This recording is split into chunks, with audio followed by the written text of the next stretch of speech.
their win condition. We saw Centro play incredible well in the major. We saw 9-10 step it up with the AWP as well. Though the same characters, so to speak, the same players you want to see pop off today if they want to stand a chance of beating Falcons.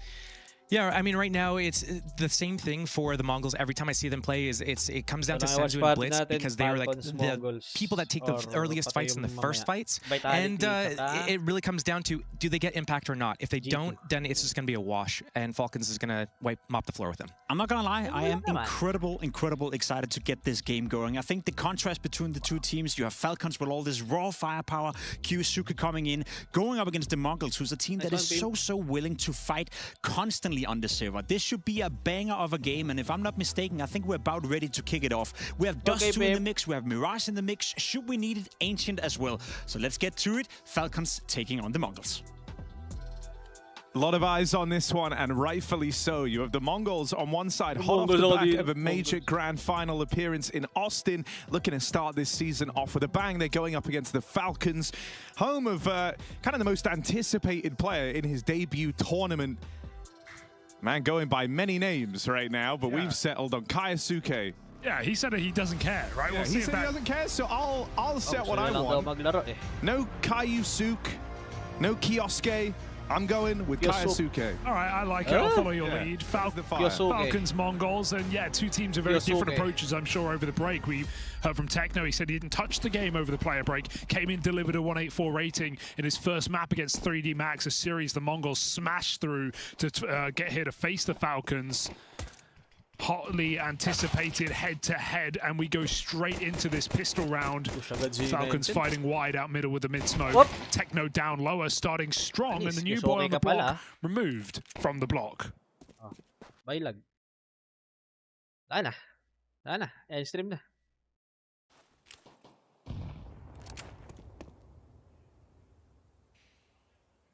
Yeah, Falcons have to go looking elsewhere.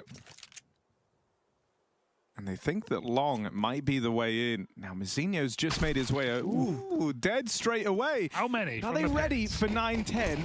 Who still steals himself away down in the pit. This is the round in 9-10's hand. 4 players, back turned. First shot lands. Senzu's helped him out, and 9-10 still fighting, but it's a real struggle over on long. Still, he's bought enough time for the rest of the Mongols to move over. There's this backstab closing in on Tesses. One man in front of him. One on the flank.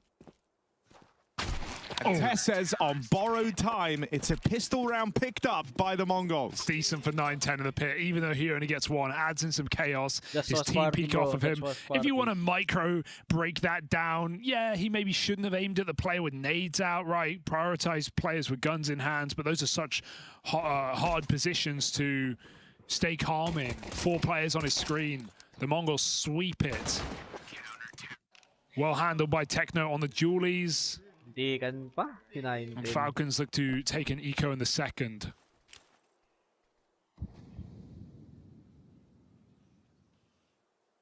Nico's Deeg and Kixon with the mid-smoke.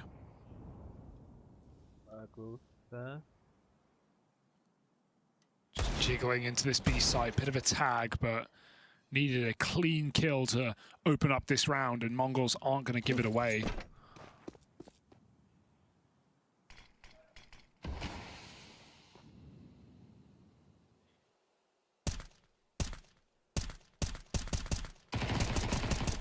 Wala, boss. Ano lang to? Co-stream lang, co-stream. Tracking them through this smoke.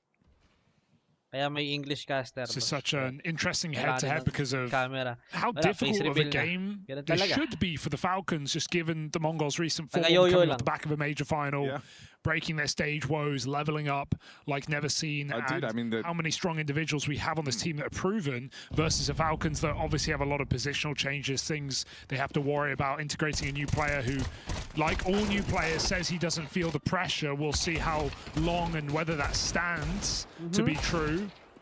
Nico, God. Don't do anything weird. You can feel something building there for Nico. But the Mongols will put him down. Yeah, I think, thinking back to that major run for the Mongols, the coolest thing for me was seeing Senzu just keep up strong performances all throughout the arena games. Someone who does have like a pretty notable drop-off usually. Yeah, luckily none of that really applies now that we're in a group stage game. This is where the Mongols have always done their best work. Oh, we'll see if, we'll see if that changes. A team that feels like they could be a shoo-in for the playoffs, but winner of this game, looking for that spot. Just a crunch on this B-bomb site. In come the Falcons. Or blocked to the first opportunity. Aggression on the long side punishes Tessa's holding. And the whole round gets stalled out here. Smoked on both sides. Na-spam si Log. Gone very wrong very quickly here for Falcons.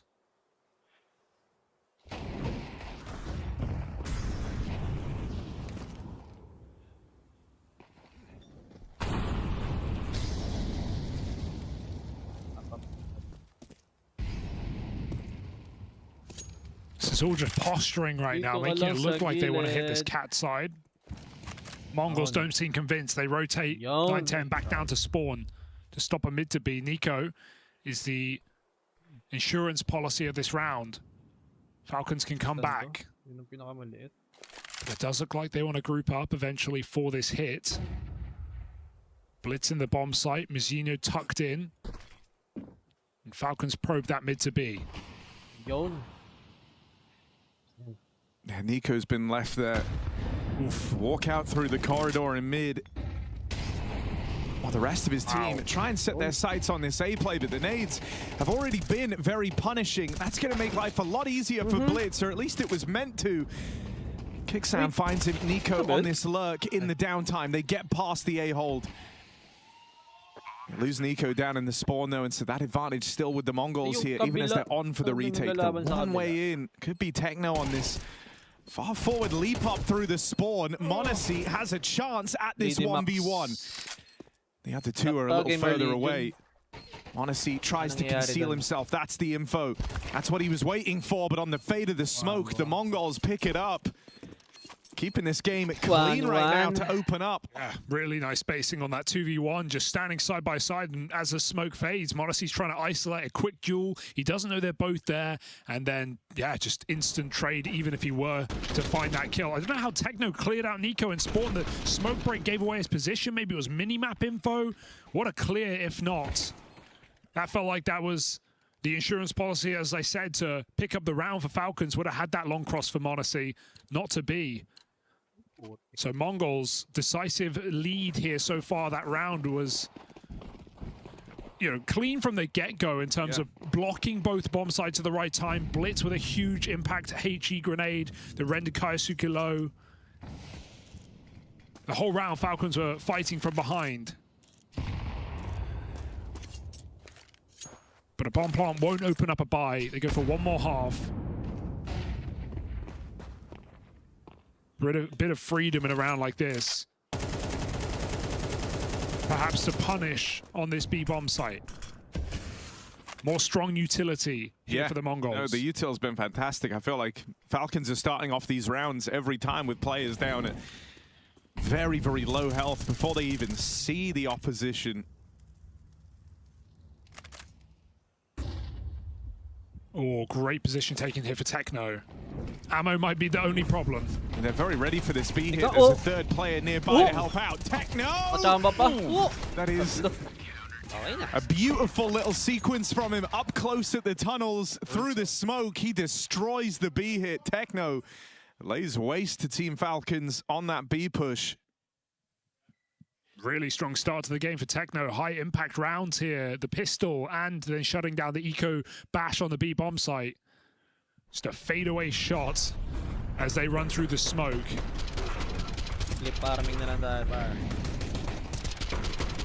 So stands in an unpre-fireable position as well. He's not in the corner. Oh, quick long bash. Falcons out. Kaisuke full blind and they find him. Everyone re-peeking. Orb here as well. That deep smoke, not on the corner, thrown by the Mongols, allows them to cross pit. Senzu's in low with an orb, but we know the Senzu's second orb can give and it can take. Kixan finds it. B's opened up. Oh. Nakita.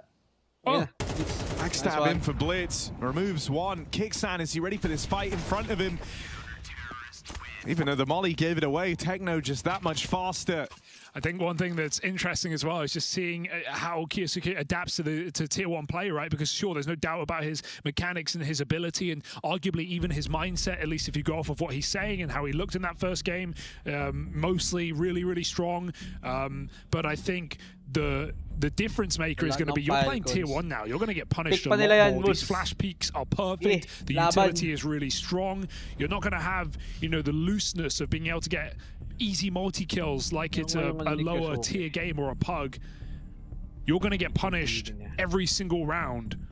And so staying in the game when you have a slow start, that can be difficult. He's 0-5 right now. It's not the end of the world if you look at how these rounds have gone. But he has to stay focused. Yeah, you know, I mean, one of the things we kind of learned from a few of these new additions is the sort of prep specifics for your opponent is a newer thing to these guys moving up, He even right? said he's never done that before. Yeah, it's case kind of as you're early in your career, it's a lot more about building up your own team, your own identity, your own strats.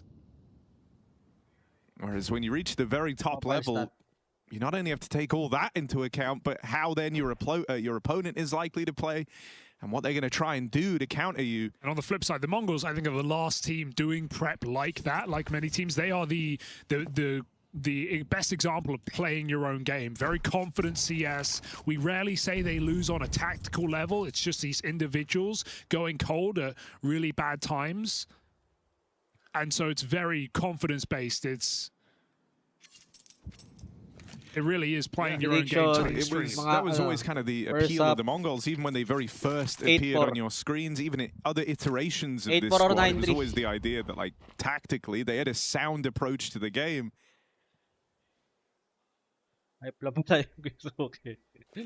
So our Falcons prepared for what they're meeting right now on a map that historically was underplayed by the Mongols, on a map that maybe wasn't as strong. They look really, really good to begin this game. 5-0. Falcons faking the cat exec. They've got the bomb outside long. Kyosuke into the AWP, calling for a bit of help. Nice one. Sino holds down catwalk. There's the bomb loose. 0-6 na pala si Kyosuke. They have no choice. Kyosuke, pamor. 20 seconds. Pamor ba sa Mongols yung map? Gotta move on. Baka city-sided lang. Baka Could it just be another cleanup here? Monacy, 3 players right in front of him, and they all swing together. It's starting to feel really brutal. I mean, Falcons aren't getting close. The game started with that kind of wild pistol round. You had Nico with some promise, right? Hit those 2 crazy shots on the P250. Hasn't managed to get much going since then. Kyosuke still yet to frag in this Dust 2 game, 0-6 on Counter-Strike's most anticipated player. 100K buyout. That's something. Honestly, perhaps realizing he's hit something there. Senzu low on this B bomb side. Would love the second orb now. Hang around middle. Oh, good fake for Falcons. They smoke mid, but they've already walked through. And look at them. They had completely caught off guard. That expectation completely rumbled by the Falcons. 6,830. 5-on-3 just delivered out middle. This is going to feel great for Falcons. Finally something goes their way, but they still have to get past the Mongols. They have to convert on these openings, and they do deal with Techno. With Nico deep down here in middle, should prove to be a safe pair of hands to deny this retake. And 910's not moving a muscle. So finally, 7 rounds on from the start of this game, Falcons get on the board, and it's on the back of a mid-play through their own smoke. It's a very confident move to make it 0-6 down. It's something Falcons feel like they have to pull out at this point, because Mongols have had their number every single time, and it is the call that wins the round, not even the individuals. It's also just a good recognition of, like, where the game's at. The Mongols up until now have been dominating so much. They're kind of not anticipating you to have the goal to push your own smoke in mid. They're thinking that they have you a little bit scared. These rounds have been quite slow. They petered out, you know, in the final like 25, 30 seconds. That one faster. And with the mid smoke coming in when it did, it felt like it was another slow round to the Mongols. That's how they understood the picture. Fair enough. Nice for the Falcons, but we have to see if they can chain together some rounds on the back of this, right? They've broken a 6-round streak of the Mongols. All well and good to finally come through with that round break. But now you need your own success. It can't just be a one and done. I really like that move for Falcons, but as you say, got to break the Mongols' money here and now. This is your opportunity. Seize it. Double AWP pulled out for the Mongols. Honestly, back for another mid-cross. Smoke comes down. Only one player makes it over. 4 long to start this round for Mongols, but after they take control, they start to rotate. Punished once in mid. Blitz doesn't want to let it happen again.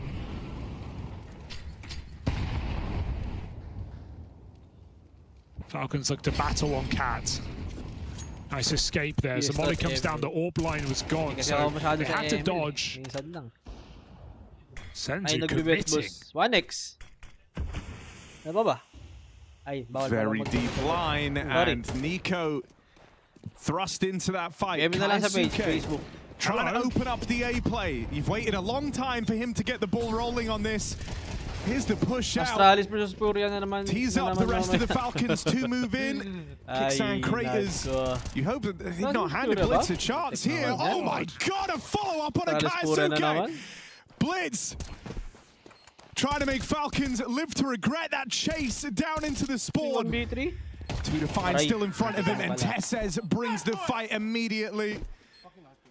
Oh, nearly gave that one away, did the Falcons. Yeah, he had a chance to 1v1 as well on the site. I'm surprised he's spamming the smoke so much instead of jumping up and looking for that kill. Quick rotate to set up the flash, shuts down the round. Nice try for Blitz. Even better for Kaisuke, who gets his one-tap entry and goes on the double kill to open up the round.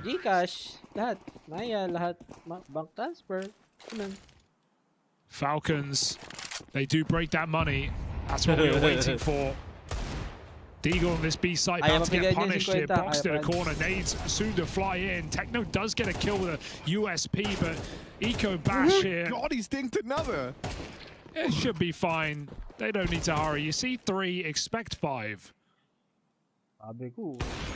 8. And they will. Tessa's job right now. He's just hanging around outside the long doors. Don't want your ecos? Nope. Liar. Everybody wants their ecos. Everyone else to go fight Techno, dinking everyone with a USP. Oh my god, see, Tesses has it blessed. Eco's been fed to the USPs as well. Can he yoink? Come on. Come on, arms. Grow a little, would ya? Rage blew it away. Oh god. Low health on Kaisuke hanging around. He really wants the ecos. AK na 1 million yan. The 1 million Sorry, AK. But you save. Yun o. Full blue gem with stat track. And where's Tessa ended up in all this? Kay Nico. Mid-doors. Yeah. Fun round. Dude, he had it easy. Everyone else is stressed a little after that. Tessa's is like, I literally don't know why everyone's so pressed right now. A's clear. A's clear, it's fine. They were all being they were B, guys. You went and fought them. Oh god. Tessa's, come on. Been bigging you up this whole time. Yeah, just get away. Get away from 9-10. From 0-6 to 6-7. And so well contained there. Could have got weird with all the dinks and damage done on the back of the vanilla pistols. Sabagay. The Falcons will keep this streak going. That's now 3 in a row. Jay na. Diesel sila dun eh. Kailangan uminit muna eh. Kailangan patagalin eh. 9-10 fields another AWP at least.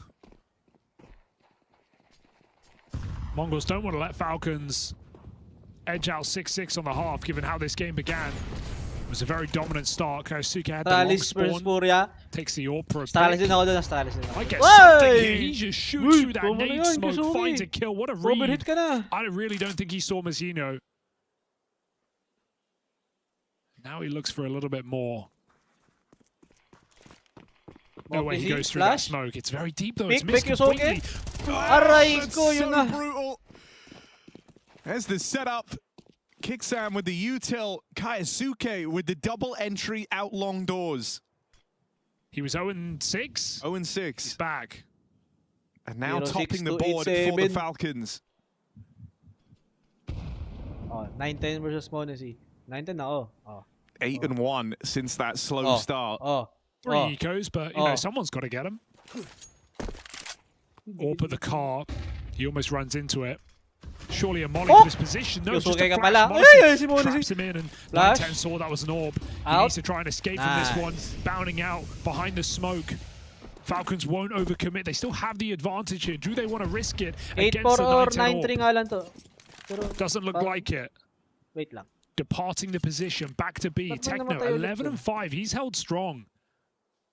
Got to be his best round yet.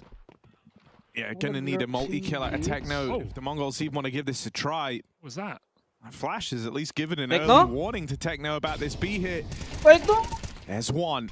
And a 3-on-3 now. The fact that he's not traded. Yikes smoke. Techno could even justify just waiting for his team, but this smoke and the gap around it proves pretty tantalizing. And his team are going to come up and play close to this missed smoke in at the doors. On for the retake now. There's still a Molotov on 9-10 too. Flush out Nico. Looks like it's going to go in over towards tunnels instead. And so Nico gets to keep playing at the car. This is now a very strong crossfire. Monacy in support from the tunnels. And his AWP sings. 4 in a row for the Falcons as they try and match the Mongols' 6 straight start. Yeah, understandable the Techno plays safe there. It is like the smart thing to do on paper, but I do wonder what would have happened if he came through that smoke. He tried to fight for one more. A 2v2, if he gets 1 for 1, a 2v2 is way more winnable there for Mongols than a 3v3. Of course there's risk. I also think it's kind of brutal. They flubbed the one Molotov they had that could have made a world of difference. Monacy was able to just peek out tunnels regardless because it missed. Didn't flush Nico. That went anywhere else, right? It felt like it would have found impact. Any of the other kind of mollyable positions, or if they just landed it in the tunnels. Monacy went on to close the round with 2 on the AWP. The position they tried to molly. Some little details catching Mongols out here, and now the comeback is on. From 6-0 down, Falcons look to level out the scoreline at the half. Definitely within reach. Mongols going to force 2 more buys here in this round. Careful, but they make it. Honestly allows that, waits for the AWP peak. 9-10 will not give it to him. Just holding down the B site instead. Lax on the A hold here for the Mongols. Kazuke also looked a little shocked when Zonic was celebrating at the end of the round there. We talk about all the things that are new to him, having the kind of the father of the Astralis era screaming at you every time you win a round is definitely a new thing too. Just a GOAT coach shouting at you. You know, at least it's positive. Definitely intense. Ano, tama yung prediction ko, 8-4 or 9-3. Talang 8-4 na to. Oh, hindi naman tayo mapahiya. Does feel like a B play here for the Falcons. Playing into the Mongols' hands somewhat with this AWP and 3-man setup. Senzu's being baited for as well by Techno. Will the nameplate matter if they kill Techno in mid? Will they realize what's up? 9-10's about to reveal everything on this AWP. You would expect a lurk smoke at the front of tunnels here for the Falcons, but only Kyosuke has one. So they just go in contact with a couple of flashbangs. 9-10 hits his shot. 9-10. Nice. Oh, that's a collateral as well. 9-10 has brought 3 players down low and made it very easy for the rest of the Mongols coming in and cleaning up. Just Monacy remains. That shot sails past him. The one guy who wasn't tagged, convincing double to open, but one to the dome at a Senzu, fearless. Monacy 2 kills deep on his way to a clutch. Senzu still fighting. Injury ka nga. Panis! Injury ka pala, Falcons Luke. won't be able to match that 6-round streak. The Mongols put a stop to it after 4. Now, at bare minimum, they've won out the half on the CT side. I don't think Falcons expected a buy just based on the util they're throwing, the way they're hitting that B-bomb site, right? There's no lurk smoke for an 8-4 or 9-3 lang daw. Ayan na. Lands on the top box, you'd expect a pistol, maybe an MP9 up there. I don't think they realize how much money Mongols actually had. Caught off by a heavy investment in that round. Because even if it's just a B stack with pistols, Falcons should still feel confident in that one. They meet their maker. Mongols recover a round.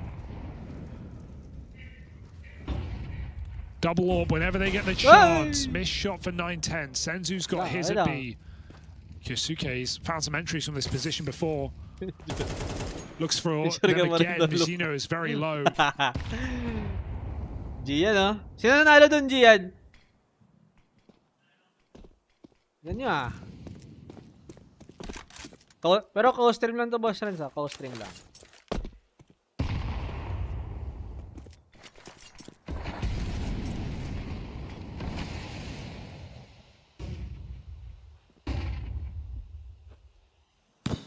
Oh, na-approve tayo sa co-stream, par. No one from Falcons was nearby to punish him mid. Kaisuke with the trade. Nice one. Still Mizuno able to stop that spillover from short. Nice. Out long, Tessez quelled. Nothing found here for the Falcons outside of that one trade kill from Kaisuke. Monesi and Nico. Nice one. Nico, 8-4, di ba? 8-4 or 9-3 lang. Panis ka naman. Series with a convincing start, 8-4 on the Falcons map pick of Dust 2. Yung sa kabila. Tingnan tayo sa kabila. Lang. Gamer Legion 3D Max. Wait a minute, because there is a little something in there. Oh my goodness! Yeah, they get a little dodgy there, but he just can't quite find the shots. All the same, 10-2. 3D Max, really feel good for a map that you were picked into. So the second half is going to have to be a completely different team. If they've done all the work on the CT side and it's like absolutely impeccable, maybe they. Kaya nga 3D Max yung pangalan eh, kasi Max 3 lang daw. God. They look like they can go on forever. And it's only the first map. My brain feels like scrambled eggs after that marathon. Seriously, how do you recover from this? I don't know, man. Looks like a long run. We need a quick reset. Hey, cheer up, boys. It's only a best of 5. Going to break time, guys.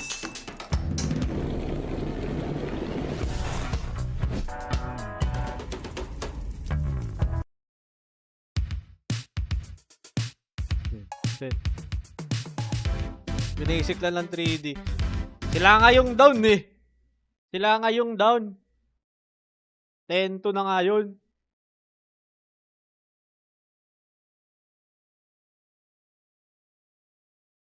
Wait lang guys.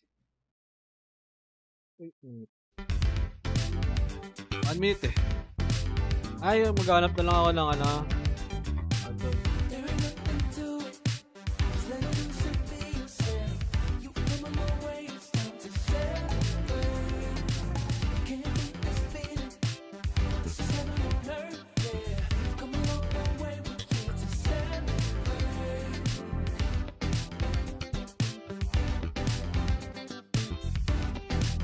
Mode.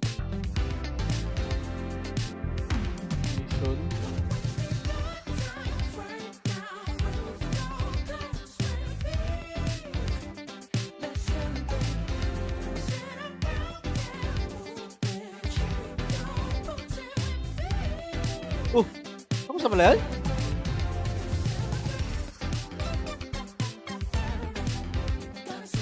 Yun. Yun. Ha? Ano to? Petsa.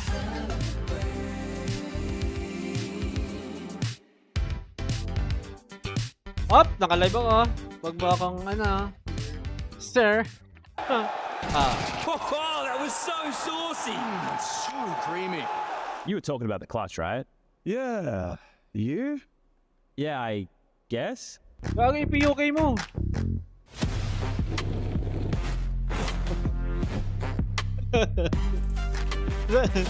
Nasaan na? Kalimutan yung password. PUK mo.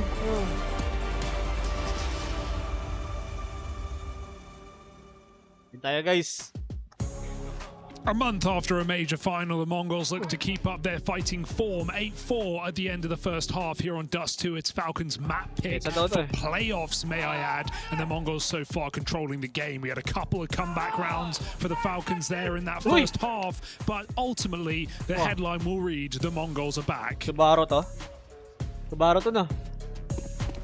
Yeah, they put up a fantastic showing. And even though we might be here to try and get the eye test on Kaisuke, guys, you can't forget about the Mongols. They've sent a poignant reminder of that here in this first half. And if they find success in this pistol round, they will be moving towards the win on the Falcons map pick. It's very exciting, Vito. With Mirage up next as well. A map the Falcons looked good on yesterday. The Mongols are no strangers to, safe to say. Double cat setup, Nico and Monacy. With even Tessa supplementing. If Mongols come around this corner, they've got to be careful. There's no flash for this, and it's Nico to force it. Don't know about Senzu, but Monacy clears his corners to his demise. Nico trades out long. Look at the bomb. Reset T-spawn. They want to fake this out completely. They want to trust their captain to clutch. Ulit sa bahay naris? Wait lang. This will get a bomb plant. Wait lang. Yeah, the Mongols will have that. How much can these two do? Oh my. 9-10. Oh my God. Oh, there's the backstab. And so here it is. The 1v1. Kaisuke, most anticipated player versus Blitz, the battle-hardened captain of the Mongols. 9-10, 3 kills deep in this pistol round. Did everything to try and put Blitz in a winnable position. 8 HP, And so it's Brawn meets Brains. Blitz backs off into the tunnels. Trying to play the long game around this defuse. Kaisuke needs to be gifted a fight, needs to be given a kill. Tap on the bomb. He's going to have one chance to make this count. And a missed shot from Kaisuke. It's a pistol round for the Mongols in a game. They hold all the cards in now. Yeah, welcome to the big leagues, buddy. Blitz pulls an absolute crazy rotation, and he makes that read immediately when the cat push comes in, knowing that Mongols can sell the fake. I don't think he expected his team to get away with that much. I thought that'd be a 1v2, 1v3 for Blitz. Fantastic P250 shots for 9-10. And Blitz will finish the job. Really sick round for the Mongols.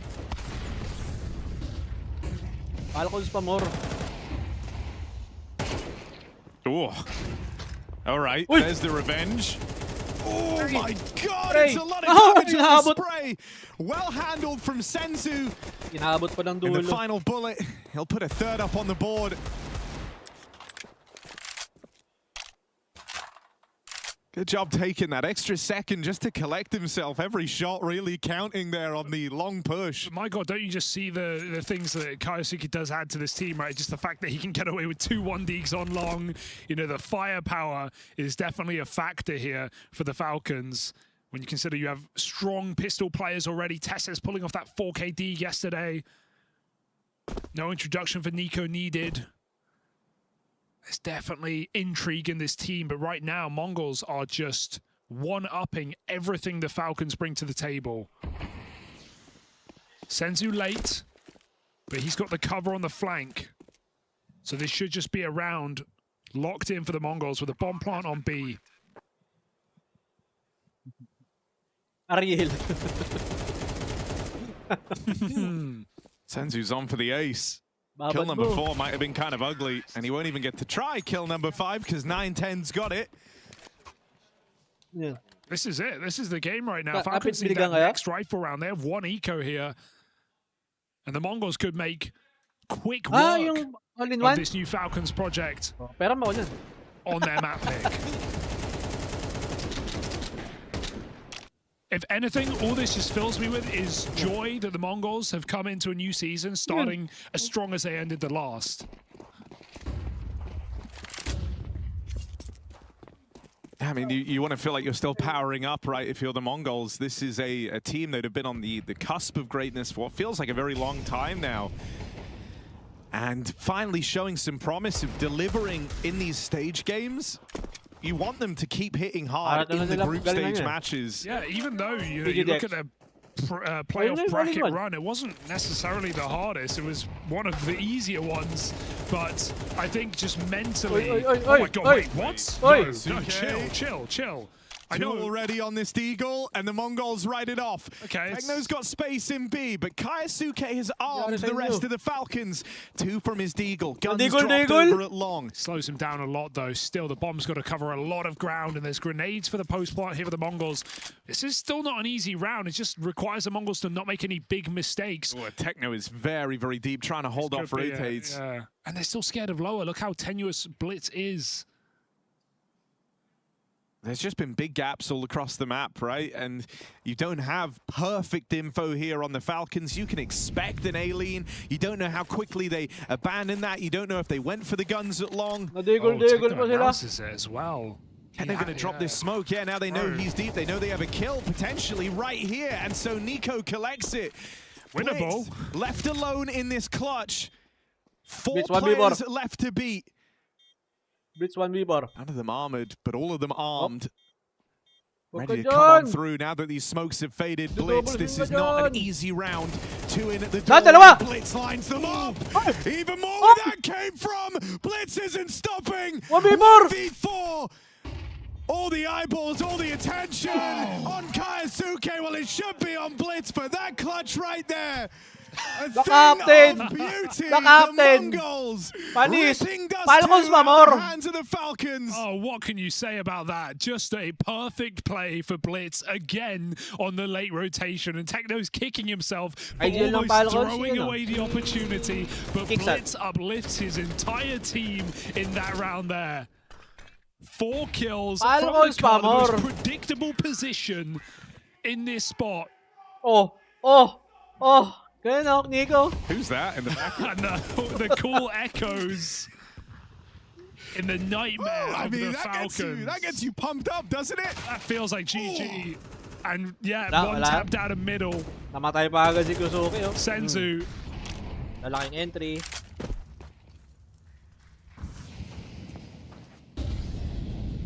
Just a year's more experience than Kiyosuke, but it goes a long way, doesn't it?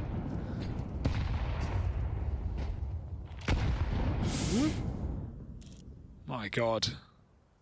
You would have just felt 4 AKs or 4 rifles. They could have just one-tapped that car player. I'm shocked Blitz makes it that easy. Window swing is a little late, I gotta say, on that 4v1. He gets 2 kills, crouches, uncrouches, gets a 3rd kill. Trade feels way too late. Oh, maybe a spot there. Senzu motor mouthing. I think they've got a realization that a player's crossed on the balcony, and now you know it's certain. Orb trained in as Senzu goes to hard clear this position.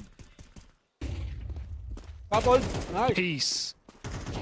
And that is it. Ladies and gents, that's probably the game. Broken by Senzu. What's so wild here is just how comfortable this has felt. You know, outside of those like 2 clutches from Blitz, 1 in the pistol, 1 in that 1v4 we just saw, there hasn't been a lot of stress put on the Mongols in this game. This has been a very, very comfortable lead that they've held. They went 6-0 to start. They stopped a 4-round streak from the Mongols and from the Falcons. And outside of that, nothing has been found here for this Falcon squad on their map pick of Dust 2. This is a super one-sided win. And you can't say there was an opportunity for Falcons to win some important rounds and certainly get back in this game. Felt like they were on for that 6-round streak as well on the first half. But just a flash in the pan here on Dust as the Mongols kick dust in their face. Are those tears or eye drops?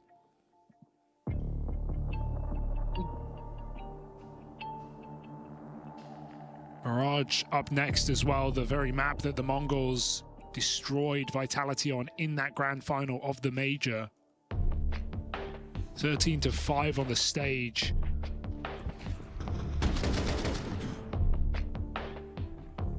And just to go back to the Kaisuke conversation, one of the reasons I think he is so anticipated is, for some folks, you know, you kind of caught the donk bus a little bit late, and then this new young prospect comes along, Kaisuke, looking fantastic, having everyone singing his praises. Everyone gets in on it, but as a result, there are these comparisons to Donk. Obviously, Donk's debut in Katowice went on to win that tournament, didn't drop a series at his first event with that Spirit squad. I mean, I think they played in that before, but you get what I mean, right? Their first huge event. Yeah. And Kaisuke in danger now in this series. I mean, he's not been the problem. Not just going off of the numbers, he's made the seemingly impossible rounds look possible, but no one's really held a candle to him. No one's really come up clutch here for the Falcons.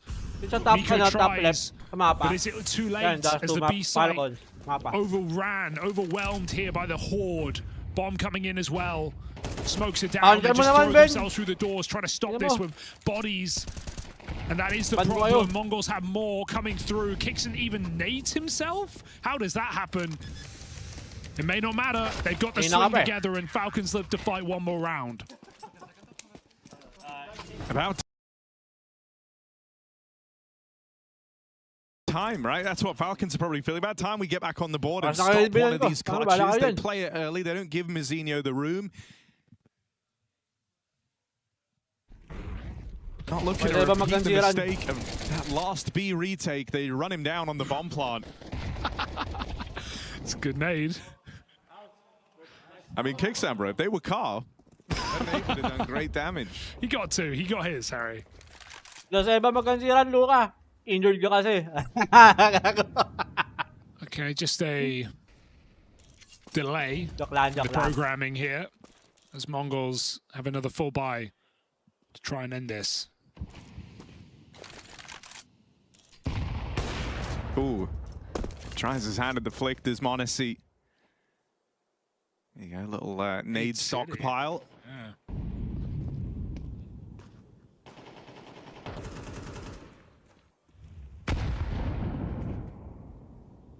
Alam ko maladong yung Kyosuke. Why stop? Maladong naman, pero kulang pa. Second one hits. It's an awkward death in the downtime. Techno, kulang pa sa XP. Through the smoke at this B site, just spammed Kixan out of play. His woes continue. So the captain of Falcons gone. And an advantage here for the Mongols. Di ba na magkamali ang sang tulad mo? Loading! Ba naman yun? Bagyo pa. Oh! Boss! Reload. To be with only 15 seconds left.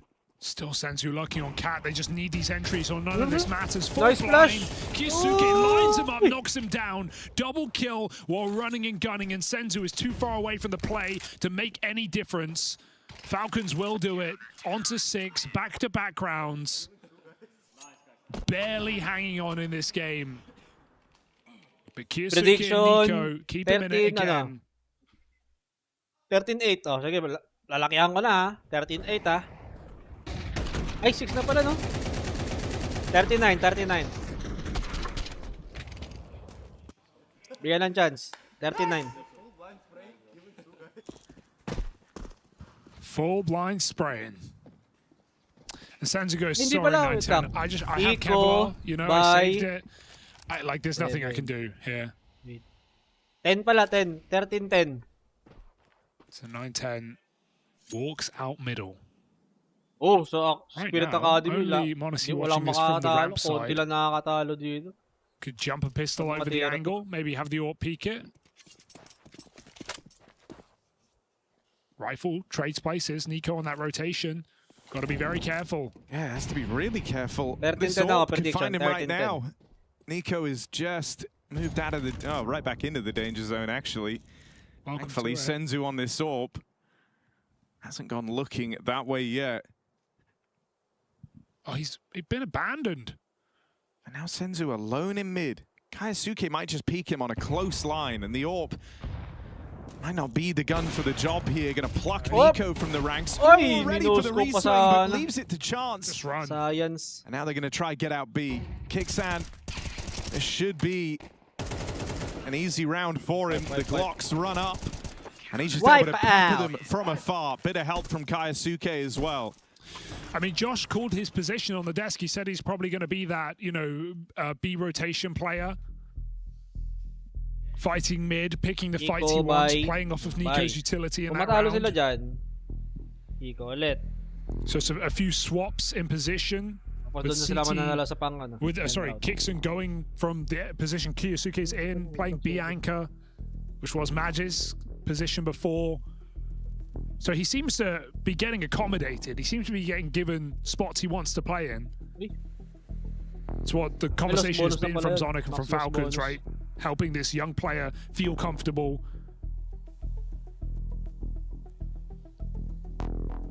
I'm not entertaining this yet, but a couple of gun rounds could be all it takes here. Minus 5.5. Mongols ka. Wait lang. 5.5. 13. Mongols with 7, no 8, 9, 10, 11, 12. And double up for Falcons. Look. Hey, whatever it takes to stop Nico AWPing, I'm all for.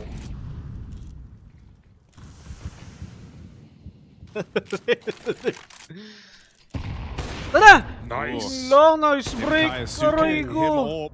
Monacy as well in the feed, and so that's both AWPs firing off and finding success. The Mongols instantly in a horrible position in this round. Round over. You've got to try it, I think, because it's so early. Also, I mean, the Mongols have been lethal in these clutch situations. Sure. Won all of them so far. It almost forces you into B where you can win the round with the entries, right? If you get 2 kills, maybe for the cost of 1, what are you in? You're in a 2-on-3. That's winnable on this B bomb site, but Kiyosuke's here. Should be a simple shot. The lurk smoke makes things more complicated. Kixan alongside him. Molly comes in. They're charging through. Sa Spirit Acad. Spirit Academy. Easily done on the first. Kaisuke. Team B ng Spirit. Showing off his proficiency on the big green. Gonna round it out with a third. He's looked bloody good. Feeling Monacy's thunder there. His AWP sings. Monacy 10-14, Kiyosuke 22-14. Wala Think of all those Deagle 2Ks on lost rounds. None of these felt like they mattered, but now as Falcons start to come back into this matchup, Kiyosuke's scoreline looks all the more impressive. Can he continue to close out rounds here for the Falcons? Minus 5.5. Separate them from overtime. Cash in na lang ulit. I mean, this match right now is serving as a big reminder of what Kaisuke was brought here to do, why he's been given this much freedom and responsibility as a new player moving into this squad alongside one of the best duos in Counter-Strike, and Nico and Monacy. Si Monacy yung pumalit agad. He's in the squad to put up big performances, put up big numbers, and be the turning point. 22-14. He's certainly living up to that. Tournament.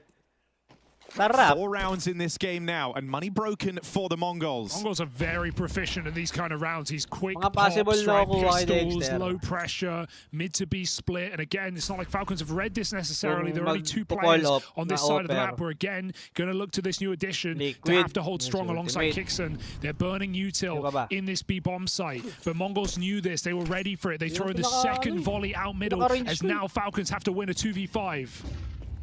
Still feels like they're trying this mid to be because of the presence of that second AWP, and Kaisuke traded it out. Him and Kixan on the rifles. Cleanly deal with that B play. That has to feel so good for Kixan, knowing you can call that move to crunch the mid players, and your teammate comes out with you, drops 3 kills, goes back to the B bomb site. They don't even let Mongols get comfortable. They don't even cross in.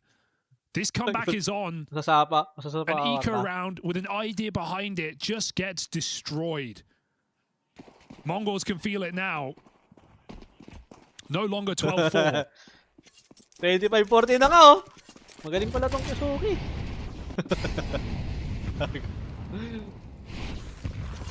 Because they don't have to worry about planning for the future, do the Falcons? They're not afraid of spending this money. Kaisuke dons the double AWP again.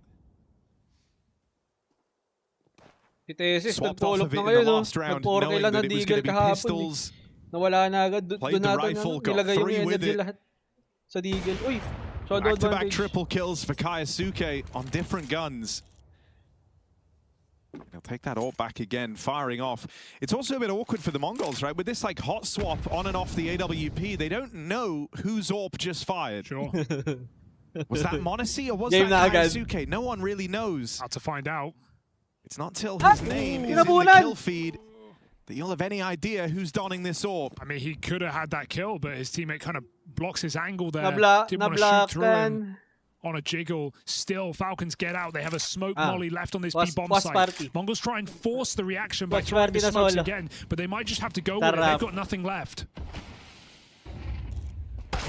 Oh, and there's Kaisuke dead straight away. 39 also falls. This time, the B site hold does nothing. Up until now, the Falcons have been able to rely on Kaisuke as the turning point. Oi! Here, it's got to be Monacy and Nico with Tesses brought down low, trying to get out through mid. And the Mongols eased into a 5-on-3 post plant. A lot of time off this bomb. Impossible. 5 on the bomb site. No tunnels flank. It's done. There's one from Monacy. Ilya trying to make the impossible probable, but he can't find anything. Nico finished off, and the Mongols, after breaking a bit of a sweat there, finally get past their kryptonite with Kaisuke and kicks out of the round. The victory. Kung hanggang 3 lang talaga yung 3D Max. Max 3 lang talaga. Last week's event and last week's quarterfinal loss, was that also fantastic? That was less fantastic. Less fantastic, all right. It's been a while since we've seen Game On Legion play, obviously, and you came back into play last week. Was that good enough on your own expectations, since we haven't seen you since Dallas? You had a lot of time to prepare and get ready for the season. Also, we had a lot of time to prepare. At the moment, I think most teams are either having the time. Closes to a series, or to a match, may I say. Is your opponent. Team from. Okay na yun, 13-6. So 13-3. Diba? Kaya nga inarangan eh. I'm coming. I have rotation, guys. CT. One more long, maybe. One long, yes. Maxim. Flash. Sa kanya na sana yung kill na yun eh. Jumper dead. Last one, short player. Watch it. CT. I thought it's beep there. CT. I'm planning it. He's holding mid. CT, guys. Secure round. Half HP. He's going on me, Ilya. Okay. Could be up elevator, yeah? Yeah. Yes. Flash goes behind 2 times. He's half HP. Half HP. Lang guys. Nice. Look out, guys. I'm planting. I have tunnel, guys. I'm hiding car, guys. I'm playing tower. I have door. I'm full hiding car, They're not holding window. I have tunnel for myself, guys, okay? Yeah, maybe they can pick you from window if they go out. They cannot. One window. 2 around window. Coming window. One more window should be. I have window now as well. I have door. Nice. Opposite should be. Opposite. House, nice. I'm fighting short. What did they do? Now. I'm in short reaction, guys. I'm running mid. Molly short, it's not reaction. Wait, I have time. Sound. Under Xbox. One out B. Hey, flash Damian. Flashing over, let's commit Damian. Flashing again over. Wait mid smoke. Nice. I'm coming. One more tunnel. Going on me. Out. Nice. One more. 2v1. Yes. Swing here. 3. I'm shifting. Nice. Techno, you of course had an incredible end to the first season of 2025, making it to the grand finals of the Austin Major. Can you tell me how much of a confidence boost that was for the team getting that result? Of course, it's an amazing feeling, and you know that's a major grand final, and just by technically at the second best team in the world, but not in the ranking. Yeah, I mean. And it's a very perfect feeling for us. There were some points where some other players on the Mongols had said they maybe felt nerves on stage. Do you feel like those are completely gone now that you put up that result? I always say that tournament by tournament, it's getting better, and that nervous and struggles can't be gone suddenly, you know, and it should take time, I guess, yeah. Yeah, 100%. It's totally a process. Today, versus Falcons, you get to go up versus Kyosuke, a name that everybody's talking about. Have you had any practice against Falcons with this lineup? Not really, but we didn't do any practice in this break, and I think we just played 3 or 4 days before, yeah. Any thoughts on Kyosuke and what you've seen from him so far here in Cologne? By watching his pop demos, of course he's a good player and I have a really good aim, and it would be an interesting match against. Very excited to see it go down. Techno, I'm going to give you this pen, and you can sign the wall behind you any way you like. Put your signature on it.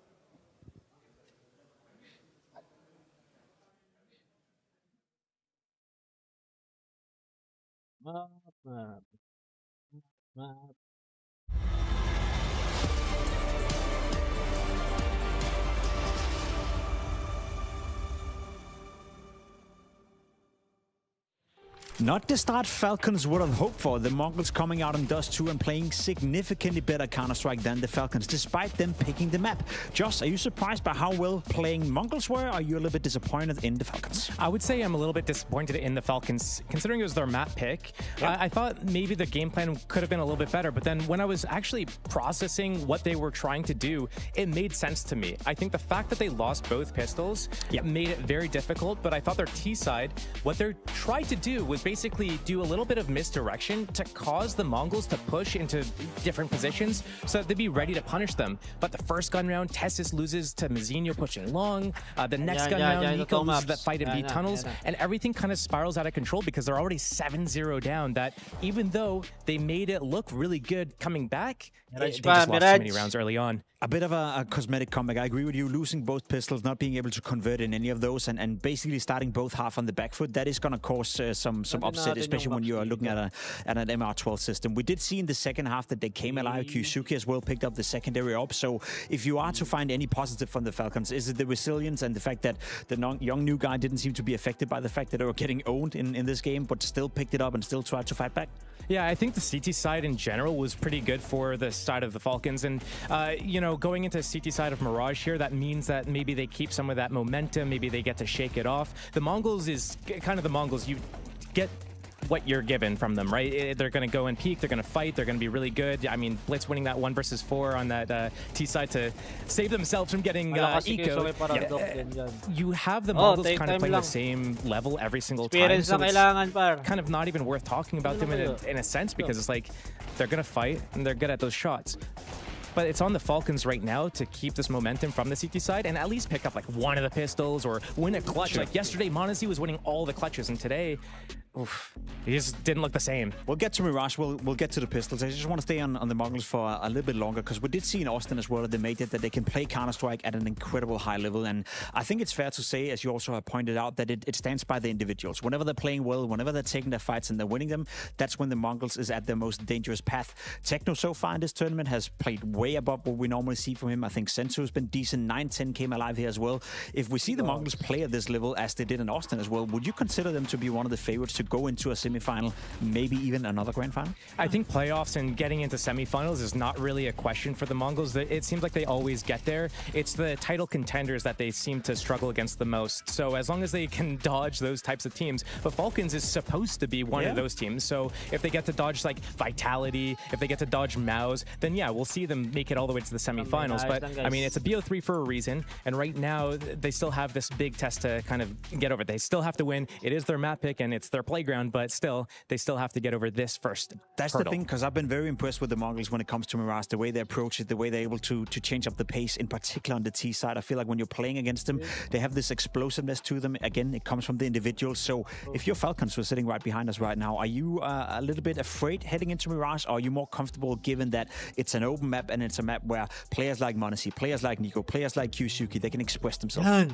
Judging by the way that they attempted to play the Dust too, this is the Falcons that is, they had like an idea, they had the game plan. I think a few different moments didn't go in their favor. So going into Mirage, I feel like they understand how the Mongols is going to play, and they understand that probably middle, especially like towards short, towards connector, is going to be a big area of contention. So if, you know, Kyosuke is in position to just fight this and win those duels and really put the threat of, you know, Senzu or Blitz down, I think that's when we're going to see kind of like not only just like a back and forth a little bit more, but maybe even like a one-sided in the favor of the Falcons. We established the win condition for Falcons, obviously winning a pistol round, you know, getting off to a decent start. If you look towards the side of the Mongols, for them to edge out this game 2-0, what's a win condition for them? Well, they're a bit of a double-edged sword, right? So they win by their playstyle and they lose by their playstyle. So it comes down to them just continuing to win the duels that they're given, and then also just make sure that they're winning these clutches. I think that's the biggest thing right now, because when you have players like m0NESY, he wins most of his clutches. If he's not winning his clutches today, or you're, you know, being able to put him down, that's going to be a big thing for you to handle. And your gut feeling right now, Josh, are we looking at a third potential Ancient, or are we looking at a Mongols 2-0? Oh boy, I don't know. I'm just going to say it's going to go to Ancient, just because it's CS and it's 2025 and the funniest things happen. I would love for it to go to Ancient, right? I think Mirage is going to be a map where we're going to see a lot of firepower. One question I have for you before we head into the next map quickly. Do you think Kixen is going to call a fast-paced T-side or a slow-paced T-side, given what he has to work with? I think they're utilizing Nico's slow-paced play and getting those lurks going, getting them established, and doing a little bit of this back-and-forth play. That's the cool thing. Every time we see the Falcons, we learn something. It's still early days in their progress. Right now, they're facing backs against the wall, down 0-1 against the Mongols. They have to win Mirage in order to stay alive in this series. We will be back with that map in a short while. Woo! Wala to. Pantay ang laban. From humble beginnings in Hanover to greatness in Katowice, Kaya pa babalik ng Falcons. our journey Ayun! is our legacy. Wala na. As we arrive Natalo na at sila sa what we mapping nila thought was our peak, we instead discover a whole new chapter.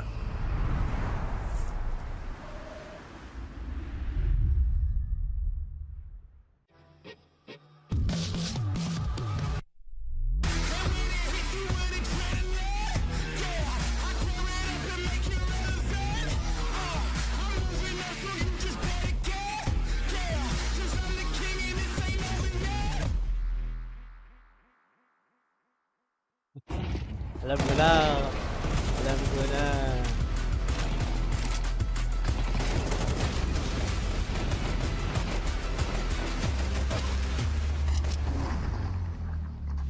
Hi, my name is Kyosuke. I joined Falcons. These teams I played before, it was only one team. It was Spirit Academy. The coach, Sotsik, teach me everything. I learned from him a lot.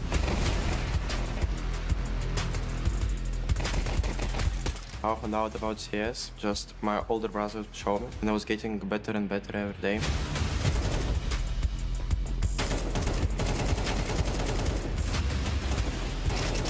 Yosuke. My manager in Spirit Academy, he just told me in TeamSpeak Falcons interested in you, and negotiations started. Not of what position changed. We've been hardworking all the bootcamp. I think everyone in the team enjoyed.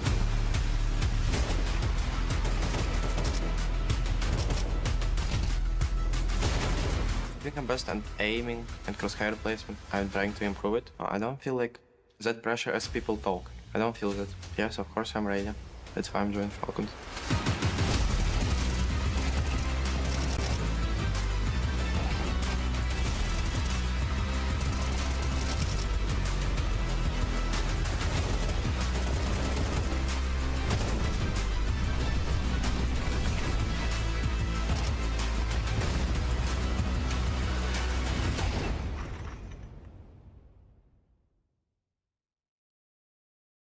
And then in terms of the MP9, you said it's worse. Right? I imagine you're not using the MP9 a lot. Sometimes. Actually, you should look at this. Sometimes. How often does Donk use the MP9? I reckon very rare. Get him the AK, let him go. You were using the MP9 a lot though, right? Yeah. You're gonna go UMP? I've seen a lot more UMPs coming out. Actually, it was a funny funny thing, for some reason I just had, because EMP is cheaper by $50. Yes. It's 1,200 exactly, and the MP9 is 1,250. Okay. And then in the second buy round, I got the bonus money, and I haven't just enough for EMP Kevlar, but not MP9 Kevlar. Ah. So like that's also an interesting thing. Yeah, I think the MP9 is I mean, in terms of the damage, I think it's gonna be the same. Just get used to the recoil. It is worse. And I think too, if you have the money, definitely will prioritize the FAMAS. I think FAMAS will be the superior, you know, sort of a low buy budget weapon if you have that kind of economy. But I think yeah, just have to test a little bit the MP9 because the recoil is tougher. Okay. You don't strike me as a man using the MP9 too much. I feel like you just go Deagle, mate. No, yeah, I mean, I haven't used too much of an MP9, but it was strong. It was super strong, and obviously I started to use it more and more, but it is worse now, I could tell. So, but UMP, I was a big fan of UMP before as well, so I think I want to give it a shot for UMP. Okay. Because, I don't know, just Deagle sometimes now in CS2 is... It's not hidden. It's hard. Yeah. It can be hard. Because I've seen some, like, obviously Nertz was an MP7 guy. You never see any MP5. MP5's super rare. Like, a couple of players buy it, and I think are they trolling? It's just too expensive for what you get. Yeah, well, it sounds cool. That's about it. True. That's about all you get from it. But yeah, I feel like, yeah, this change promotes a lot of other cool things, so it's going to be nice to see more of it. We've only had 2 days to play here, right? And it's not the top team so far. We're lacking the big names like you guys. Let's do this!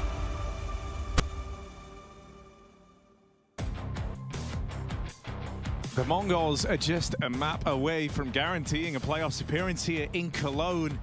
That's starting this season off with a bang, looking to replicate how they ended last season, all the way into the major final where they fell at the hands of Vitality. Here they're able to long out the Falcons and Kaisuke as he tops the charts. Kaisuke.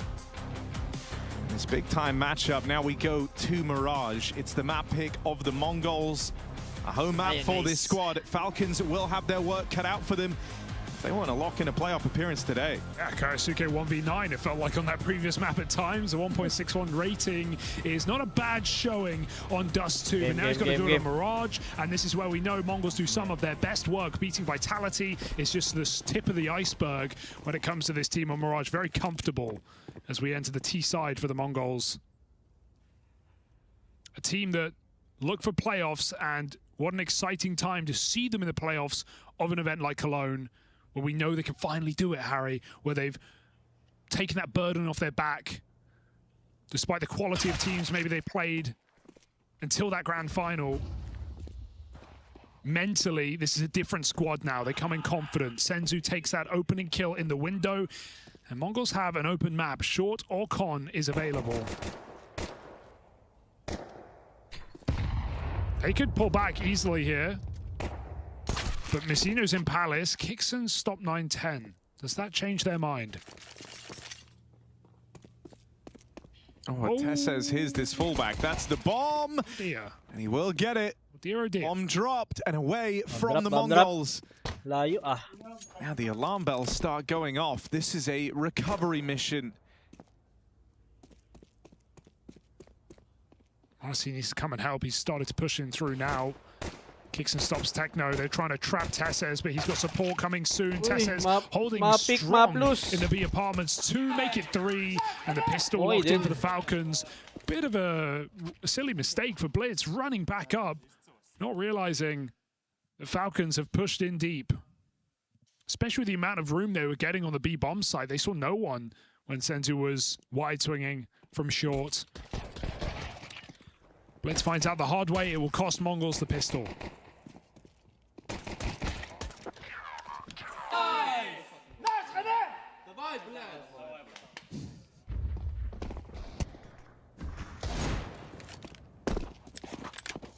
Kaisuke stole the high five that was bound for Tessa's 3K. Min-maxing. Oh, 0-1 na naman si Kyosuke. Come on, Zonic Dog. Let me get some of that. Kailangan siguro mag-ano muna. 0-6 bago. Senzu 1D window. What do we think? Oh. Yep, there it is. Ooh. Switched on as he makes his way out into top mid. He wasn't ready for the presence of a third player swinging through the connector. So this is looking Have a nice close for the Falcons. 4 alive. m0NESY the only casualty in the round at the hands of that Deeg. m0NESY struggled last map. Didn't really get any like long pops or anything when he had that CTA WP in the second half. Wasn't really part of the comeback, it felt like.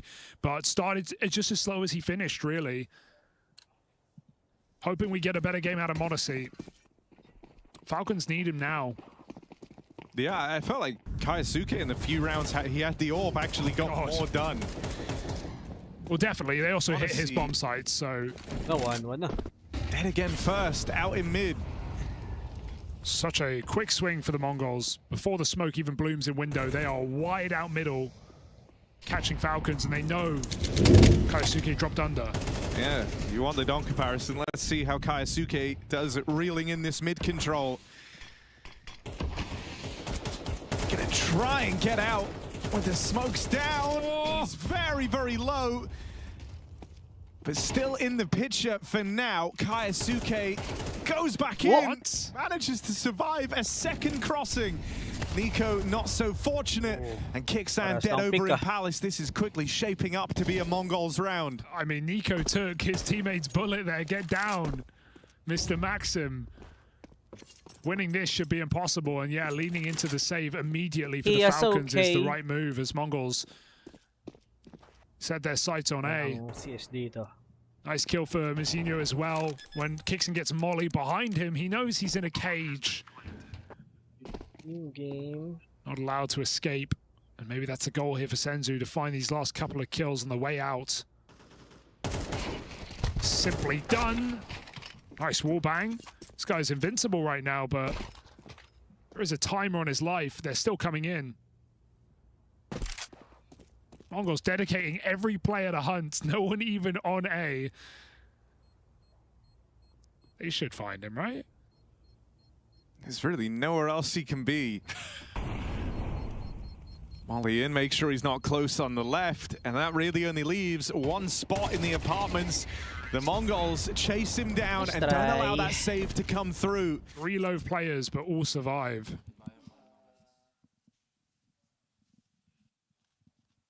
Mongols get on the game early. Just a ballsy mid-swing. Falcons not expecting that, that's for sure. m0NESY picked out a window back-to-back rounds.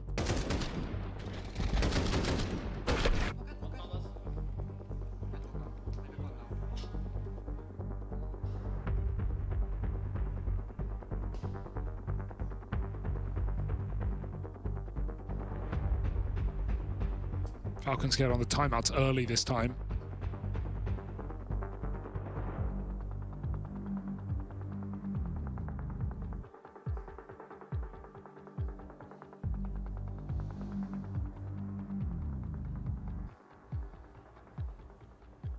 Yeah. A lot of mid spawns here.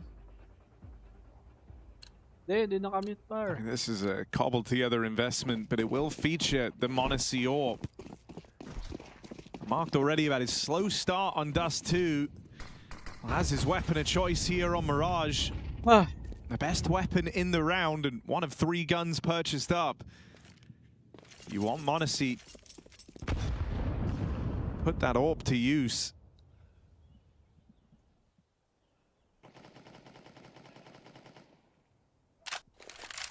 Starts off over towards triple, and the Mongols, they themselves take a pretty patient, slow round here. They're looking for mid-control to open up. I'd also like to find out what they have, what weaponry's in play, bleed out that limited utility.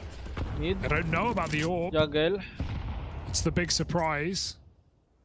Eco with a rifle as well. Winnable if Mongols storm into this A bomb site. Yeah, I mean, you know, the kind of ideal setting here for m0NESY is he doesn't have to fire this AWP till there's like 30 seconds left, right as the Mongols are executing into him. That would be the ideal. Because for now, he still has this element of surprise. The Mongols are coming back, and there's the first kill from this AWP. 45 seconds left. The Mongols are committed to this A play. There's a lot of players here. Kixon up in Palace. 1D goes really, really far as he spams it. m0NESY falls off. They can wallbang him out right now. He tries to escape, catches them with nades. Mongols moving in. Kixon back under balcony. Quick reposition, hot on their heels as he finds Techno. Can't do one more, but his job is done. This Deagle's in the bomb site. Kaiosuke with a round in the palm of his hand, and he crunches it.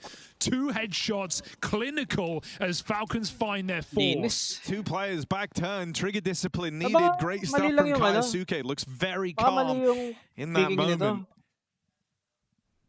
Falcons dapat sa Mirage. Delivers on an unexpected round win here for the Falcons. The m0NESY able to open, helped out massively by that Palace push from Kixan. It only strengthened Kaiosuke's position as well.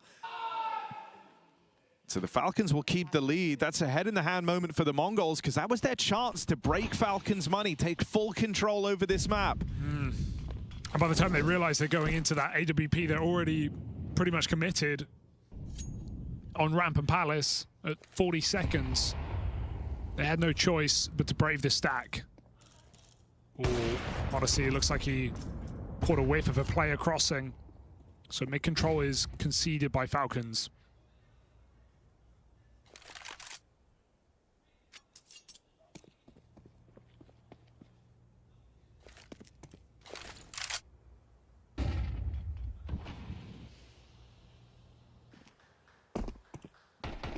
Jumping on B is Tesses. The Mongols are in no hurry to go. Burn his smoke. Wala pa nga lang. 3-1. Si Zunic. Just a smoke flash left on this CT defense.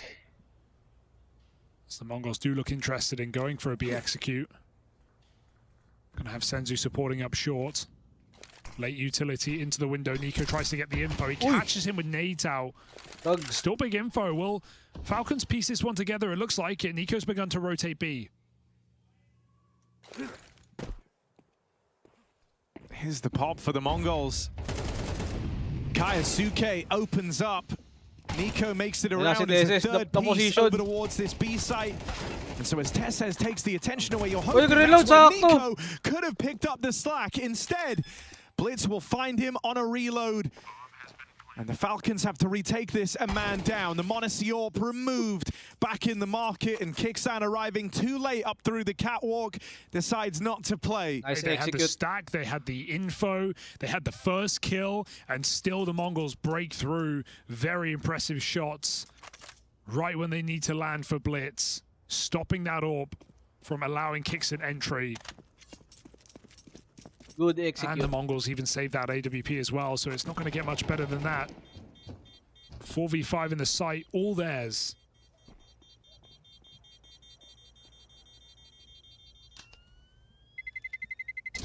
Yeah, it's a round you really don't feel very happy about giving away if you're Falcons.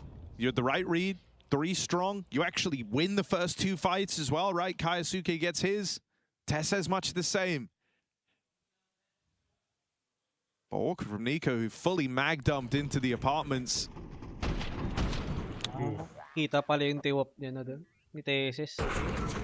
Even wilder when you think it was Senzu to find Tesses at the bench. That was the one that got away from Nico in mid. And now just the hero gun saved. So, hey, Mongols, they were meant to break it in the last round. Instead, they've done it here.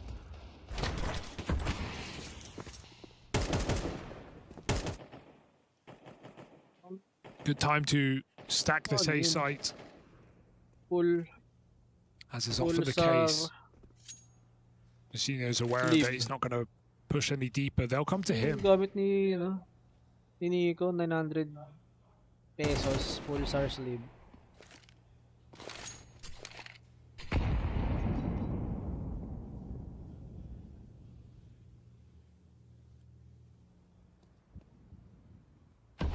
They're still going. The Mongols are out of there. That B split looking enticing right now. Only a USP in the bomb site.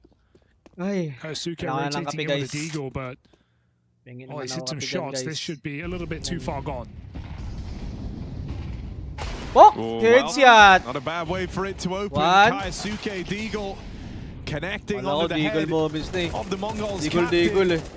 But no one else able to replicate it. The rest of this hold gets chewed through. Here's this very in-demand backstab. The Falcons have been waiting for this for a long time. That push starting all the way through the palace. And Senzu can deal with it cleanly. Wasn't even aware that Kixan crept it up close. 4 kills from Senzu. He's really having a game right now. Very strong opening map on Dust 2, top performer for his team. Finding high impact to begin this game. 4 playoffs. Quarters or semis, that's up to you later. Right now, Mongols are just trying to lock that spot in and 10 rounds away from it.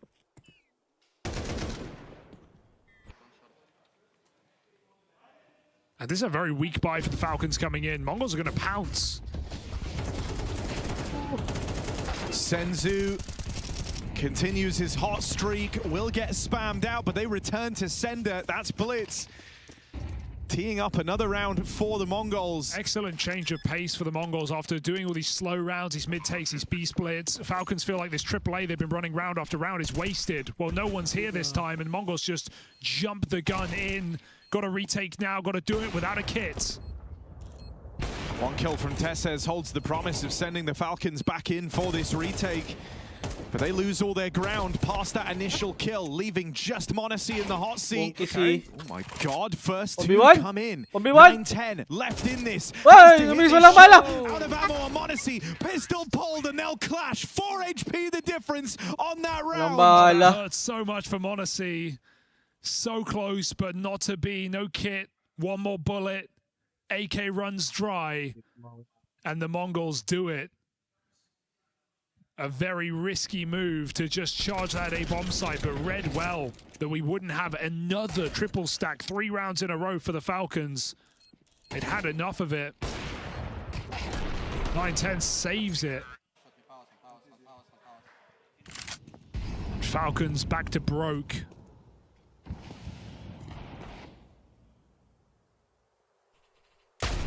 Woo! 9-10 starting to feel a bit more comfortable now as well. Takes an early fight on that AWP. Yeah, Monacy's been having a rough game right now, right? Those early window peaks with Senzu finding him in the first couple of rounds. Losing that clutch when you feel like it doesn't come down to you. It comes down to the ammo in your gun. And now being picked again by the guy who just 1v1'd him. Difficult beginning to the game, and he wasn't really there on Dust 2 either. Can someone from Falcons fill the void? Maybe not on this eco. Now they stack B. Mongols leave options open with Techno and Mizzino both lurking. And the more active for Mizzino, the better, because he's about to realize A site is underprotected. This will pull the bomb back. This wins the round.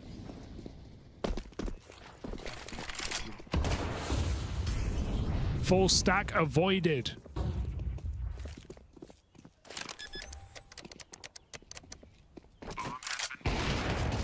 To be fair, it's a nice move from Mizzino when you consider how much aggression has happened in the Palace and the CT side. Prediction for first half. Tesses pushing in the flanks, especially on these low economy rounds. When Mizzino sees nothing even on balcony, Mongols. That's a big warning sign. That's a red flag. Mongols get the ick on B.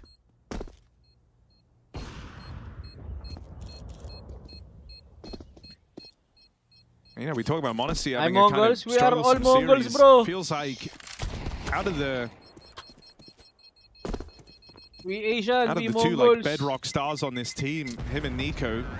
Nico's someone who you're kind of anticipating maybe a bit of a dip in performance from, There's right? no He's more had to make Tylo, some bro. concessions So we go Mongols only. accommodating Kaisuke in this roster. But for Monacy, you know, still has his same level of owner, still gets to decide his play. He's the one who you really want to have stepping up, especially in an era that's being dominated by these strong rifle and AWP duos. For me, the terrifying comparison is someone like a Shiro in Spirit, who prior to making the roster change and actually bringing Zwei into the squad, they at first tried to reinvent Shiro and his role in the team, giving him a lot more ownership over opening doors, having him be a lot more involved, and he's looking so much better for it. Sinagad lahat, no? You know, you see a player like that kind of reinvent themselves and coming out of their shell.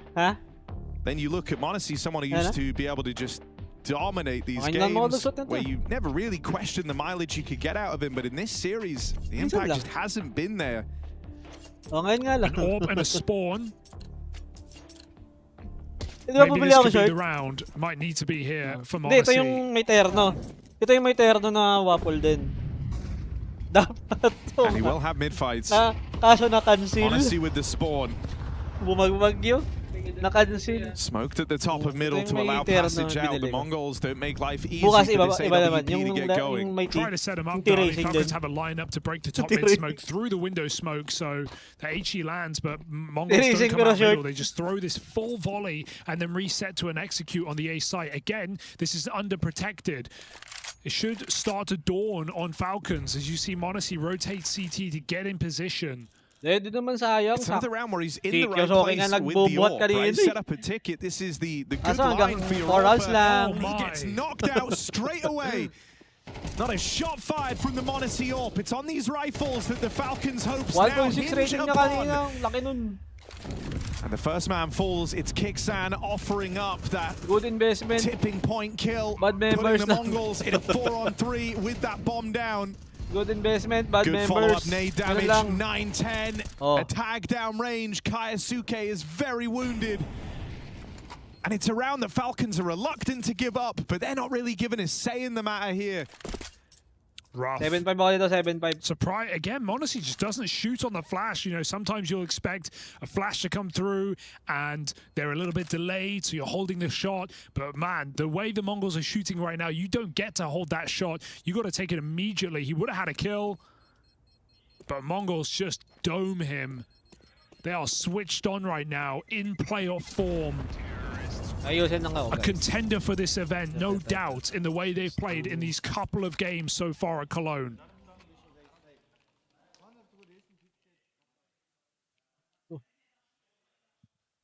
Last season and the ending of it should certainly raise those expectations, but it's nice to see they're proving it here and now in important matches.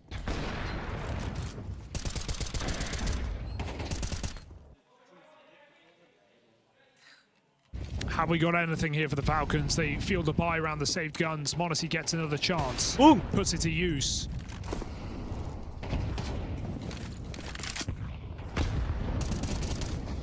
Good break on that smoke. Far more active stance in fighting for this mid control. The Falcons have kind of been looking to do that in these last few rounds, because the Mongols have started leaving this area dry. It's not fights Falcons have been able to find. Mazinho, even though he kind of stole himself away, prepared for a push there, didn't go into that corner fully believing it. And so Tesses, another aggressive round through the apartments, holds promise. Yoink. Yoink. Blitz with the steal. I see 7-5 nga. Pair of golden balls on Blitz as he's gone through and grabbed that bomb back. Pera pa naman last round eh. Will he be ready for Kickstand? Surely not. He's ready for that. And so looking to be a flawless round here. Just like on Dust 2, Falcons trying to aim for that split half. They fell shy of that ambition on the previous map. But here it's still obtainable. Oh, yeah. Every kill matters here for Senzu. But right now it's also survival. And Falcons, I don't think they should risk hunting this gun with their economy not established on this CT side. They only just break through after a 5-round streak from the Mongols. Counter-terrorists win. To take what you can get. Falcons back on the board. Nice opening kill for m0NESY. And the bomb drop for Tesses. 6-4. I'm out by Mara. Mara Aquino. That split half, or the prospect of it, looming for the Falcons. As Mongols call their first time out of the map.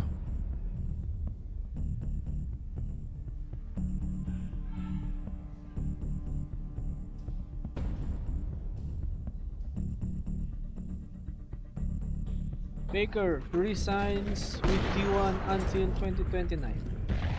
Okay.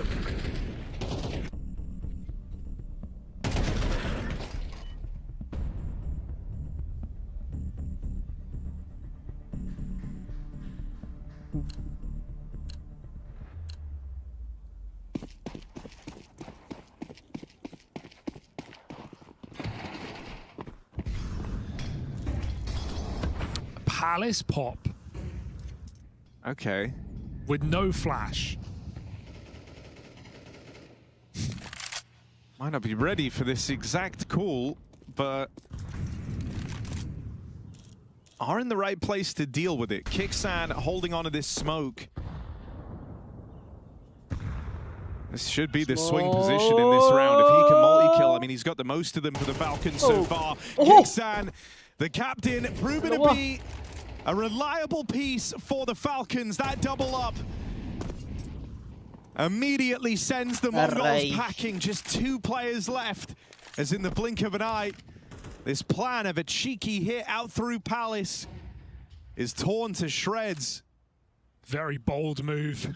Very bold indeed, considering there's no one supporting with util. A Palace smoke is all that sets Falcons up to win the round. There's no distraction on the A ramp. I feel like it's a waterfall for a reason. You get the entry and the dam is broken. The round will crumble, but no money for later. Mongols just get dried up immediately. So Falcons, 2 clean rounds. So it seems. And the Mongols are playing for those guns in the next. Nice to see Kixan thriving as well at the start of Mirage. You know, often the case that IGLs can afford to be a little quieter, slip down the scoreboard. Oh, nice. Don't throw. Hey, push pa. Don't push throw. Pa more. 2v5. Push pa more. 2v4. Time. Wala lang time pala. You're right. But still, bit of extra damage on the way out. I got scared, Harry. Yeah, I know, it's all good. Look, everyone's a little scared of Falcons throwing away those rounds. Since yeah, true. It's fine. It's happened before, yeah. Your anxiety is understandable, Hugo, but it's all fine. Didn't like that. As I was saying, though, relieving to see Kixan stepping up. 7-5. Not something you often say about IGLs, but ever since he joined this Falcon squad, the thing that makes Kixan an exciting captain to look at is that he doesn't necessarily play like one. There's an opening for 9-10, charging out mid behind this smoke. Not something that the Falcons have had to worry about yet, but Kaisuke is giving chase all the way out in the top middle. Oh, over the map, the kills come through for the Mongols. If you've blinked, you've missed it. It's only standing. 1 versus 4, dead in the window. The Mongols once more win out this half. They are surging towards a playoff appearance. Can the Falcons stop them? Tama yung prediction ko lagi. Wala akong taya. Ganda.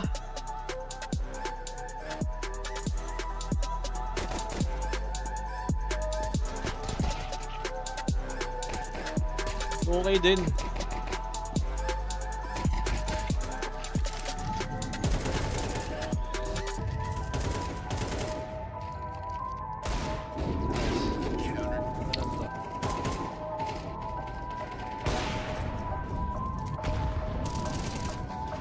Gagawin natin.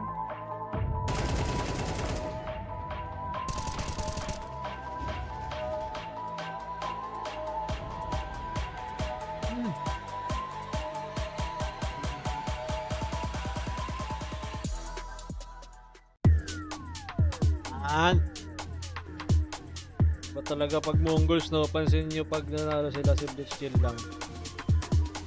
Oh, ganun lagi. Lang guys.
On.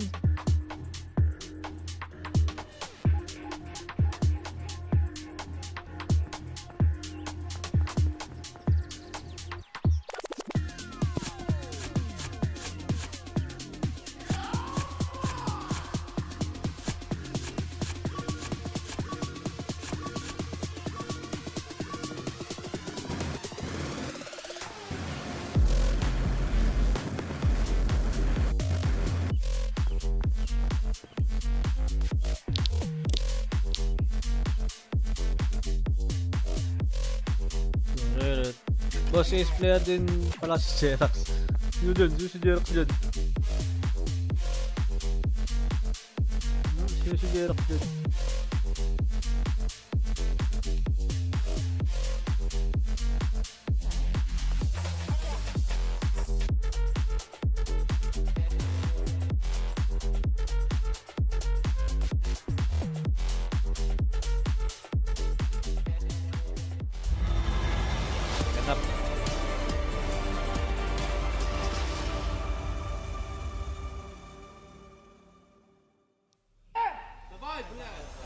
The Mongols trying to capitalize on a red-hot Mirage. Pull up into the lead here in this second half, moving over to the CT side. They sit Hugo just a couple of rounds away, guaranteeing a playoff spot here in Cologne. Oh, that feels good. That feels very good for the Mongols after breaking their playoff woes at the end of last season in a major playoff run, no less.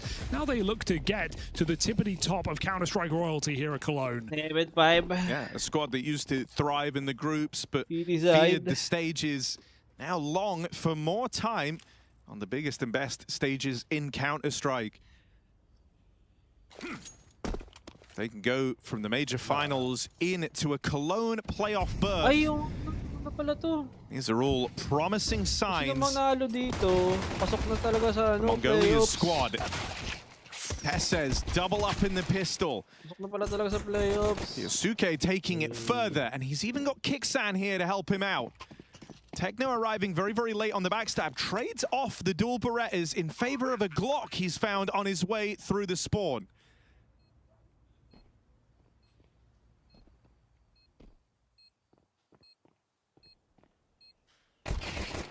On the line was Kixan. That was supposed to be a nice, easy kill. Instead, it's a dink done the other way. 2 dinks from Techno 4K. Hold on a second. He might have something here. Knows about Kaisuke in the site and seems so ready for Nico over in Palace. If he can isolate this one, but he can't quite get his bearings. Kaisuke a little bit quicker and pistol round picked up for the Falcons. Maybe there's still some hope here of a 3-map series after all. Yeah, Mongols came in explosive to the pistol and to the T side, and Falcons do the same on the pistol. Quick AX egg. Tassis and Kaisuke opening up strong. And maybe there's still rounds in this game. Stay in the game, let's keep fighting until the end. Fighting until the end. T side with Galil's out mid, and Mongols force themselves. Never a team to like to full eco. Always aggressive in their purchasing. Always sometimes putting their money where their mouth is. Sometimes to their detriment. Definitely. When it works, it can feel really good for the Mongols, but going for these types of buys aren't without their risks. You delay your rifle round in favor of the promise of some Deegs and armor.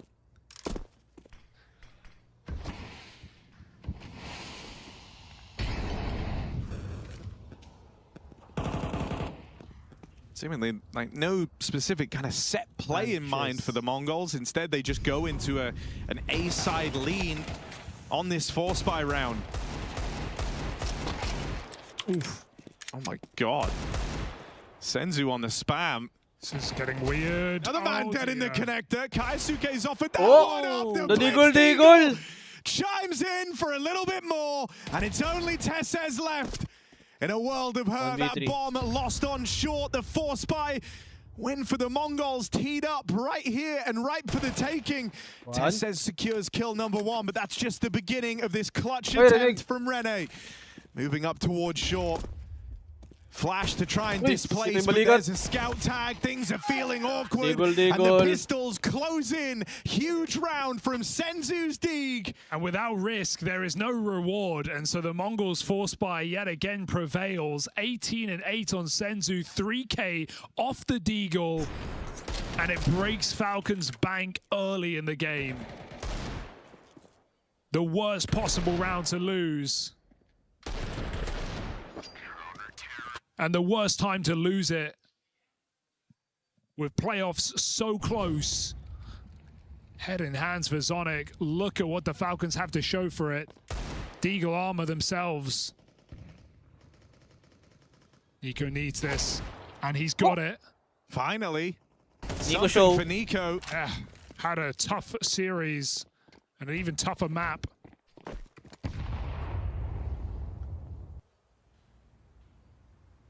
Yeah, Monacy certainly struggled across the whole series, but the kind of depths of Nico's struggle here on Nuke running far deeper. Nuke on Mirage, rather.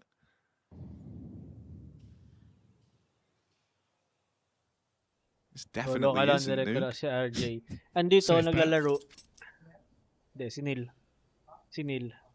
How do you maximize your chance of winning this round? It's grouping for Falcons into a one-man hold. Techno seems very committed here. Bago pa lang eh. Ganun talaga. That's a key smoke timing. Muna.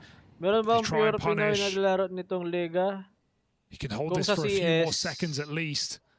No reinforcements to be seen. Committed for Techno, living and dying on the result of this play. The round risk, and it's all going to fall apart. Falcons answer the call. Falcons find their force. 3 on 5. The Mongols want to risk their guns. Ooh. Whoa, what? Shows pacifism. It's not an option. Look, you get a kill like that. Surely that's an invitation to give this a go. One more back from Mazinho. You're always getting enough to keep you interested.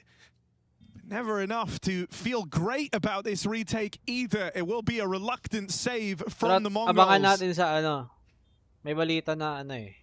And so back and forth we go to open up this second half. It's both teams trading these FocusFire wins now. Sa China yun eh. A double save, a requirement here to make sure the Mongols can still go blow for blow with Falcons in the next. A quiet game for Nico, but hits that 1D. Tessa's, I won't call it a 1D, but does the same on B. And it goes a long way. It keeps Falcons in this game. Battling back and forth as 2 M4s are saved. Mongols get to try one more.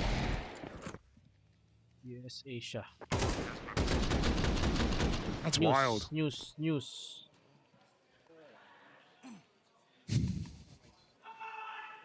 We've all been there. I mean, a lot of the game for the Mongols right now is propped up by this stellar series that Senzu is giving us. CS Asia. Tess, come on. You got him. Really nice. They deal with the double lower take convincingly. Techno's been burned by this aggression once already, and well, the second time's not much better.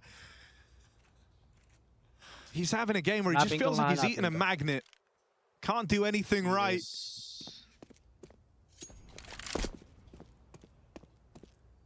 Wearing his chain to the MRI.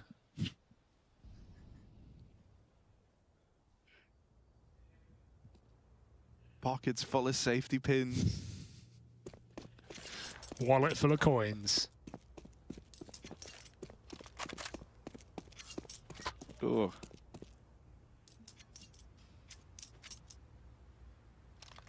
Eating 20 quid in 5 pence piece before you go for the MRI.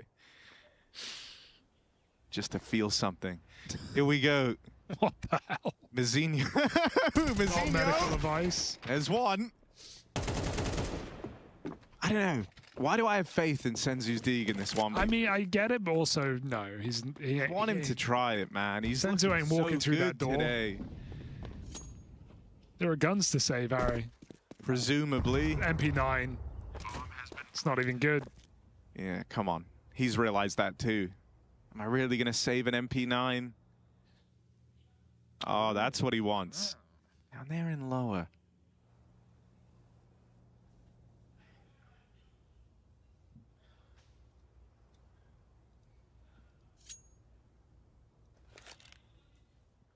Oops.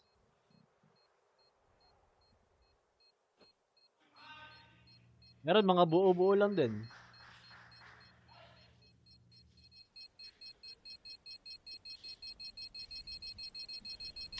Stack 5 stack lang, stack team lang, stack. Even game now. Falcons truly back into it. Ngayon. Felt like that second round force would have been spelling their demise, but they give it right back to the Mongols and put them on pistols. Let's go. Thank you. Let's go, Nico. I finally entered the game, baby. Drop one. It's good though, Nico making a joke about it. Better late than never. Saw Kaisuke talking about how Nico is the life and soul of the team. Always one to offer up a joke, and apparently whenever he speaks, everyone listens. Whenever he jokes, everyone laughs. And so hopefully the laissez-faire attitude from Nico can rub off, and you can see Falcons build something up here. They do lose Kicksan to open up this round on a chance Deeg out of Blitz. His Deagles looked really good. Any more? The aforementioned Blitz Deagle. Surely not. Oi. Blitz. Oh, we got the moves. Just going to elude capture on this Apps push. And trying to bait Falcons into a stacked B site. Will Falcons be fodder to the chance Deeg? Or can they eat their way through this B site? 4-man stack. They are going right into it. Techno with the Zeus pulled. There's one! AK picked up for Techno. How much more mileage does he have? A reposition with the rifle, holding for a window drop. m0NESY and Nico, the two struggling players for Falcons. What's supposed to be their hottest duo, their greatest strength, have to pick up this round. It's just pistols. I'm scared. 9-10, don't know how he's still in this, and finally we'll get put nice try. m0NESY. It takes them into the second map of this series, but good bench for a round. Tagal na bench ni Kay dyan sa dude, these anti-ecos are taking years off Zonic's life. I can just see it, dude. Terrifying Zeus kill. Great second molly that burns Techno on his reposition. Gives m0NESY the info to hard. Without that AK pickup felt like enough. Scary, scary situation, but one that Falcons still survive. A round lead as we enter the first gun round here for Mongols. m0NESY attempting on the jump shot, but Jumpy Techno survives.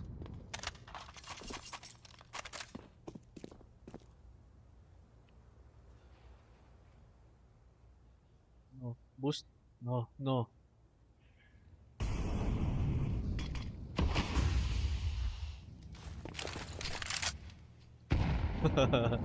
Okay na agad yun. Very slow start for the Falcons, moving back to this A attack. 2-man split in middle. Pretty typical round here for the Falcons. Mongols have Mizinho in the sandwich. 9-10 AWPing Spawn and Blitz trying to stop this mid split. Fighting through the smoke, both players blind. Meanwhile, Palace pop. Mizinho's been waiting for rounds for one of these plays. Let's see what he's got for us. That's a big whiff for m0NESY. He thought that should have been the punish. He's even able to get a dink off, and in comes Blitz out through the connector. Kicksan's backstab considered. Blitz not missing. And Senzu only now moving into the picture. It's a m0NESY clutch required. Grabe naman yung igot ni Blitz. And this has been a game more about m0NESY's misses than the shots he's hit. Can he buck that trend now? He's going to have to. Grabe na ikot na yan, Blitz, ha? Multi-million-dollar AWP. Supposed to deliver in moments like this. First shot sails past. And there's that flank connecting. A tie game. 4 from the captain of the Mongols to make it happen. Blitz being very, very active in this game, always keeping the Falcons guessing. He's had a number of fantastic clutch rounds in this series already. This is a guy determined to get to playoffs today. Yeah, made some excellent moves on Dust too, and I love the reset in this 2-on-1 as well. Giving Monacy time. Doesn't exactly favor him. He has nowhere to go but play the bomb site. And the paranoia ever present here as Mongols are catching right back up, evening out the score and burning Falcons' final tactical timeout here. GL, 3D Max. In round number 19. 11-9. 3D Max lead. And even then the money is far from perfect. You can't get an AWP with Kevlar here on Monacy. He's got to make that call. He's going to go with the rifle. Feels like Falcons could try and abuse this B bomb site. Techno's been having trouble. He's 5-13. Maybe pero a weak yung point. mananalo dito, secured na yung playoffs. The AWP starts there as well. Another classic round opener here for the Mongols. Going to be boosting that AWP up. Or no, short instead. They want to fight middle. Meanwhile, Falcons go for an A-pop.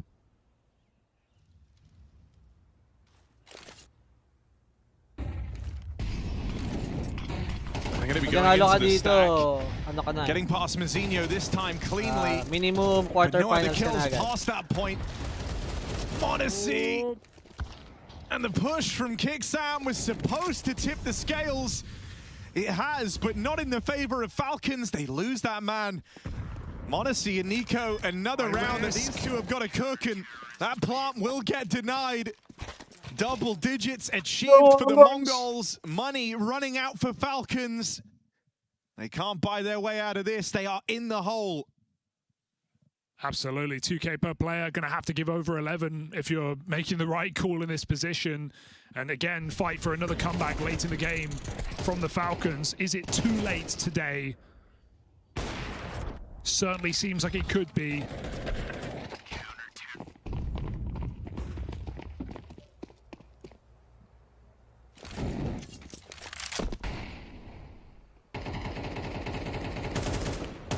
Orp in the right place. Just don't get one deeked.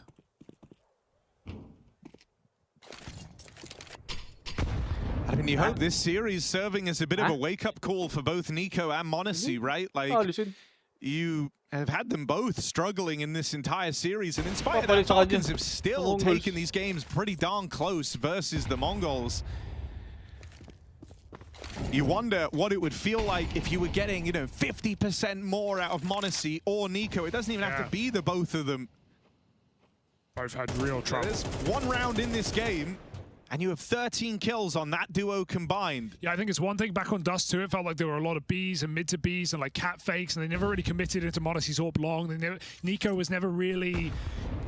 He didn't want to force anything CT side, but I mean, in this map, they've had way more opportunity, especially on this T side, losing important money rounds, playing pretty standard executes and A splits, and neither of them have really been able to win those rounds you expect of them. It's one of these weird games where, like, I think if you're Falcons and you come out of it, you go, damn, it's kind of cool that we kept it so close with two of our biggest stars, like, botting out the entire time, but...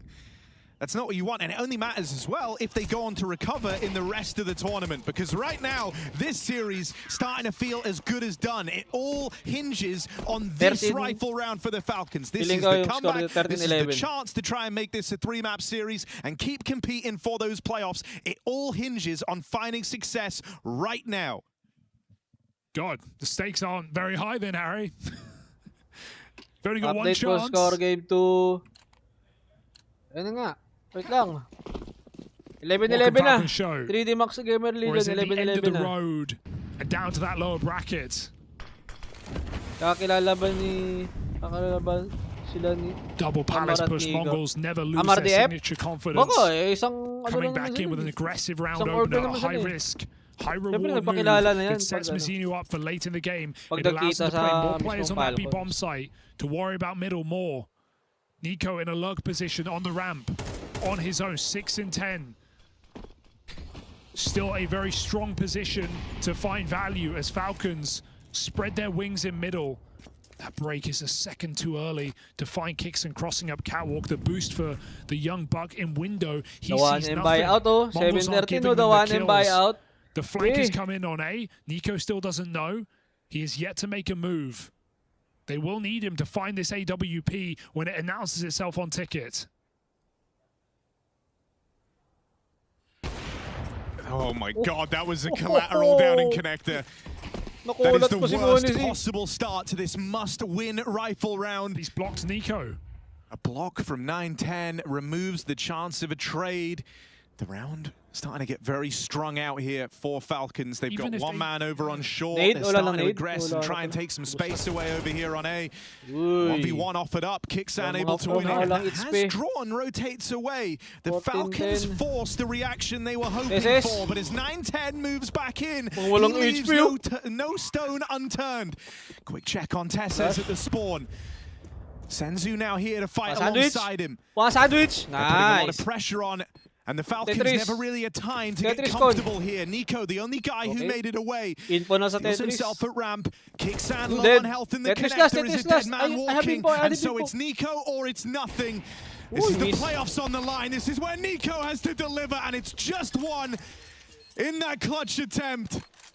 9-10 brings it home. 12 on the board. 3 chances for the Mongols to secure playoffs here and now. 9-10 MVP, man. That CT position, we saw it against Vitality. Does it against Falcons. Puts up so much stoppage to that side taken. Even when they misrotate, when they find Kixan on short and lose a player. Mizino, who's flanked Palace, says, guys, B's clear. It has to be A. 9-10 barely departs, reads that Tessers could be deep, and puts on 3 kills to close the round.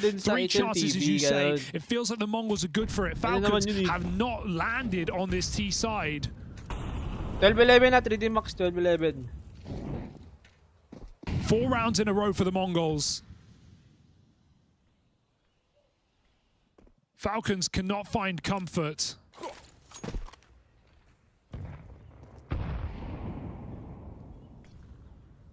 Smokes over A, but it's Con where the hit comes from, and if Mongols push ramp, they find the bomb.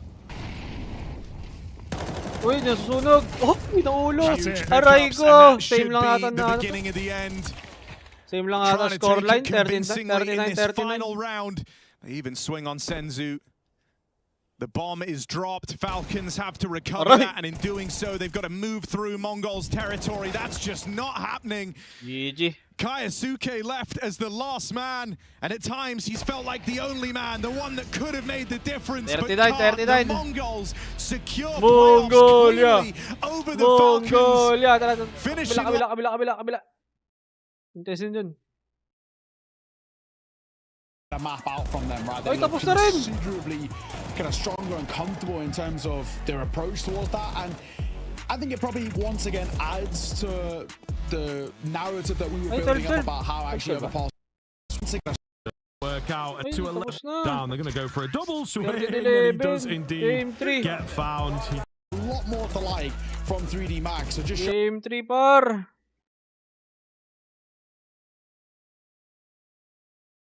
From Honesty, if Falcons are going to make this lower bracket run, it's fraught with peril. There are many teams to watch out for there. Underdogs that Falcons have already beaten, but also big dogs too for the Mongols. Looking good. They could even secure semi-finals in their seeding match. They have to play the winner of Vitality taking on G2, which will be our next game coming up as well. Very excited to see how far Mongols can go in Cologne. Next. Pagtapos.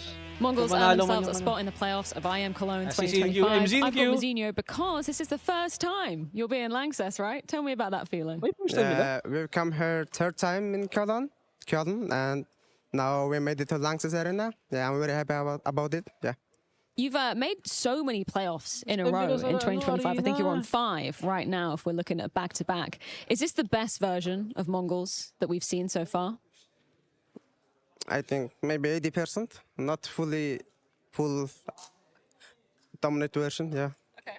Tell me a bit about that Blitz 1v4 on Dust 2. What was your reaction to that? First, we were laughing about Techno. He just accidentally misclicked in mid, yeah. And like he's 1 HP, and we were just kind of nervous, yeah. It's 10-4, we lost Echo. That would be damage our economy, yeah. And he 1 versus 4 took it, yeah. It was crazy. If there's one thing I learned about the Mongols in Austin, is that you have so many fans watching at home. So would you like to say anything to them in Mongolian? In Mongolia. Maybe I will tell it international. Yeah. Ooh, Thank you for cheering for us and keep cheering for us. We will not lose your belief. Keep believe for us. And this year, maybe we're gonna lift some trophy. Yeah. Thank you so much, Mizinho. We'll be seeing you in the Langsess. Congratulations. Yes. We will be seeing the Mongols at the playoff here at IEM Cologne after a very well-deserved victory versus the Falcons. They won Falcons map pick on Dust 2 rather convincingly, and I'd say it was the same case here on Mirage.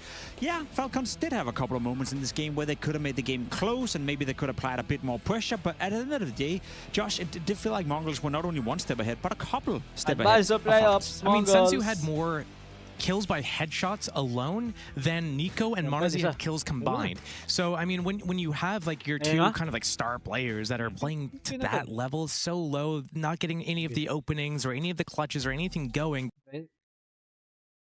Tayo manood sa kabila. Yung 3D Max Game 3.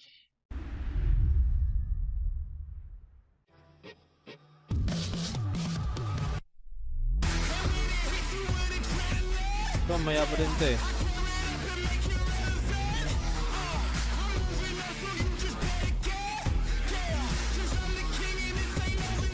Try natin mag-ano din.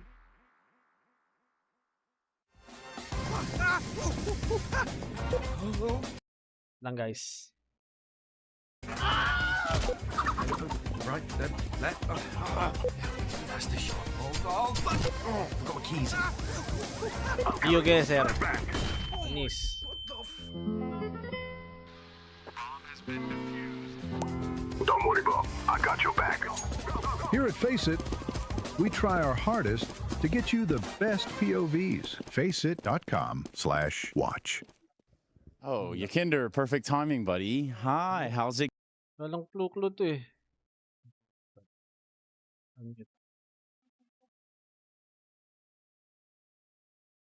May bayad pala to eh. Malipitin natin.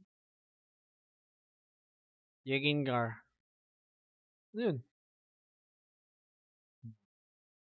Geoguessr muna tayo guys.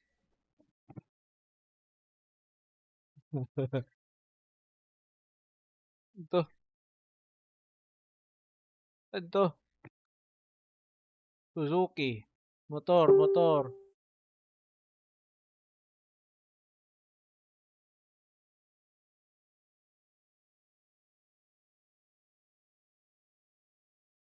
Ano ba yung mga ganito?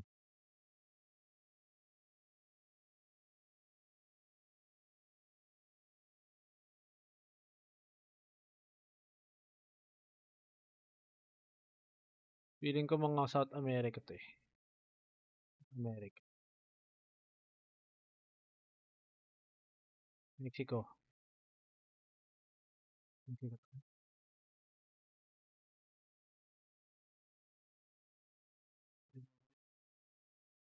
Colombia.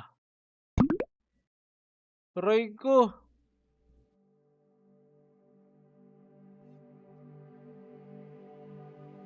Italy.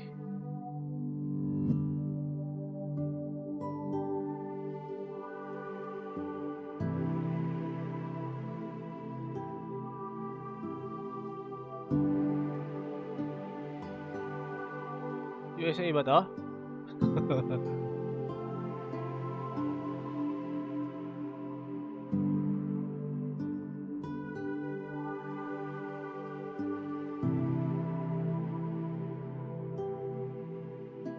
Europe.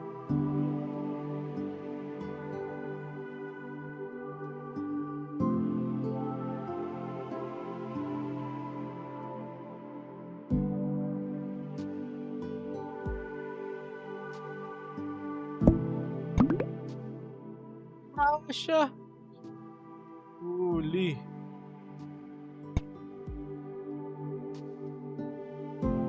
Fraction.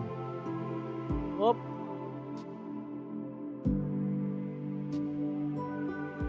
Angkas ata ito, kulay blue.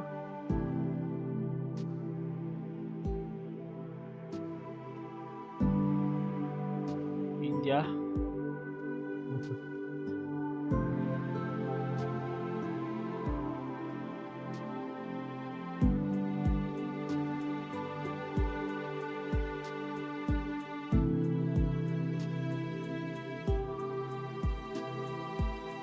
street na to. Chandalaro. Got.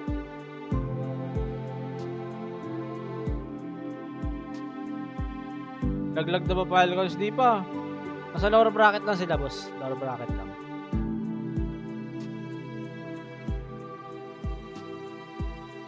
India ako, India. Oh, di ba? India. Panis. BGC.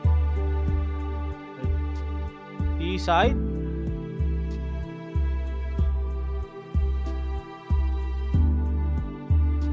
Miami.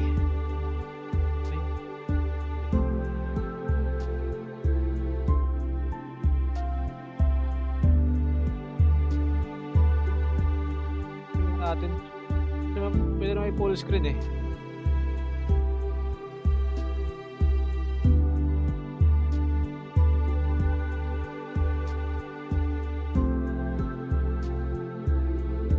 Ano to? Oh. Kulay blue. NU. NU Bulldogs. Side na may building.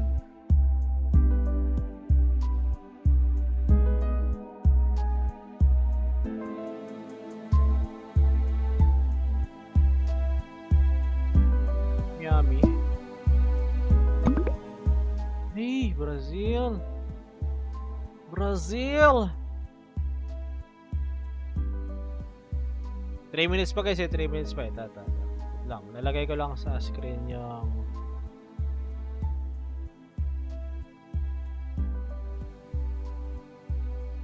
Ever Legion tsaka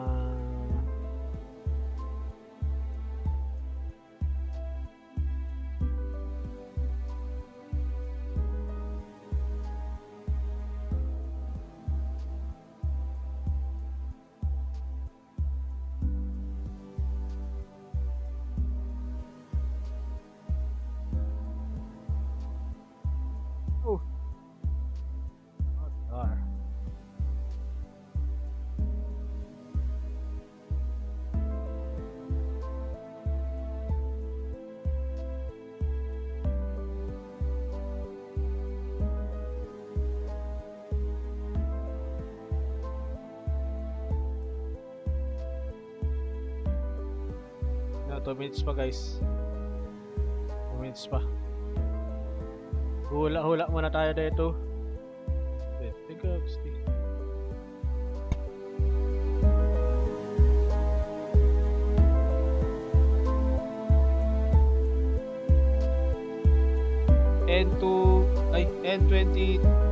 N2020 road.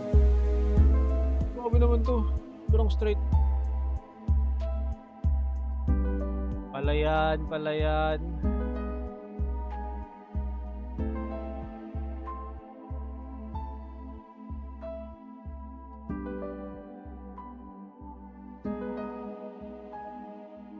Wait. Mga ano? Roma. Oh! What the fuck? Alis!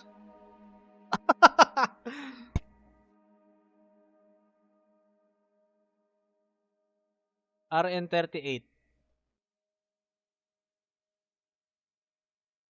Bitak-bitak.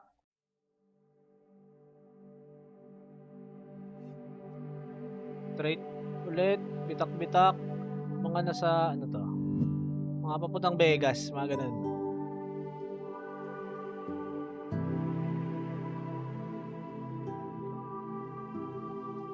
Mga papuntang Vegas. Ay, hindi.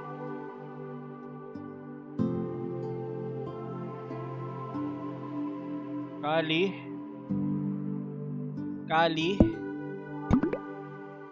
Aray ko. Hindi pala. Okay.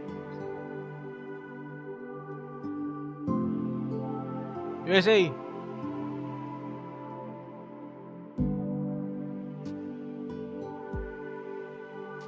banda.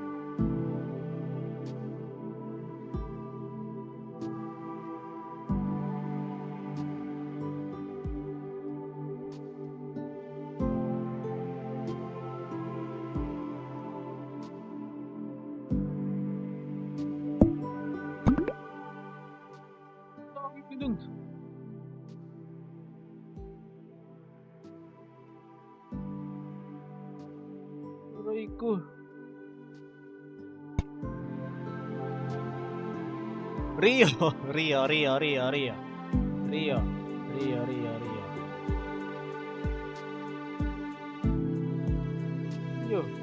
Brazil. May nakaputang Rio. Rio banda. Tapos Brasilia.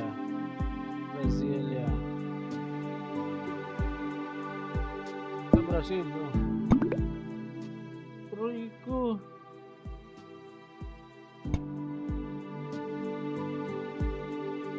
Brick Road.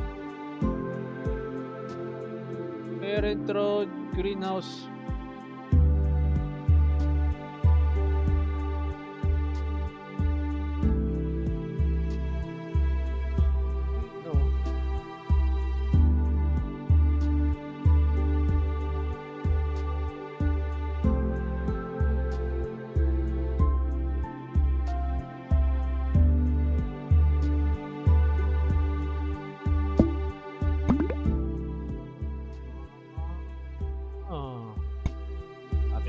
Lapit na. Uy, desierto. Africa.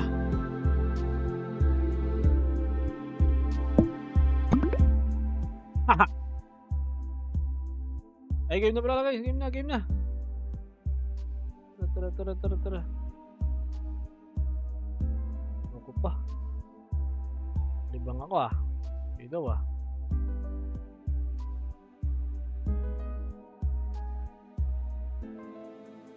CT side start from them, but if that is to be the case, I really want to see what their proactivities look like on the CT side. I need to see good levels of aggression, good levels of putting pressure on towards the executes of the GL side.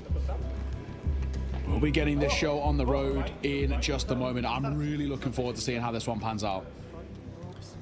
Yes, I think one of the sort of unlikely games, maybe not going to have as much excitement as some of the other games going on today, just because of the nature of the teams, but with what it delivers and what it kind of means for both of these organizations and whatnot, you know, always teetering on the edge. 3D Max especially, it's good to see them as an org come back in, but then maybe not quite hitting the same kind of strides that 3D Max, the team or the players have in the past. And especially now Anubis is gone, a real rediscovery going to be needed for this French side, that is for damn sure.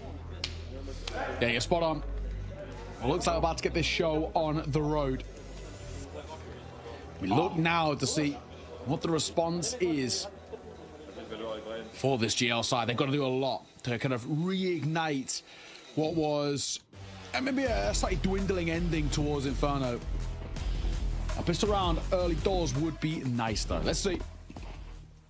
T-side start with 3D Max. Running the knife, they decided to start T-side, and it doesn't start well. PR, he'll find the first. Lucky with that peach of his colors. He gets a team kill. In fact, he's running nice aim. Ammo, but he gets one more shot before the mag is empty.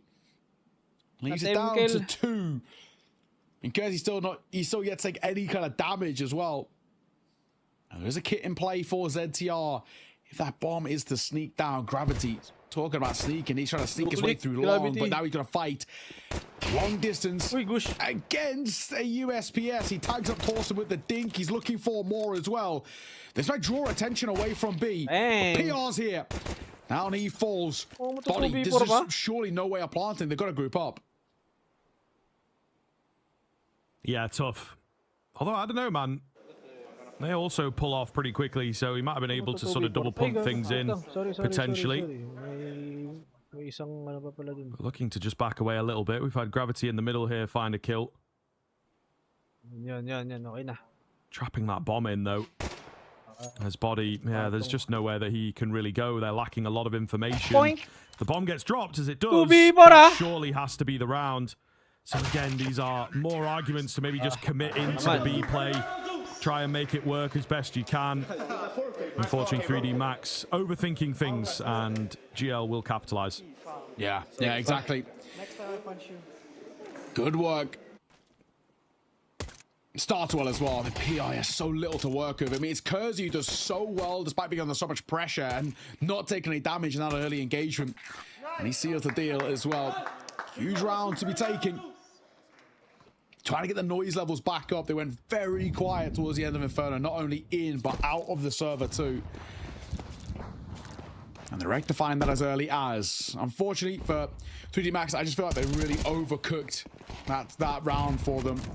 Elimination you want to see Nate Unravel will do some serious damage to the Force bought weapons, that being the Deagle, the Scout. P250, they haven't got armor around them though, so it's just the weapons themselves, which in Macca's case leaves him in a double eco spot. The rest of the side, they've got money to work with.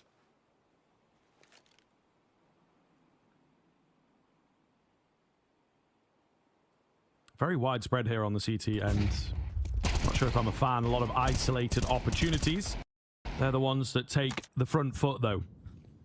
Gravity goes down to the flash play, and they're able to just back away, take that in their stride. Now what? ZTR. Molly down as he spots some players. Not taking any chances here. Again, though, just one well-placed Deagle shot. Feels like it could do a lot here for the T's. ZTR could be that guy, but at the moment standing strong as smoke down as well, that they're not really going to be able to cross through. Oh, and he hides on the edge.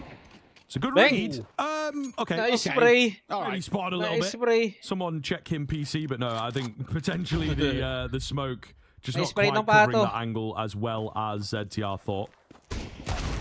Bang. LPR, he'll answer back, and Kersey will close. A consolation kill with a no-scope, that'll be about it. Nice spray lang Pato. Well, take a look at the replay. I don't think he saw him, you know. I don't think he could have through the smoke. Maybe a shadow or something, like... Let's have a look. I don't think he sees him at all. Yeah, it's a pure fluke shot. That smoke's way too far to the left, so yeah. Just takes a random pop shot and gets fortunate. Maybe the minimap had a red dot. Playing there, possible. Could have been a little footstep that we didn't pick up on, or maybe he is just that smart. Up middle, Gamer Legion will let them know. I'm not messing around here on this third map. It's kind of a secret little pocket map for Gamer Legion at times. This one. And so far, so good.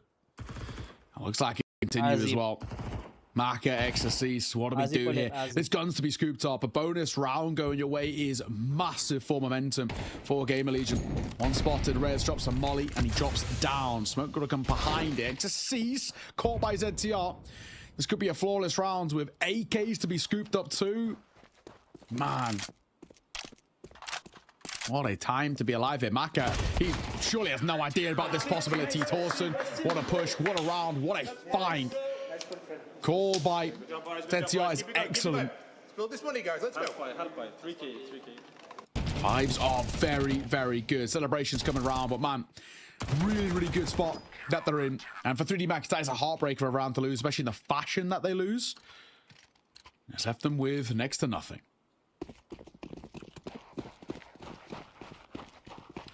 Yeah, looking rough early on here for the Frenchman. Once again, playing from the back foot. They have not started off a single map in this series in good stead. Rez ready and waiting for a fight. Actually swaps positions a little bit with Torsten here. Down for him. Rez got to be careful therefore. He will get traded. The rotation is quite far away. Utility decent here for 3D Max, but still not feeling confident enough to go flying in. Little do they know, it could have been pretty clean for them. Exorcist tries to come out, but the timings are just so very off here. He's plucked away as he tries to escape. Kersey with the off angle, ready and waiting for the heads to come up Xbox. Will they even get their PR? Oh, my goodness. Crisp on the flick. Maka remains alone. He does have the bomb. Knife is out. Flying knifeman of Kersey comes in. Thank you very much. Thank you, boys. Thank you very much, says Ash and Kersey. That's money in the bank and an easy one. PR, mechanically, man, this kid is so sharp. Well, I love that. That's a confidence play as well if I've ever seen it. Gamer Legion look excellent on this map at the moment. We reinvest for 3D Max, but Gamer Legion are looking lights out right now. Vibes are so high. Wala pa, boss. Gravity. Tempted by a contact play, and actually, they're going to get out. I'm sure ZTR should know about this now, especially that Molotov coming down. Tapos pa nitong laban, dun pa sila magsisimula. They do have smokes for the cross, but haven't used them just yet. There you go. Bawal magpasigin, boss. Ano to, elimination to. Not jumping at the opportunity. Fast tulog talaga sila. Fast flight. Ooh, the flash timing was off. I think probably for the best as well, though. I don't think it blinded anyone on the other side of it. So, blessing in disguise for him, maybe. But it will confirm the location of a couple more of the 3D Max boys. Galing Germany. Body. Yun lang. First point of contact. Torsen. It's a bit of an unorthodox angle this late in a round. As you can see, trained on window. And Maka is tunnel visioned into XSCs in the back lines. 2 on offer, only gets 1. Quick trade from PR. Moving back towards the A side as well. There's bodies here to meet them.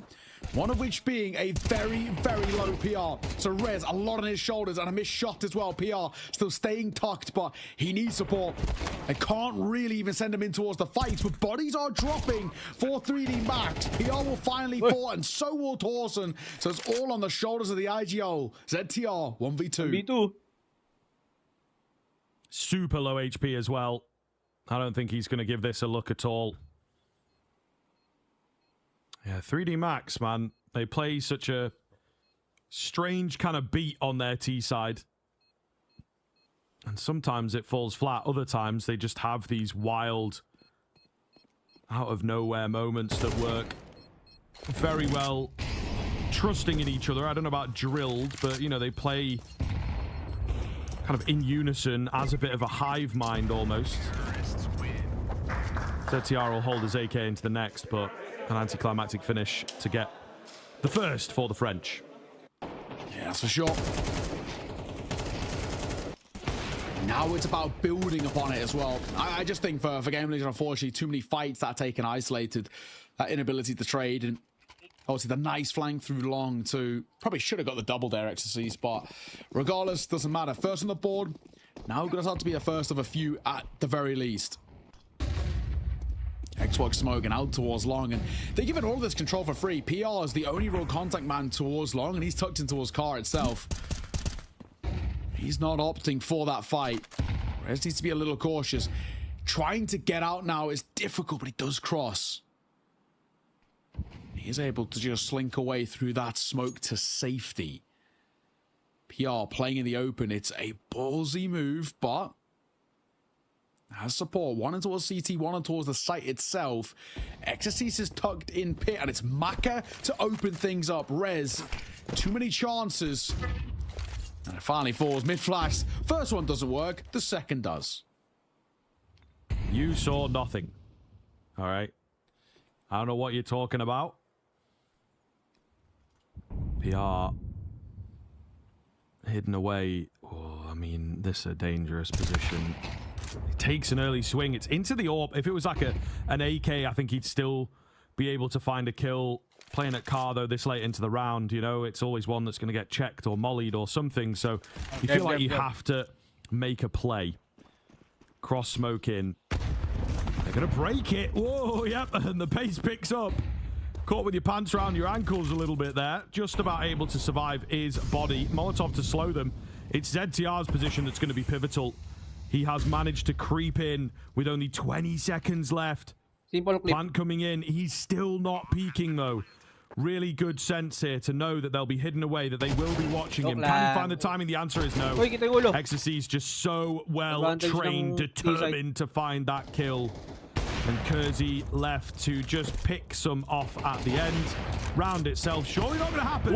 Maybe don't feed him too much, though. Maybe don't feed him too much. He seems to have an inkling that there's someone in behind him. He's still saving. God damn it. 11-1, I thought he would maybe give it a look, but no, he's still saving. He has been fantastic so far, though. My God. Kersey. Monstrous map from him at the moment. But he'll prioritize just keeping the AWP alive. That's, I guess, ultimately all that matters. 2D Max. A second for them. And bar the little exit play, the little three-piece by Kersey, it is a good round. And familiar tough predicament.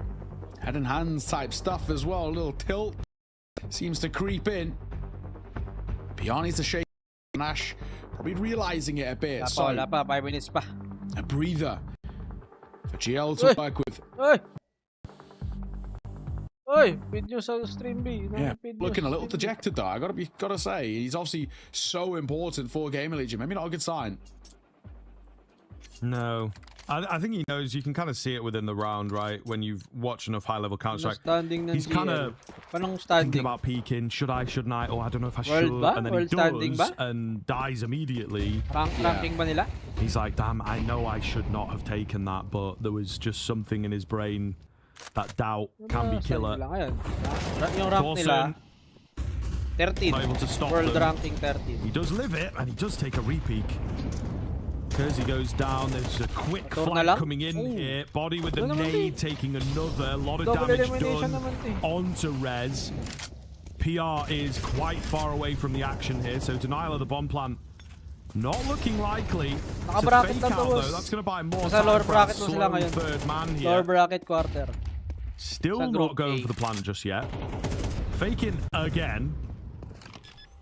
No one getting giddy. This time maybe a bit more of a committal. Nade comes in. Body, that was his mark to go. PR is demolished. The tilt really going to become set in stone if they're not careful. Rez has to save, and that will be 3D Max 3 in a row now. And that's probably quite annoying as well for Gamer Legion in the sense of you've called for a tactical timeout and you've had a game plan and then immediately goes south, right? It immediately falls apart. Then just use stage 2. All it takes is a simple B here. Statistically so difficult to retake. And I love that Gamer Legion give it a go. And it feels like they're getting quite close with the damage dealt with Util, but not to be. Rez now saving actually is becoming quite difficult. They know exactly where he is. I assume they would have hunted, double elimination bracket lang talaga. No, gonna opt again, so not given the luxury of staying alive with that AK. Nice work. Group double elimination. Exorcy's the flank that draws attention away. The util to follow it as well that catches the low man at Torsen. And it's just the B side of Dust 2, right? Ultimately, the second that bomb goes down, it is so difficult to get back in no matter what situation it's in. Torsen's a lucky man, tagged through the doors, alive. You are also fortunate as well. No armor, takes just one tag. Side lamang sa map na to, guys. Long control coming in. 3D Max looking. CT 60%. Ganun. Suppress the attack here. 60-40. CT. Short, though, is the reaggress for Gamer Legion. There is a player, body ready and waiting at the top end of mid. Rez on the AK is the guy that we're watching. Flash comes over. That smoke came from somewhere, but they just can't locate him at this time. Meanwhile, 3D Max, super patient with the long control, not to go anywhere. Kersey's scout spots this top mid player. Still going to be the long approach, though. 3D Max. War of attrition. We like this smoke from ZTR. Gets a flash down to just try and slow them, but they're really not afraid to go contacting through. And again, might mess with the timings that Gamer Legion think that they have. The rotation will come around. So we've got Torsen on his scout, firmly planted on B. ZTR up close with a 5-7 deleted. Oh, lucky. The entries are beautiful. AK's still around, but I don't know that Rez wants to stick He's looking a little, but one will do. Yeah. 4 in a row now for the Frenchman. You take that and that alone. And that'll be it. That one consolation game is tied up. And AK kept afloat again, or I hope I say that. Well, he's got other ideas, Rez. Outrange that AK. Singing just a little louder. I guess thankfully as well for him.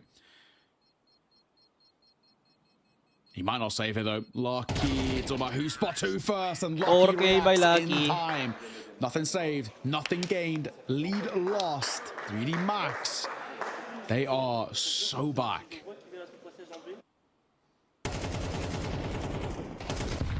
Yeah, looking good here again. We had that feeling, didn't we, from Game of Legion, that they were in pole position to take over and just begin the one-sided game. 3D Max stopping them. It's certainly taken some work in this series, but they are finally starting to match up. Torsen tagged. Aggression up short here, and real fast. Rez not slowing down.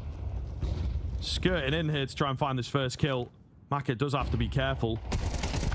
Doesn't really spot too much. It's a lower flash that comes in. Still got the man. Nice and close. And Rez activates Sleeper Agent for a double.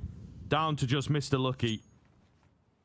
Yeah, that is the round that we needed for GL. This side who have been dwindling these last few. Finally something to fall back on.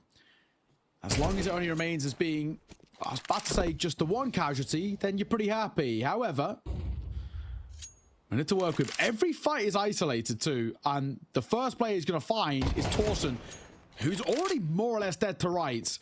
1 versus 2 now. I'm not saying there's life left in this, but you can still very much make it expensive. Molly down, and a recoverable bomb. Lucky having a look, but he can pick up that C4. This becomes very weird indeed. Kersey going to go back on over the top B control. And he's going to post up on the corner. Lucky, 30 seconds. He's got a wealth of decisions to be made here. But shut down. Fortunately, yeah, the wrong one, I suppose, or at the very least, just looking the wrong way as he worked through there. They'll take it as an isolating moment. Keeps that economy pretty modest, where it could have been super clean round. But at the end of the day, Game of Legion, as soon as they lose their lead, they regain it. And it's a really nice setup round, you know. They go bursting up short. It all comes together nicely. They were ready for a lower hit. So we'll see if they can turn it into just a few more rounds to edge out that lead going into the second half. Gravity contact outdoors. Done this a couple of times. Doesn't need to push too far here. Just being in this general vicinity in itself feels quite dangerous. Orb of Kersey. How quick's the reactions? Not enough, Maka. That is lightning fast. That's experience that Kersey hasn't got quite yet. The shadow betraying Torsen 2 as Gravity answers. 5 on 3. They're probably tempted to save. I think they are. Hey man, that's just too sometimes. You put your resources into long, leave the safe bet at short, and he just gets folded. Yeah. I feel like he was dead before the guy was even like on his screen, to be honest. You know, that might just be a little bit of CS2ism, but I've been there a little bit, to be fair. Ito tayo, par. Doon tayo sa kabila. There's a Vitality and a Vitality G2. Jumps out, pistols get in the way. Malms finds that entry kill, double up. Maybe there's a chance after all, but Zaiwu says no. Vitality G2. Very well handled to stop the spillover. Once Malms gets the first 2, Zaiwu has to multi-kill there. Or else that one gets out of control. He'll go on and close it with a 3rd. Nice stuff for Zaiwu. Bit of money made as well. Holds the promise of bringing an AWP into play. But for the time being, he's more than happy on that AK picked up from the body of Malbs MD.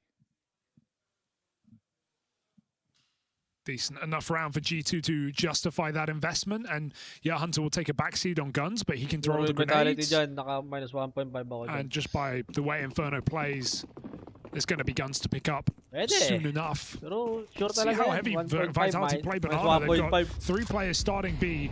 Mezzi doesn't support, he just drops his grenades and rotates. Goods na. Vitality, oof. Trade out some damage, but they receive it all. Meanwhile, G2 look like they want to commit early in this round to an A-pop.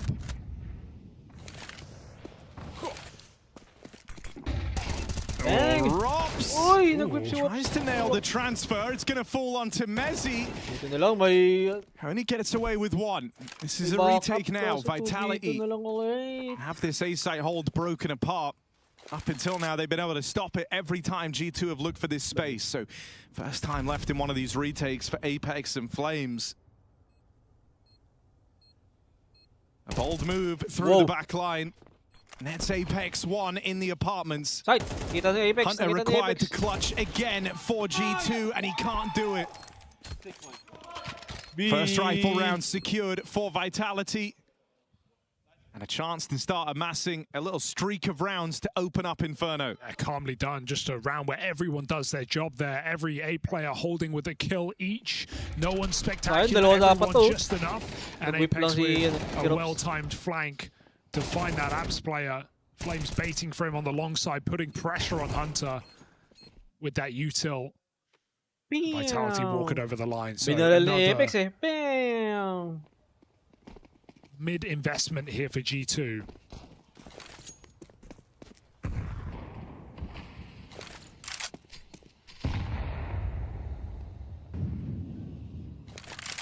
Very slow on their Banana approach in these rounds so far, knowing the worry of grenades. You just almost expect your Banana player to be starting on half health in these positions, but G2 don't want to hang anyone out to dry.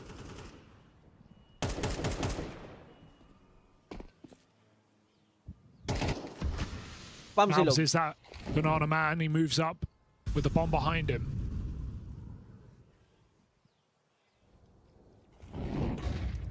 Oh, that molly forces him forward and then backward. The flash denies his commitment. Oh, and the follow-up util's doing a lot of damage here, constantly keeping G2 uncomfortable. They're going to try and break through now. There's the flashes. Flames turns on a dime to try and reel that one in for Vitality. Pius might have made it through, but he's the sole survivor of this Banana play, and not for long. A third player in tow. Zaiwu is quick to deal with that B hit. He's a clinical as well, right? G2 making some intrigue in these rounds, getting some good positions at times, but Vitality always offering up a kill when they need to. And so the first timeout comes from Saw on this T side.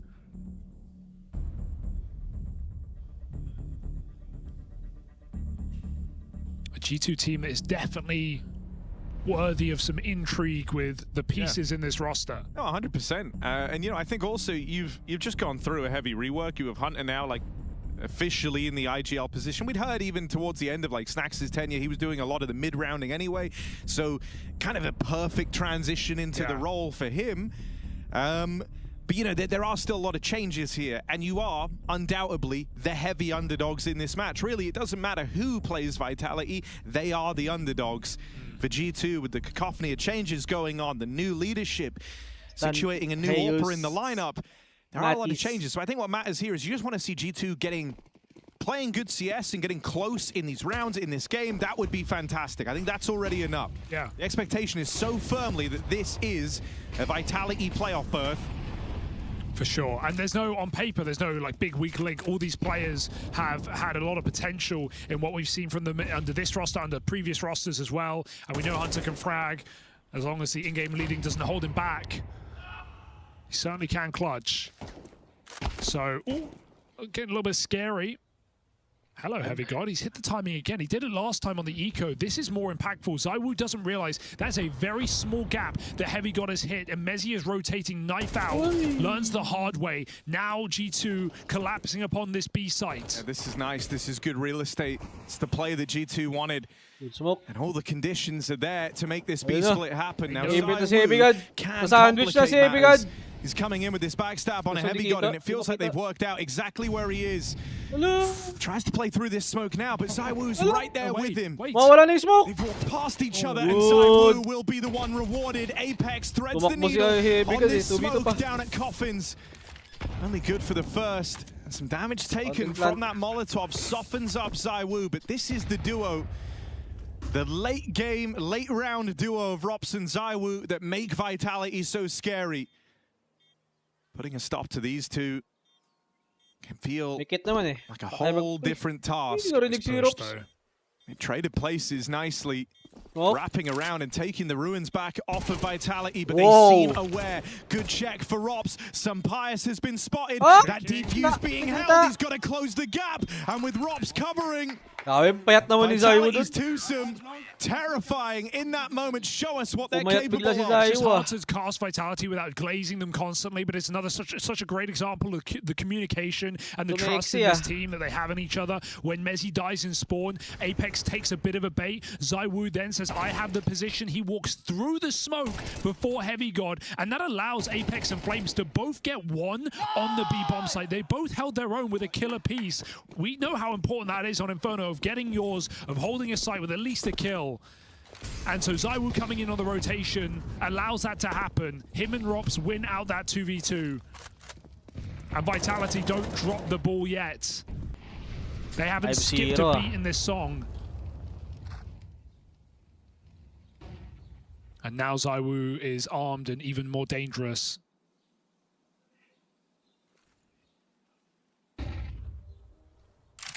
G2, a contact, info peek, up banana, and attempted an entry. Could cost you your life. The jump peek is a nice way to figure out the orbs here. ZywOo immediately rotates. The jig is up. I think as well, right? That game yesterday versus Astralis for Vitality, they got like surprisingly pushed around more than you would have expected going into that game. But I think that probably served as a bit of a wake-up call. You had Extaz talking about it in an interview before this series, saying, you know, this was kind of more of a temperament thing. You know, everyone's a little bit eager.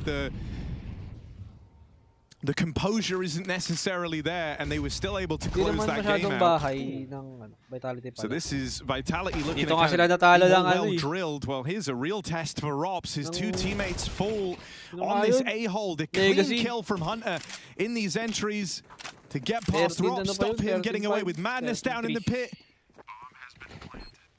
Mattis running interference, getting out through mid, opening up on the long side.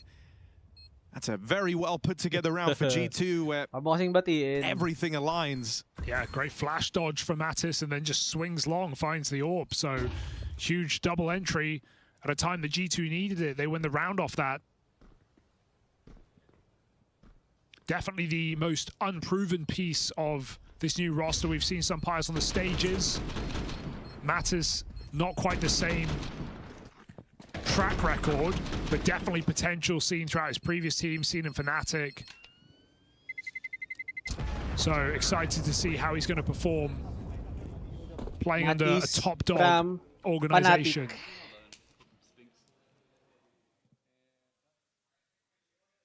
G2 get on the board. Let's just keep working. Round by round, keep the focus. Let's just keep working. Okay, kumurad.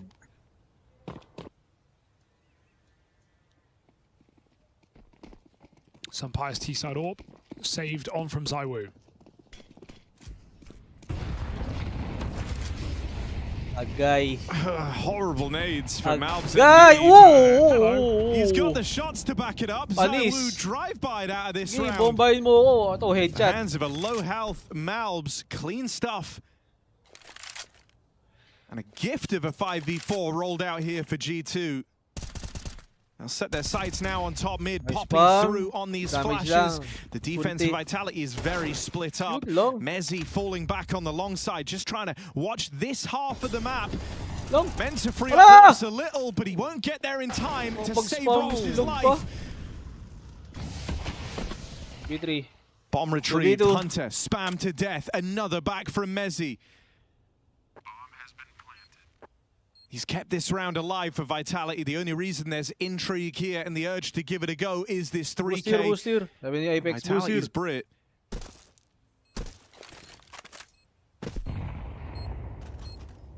Got to get past Sunpius's orb down in the pit, and that can be a very tricky task, a tall order. Heavy God burns alive! He was full health! That molly completely destroys him! And Mezzi rounded out with a fourth!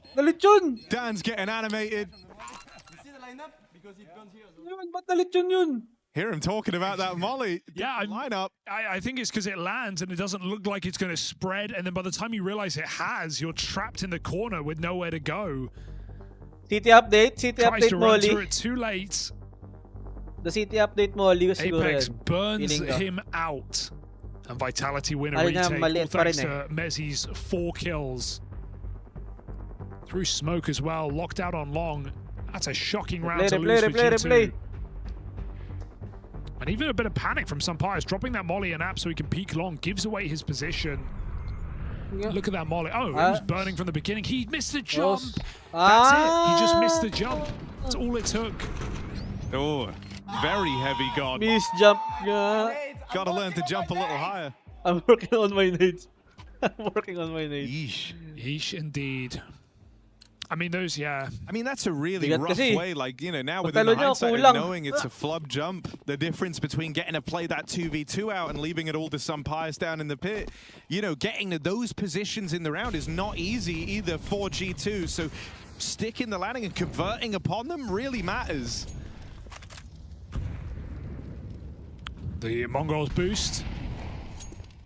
Oh.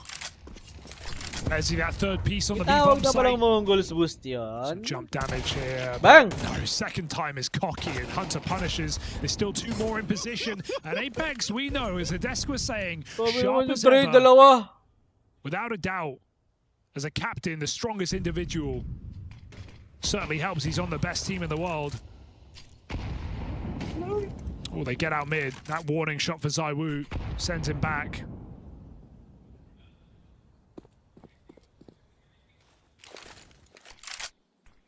And Apex continues to block the B-bomb site, so G2, a chance to execute here with 1 smoke and more than enough flashbangs. Got to pick their nades wisely. Meanwhile, Vitality getting curious, knowing that dedicating 3 means they have to go for a play. They clear out apps. It's all too late. They run through the smoke on B, and Apex can just give it up if he wants. 4 on 2. Have the plant. We will retake. Say Vitality. Ooh. Mezzi, the UK specialist. Up through the back line. Could have ended the round right there. It's Mattis. Hinted by all of Vitality. Gurabi talaga. 3 for Apex. Puts another round down from G2.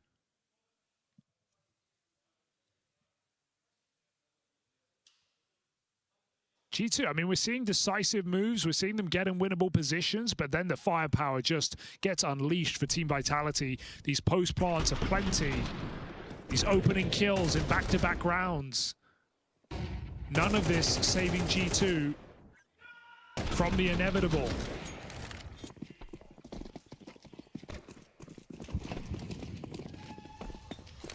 Oh, Robs feeling spicy. Plays through the mid-smoke. Gets all the way down here into alt mid. This isn't aggression that they've seen yet. And that door being open is the ultimate hint to Robs. Oh, God. Oh, he was watching it. The odd routing for Heavy God, the decision to go back out through the door is why he gets that kill. And even then, barely. But another 5v4 for Vitality, for G2 rather. Can they really make the most of it?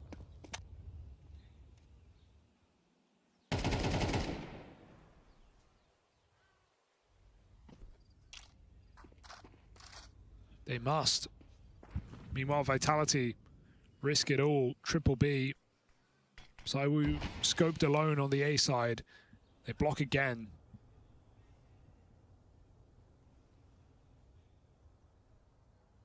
The smoke. G2 look to lay up and execute, but this bomb can go back if they don't like what they see.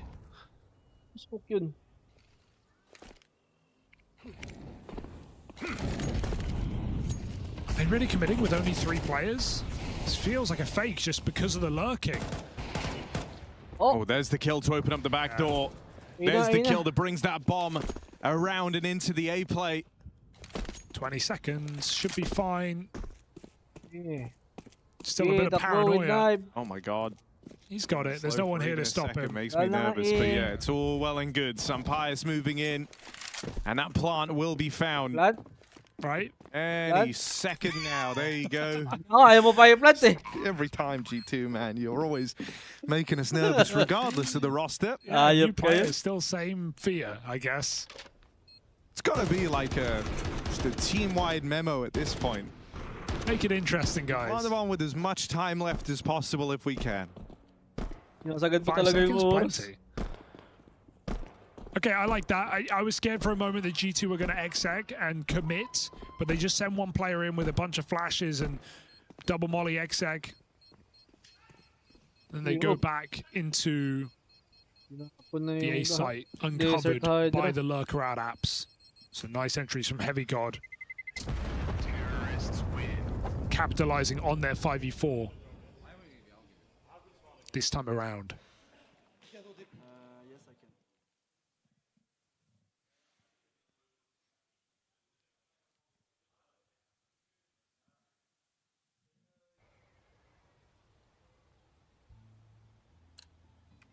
Well, nice bit of misdirection there for G2. And we've said kind of the metric they're being judged by in this game is playing a good game, being able to pull the wall over Vitality's eyes in some of these rounds. This is a big first outing and a difficult draw to get. But in the clash for Banana, Malbs MD lines him up, knocks him down. Whip lang talaga si ano dun. Vitality. And just like that, G2 have found their breakthrough. They can start streaking some rounds together here, and they can look to make this a very competitive half.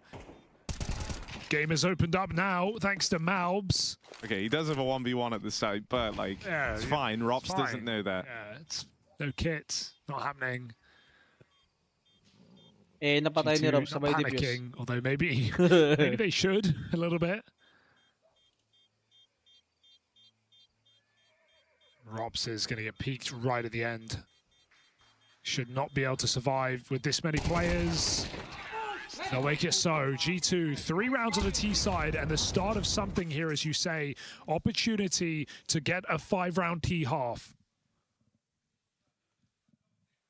Still yet to see the lean on CT versus T side, how that's changed coming into this season, given the changes. Not only the nerf of the MP9, but also the increase in money. Expecting better CT halves on a map that was T-sided, like Inferno. Especially in this game. With some frustration for Apex there. Knows how important that round was. Kind of couldn't believe they all lined up in Banana. Just Eagles here for Vitality. They're still threatening, even in these low econ rounds. Going to get past ZywOo, and that was the one danger present inside of A. G2 certainly coming into this with a game plan right from the get-go. They've looked to exploit some of these A-holds. They were getting real close at the start of the game. As it's kind of continued, they've been trading these contacts out between A and B. Vitality, never entirely sure where these plays are ending up. And even in more B-focused rounds, the lurking has felt good for G2. Yeah, they have so much firepower. I really like how they're just committing with some early hits as well. Sending Malbs straight up Banana, but still going for the A attack, knowing Vitality will rotate Mezzi off. There's been some really decisive calling in this T side from G2, and it's going to net them a 4-round half at worst case, looking for that final buy here against Team Vitality. Gamer this would really sweeten the deal. 10-8.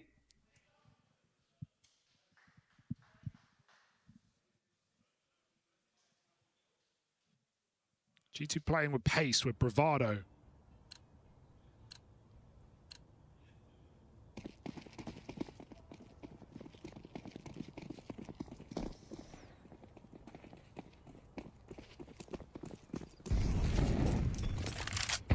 Wrong ding nga pala ako dito. Wrong ding.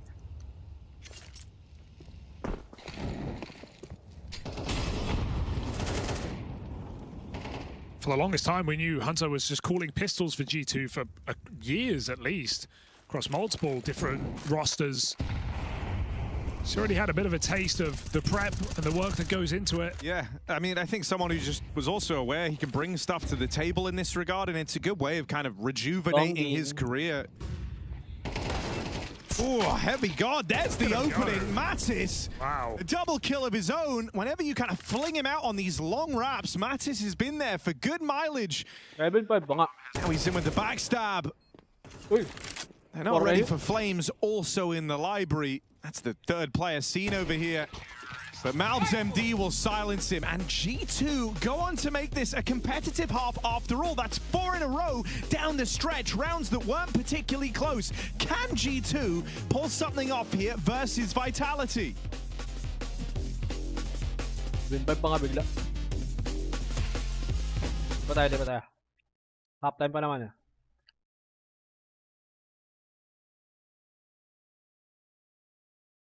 Slow this down. Let's stop the snowball from this Game Allegiance side that is getting on the brink of being out of hand.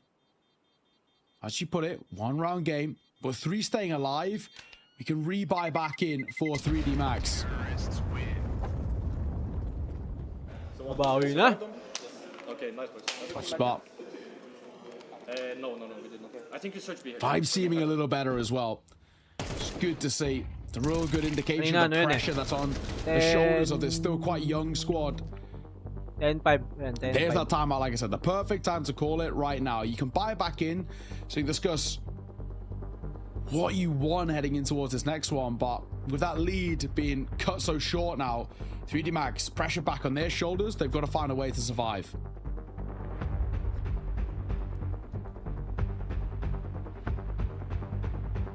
We are going to find out. The man in the middle. So much pressure on him, as he has many, many jobs for this particular team. Any interest in Kersey being in the middle for Game of Legion? Usually the IGL over there, you know? I don't know what the deal is with that. Worth questioning, maybe. I think, honestly, I've actually seen this happen a couple of times. I think it's a comfort thing, just so he has, like, multiple voices around him. Yeah. I saw it happen with a couple of, when they were, like, integrating new riflers into sides. A couple of the tier 2 teams were doing it, where it was just so he can be comfortable, so he can have, you know, I guess the more experienced players around him, and he has sort of people to fall back on. I think the worst thing you can do with a newer player is put them right on the end as well. I feel like the perfect place to put somebody on the end is a secondary voice in the side. Somebody like a Rez, or, you know, for in Spirit, they put Shiro there, for example. Opening double. It's Torsen, it's Rez. 5 kills apiece. Just off the back of the boards as well, we were talking about how 3D Max needs to cut them down to keep this lead. Looks like that might have dwindled. 3v5, they've got to do it in the hardest possible fashion from the deficit.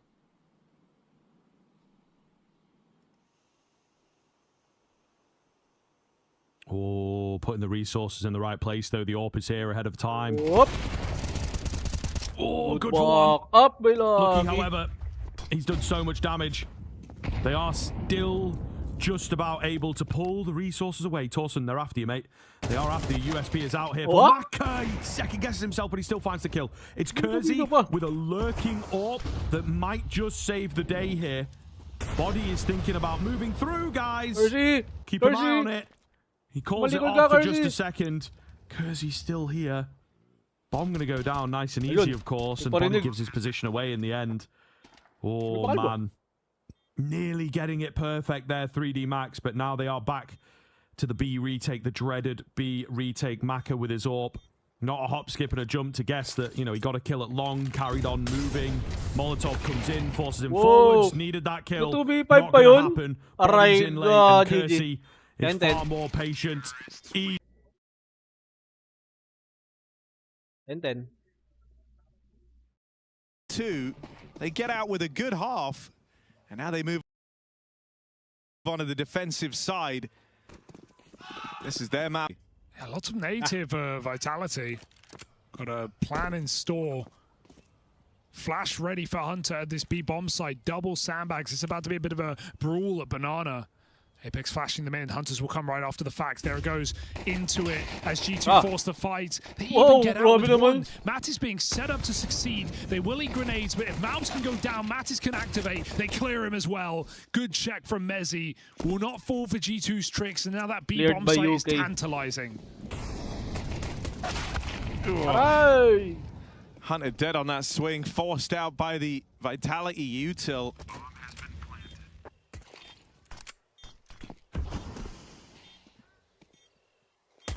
And they hear this first player rotated over. They hear some Pius. Might just have to be a save for G2. Get out with the armor on Heavy God and some Pius. And yeah, the round is decided. Vitality with a punishing B hit and a great check from Mezzi. Expected, not always as it seemed around the sandbags. Weirdly, it kind of felt like Malbs going so deep in the corner also screwed the pooch a little. It felt like to even spot Malbs, they would have seen Mattis too. Definitely. I guess he didn't expect to survive for so long. That flash was pretty good for Hunter. Maybe too good. Vitality close out their pistol round, and this could be where it all comes unraveled here for G2. They're going to force up, try and kick him in the teeth. Yeah, look, Mezzi saw him on the job. Yeah. And dude, it's great to see Mezzi playing this well. Guy who's done everything across his career. You really don't expect him to have to hit that hard in the Vitality jersey with some of the other players around him. Someone who's always kind of pushed and demanded more of himself. Playing his best Counter-Strike after becoming a father too. So that's wild. 11 na, 3D Max. I know, I think it takes a hell of a lot. Giving faith to all the parents out there that you can still be good at Counter-Strike. Okay. 10-11, Gamer Legion lead. Important distinction. They're going to push down mid. Good timing. They should have heard Rop's drop as well, so they know there's a late player. Now he's running it as well. Backstab on Banana. Zywoo just missed that timing, and Heavy God hits his to perfection. Oh God, he picked that player. Only got damage, and Flames is able to convert very quickly. Rops knows they're deep mid. They can just about escape. Rops hungering for that refrag. Malbs aggressive on B, and G2 poking and prodding. Leaves them bleeding. 3-on-4.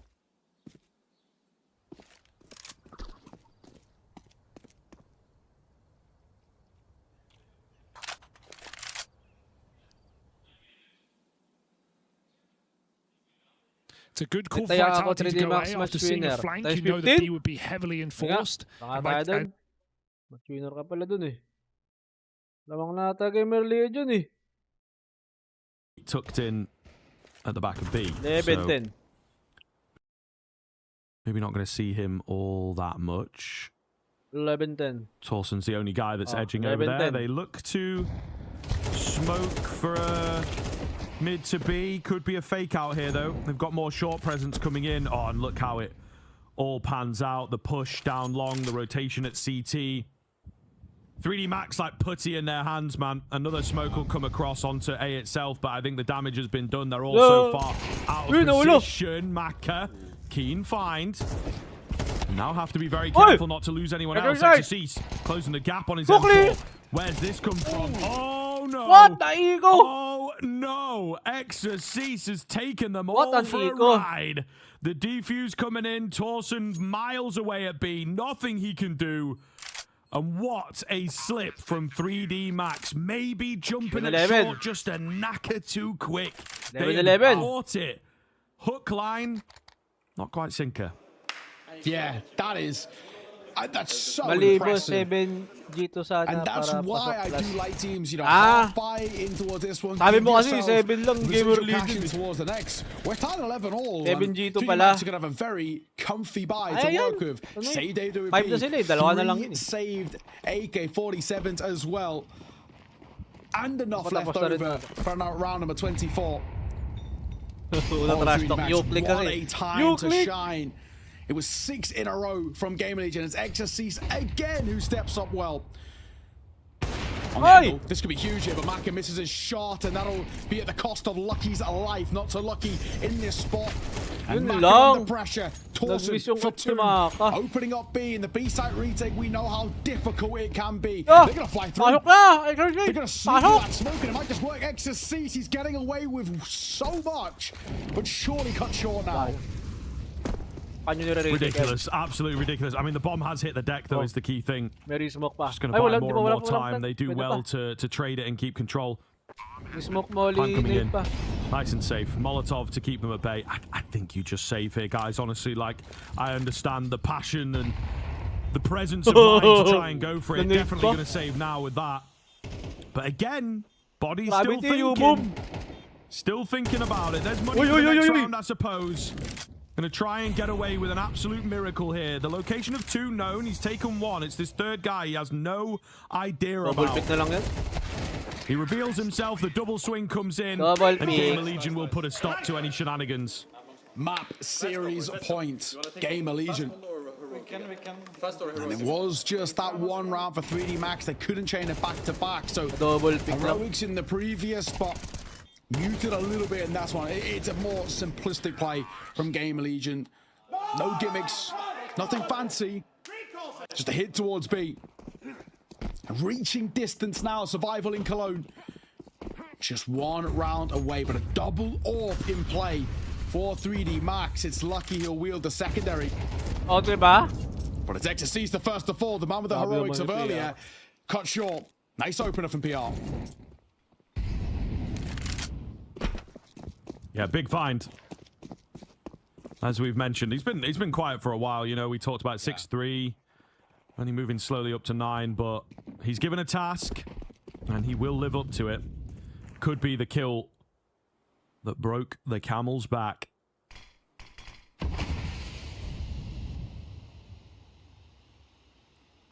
Well, smoke down to slow them down. Towards B they want to go. There's only 1 player here as well. Lucky. Need a bit of that namesake here. Has to be said. There's the first. He's going to re-pick in for second as well, which he finds. The third is an offer, but Kersey will cut him down. Still, might be life still left in this game. Hang on a moment. 2 versus 3. 45 seconds. PR in the back lines, but Maka's there to shoot him down. And it's Kersey, 1v3, new boy, the Frenchman against the French side who needs something so special. And surely it's not to be. Mac will be that first contact, but any shot taken will see him off. 3D Max survive, and we still got life left in this series. What a barn burner we're getting here on Dust 2. Man, I love that as well. The round ends, and Maka just looks down the row like, what the hell? How have you done that? You know, like... He's just said out of nowhere, he's like, I don't know, just give me an AWP. Let's just double AWP. 12-11, like, could work. And he's just gone crazy. Look at that. He's just looking across like, come on, bro.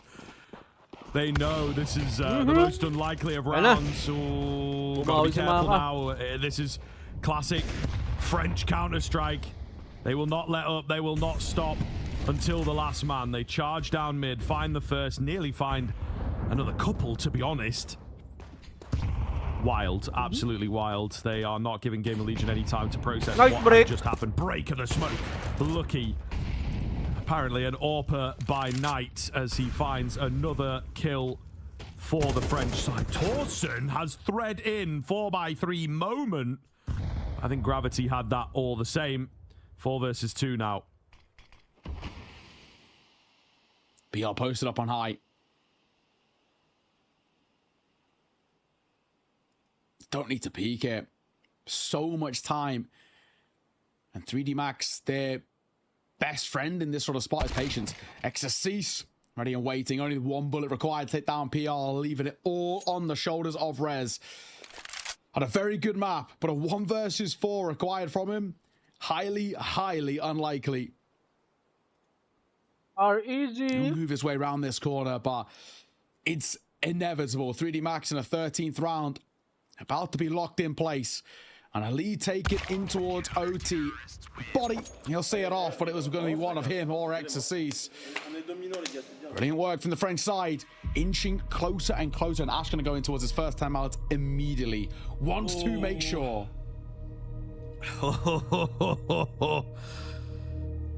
Oh, man. What do you say here?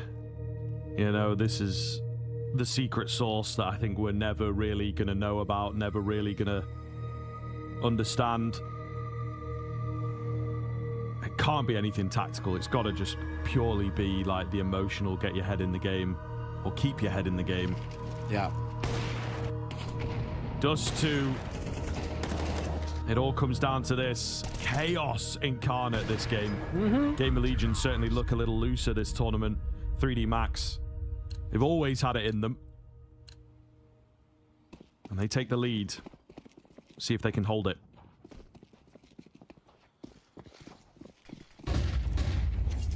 Out towards long. Kersey, he misses body on that cross. Well, no damage taken. Smokes towards doors. Is Reg going to push through this? Yes, he is. Bold call. I kind of love it. But it doesn't work out. Gravity expecting it, aware, guns up, ready for the fight. Nice work from him.